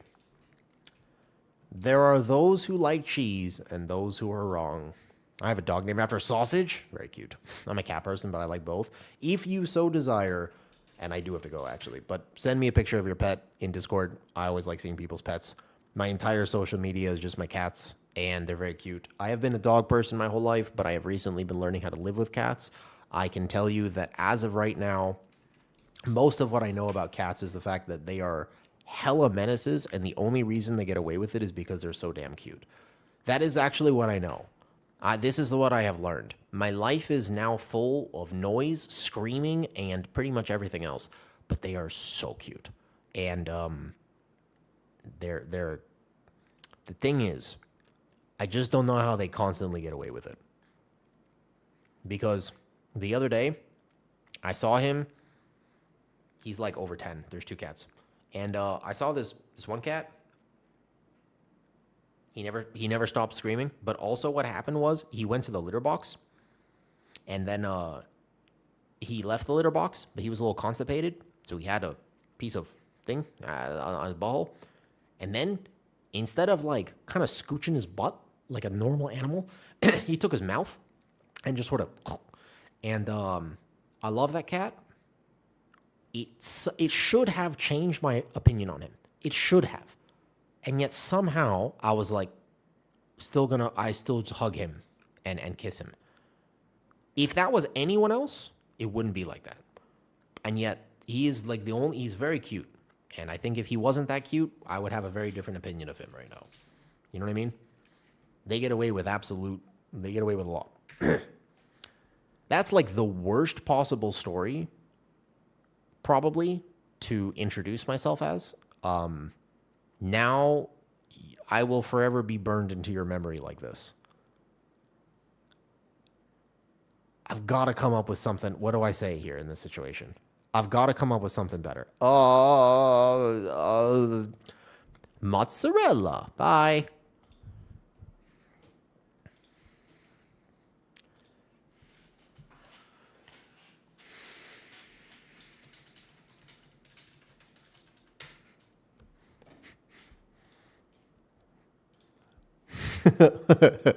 Bye.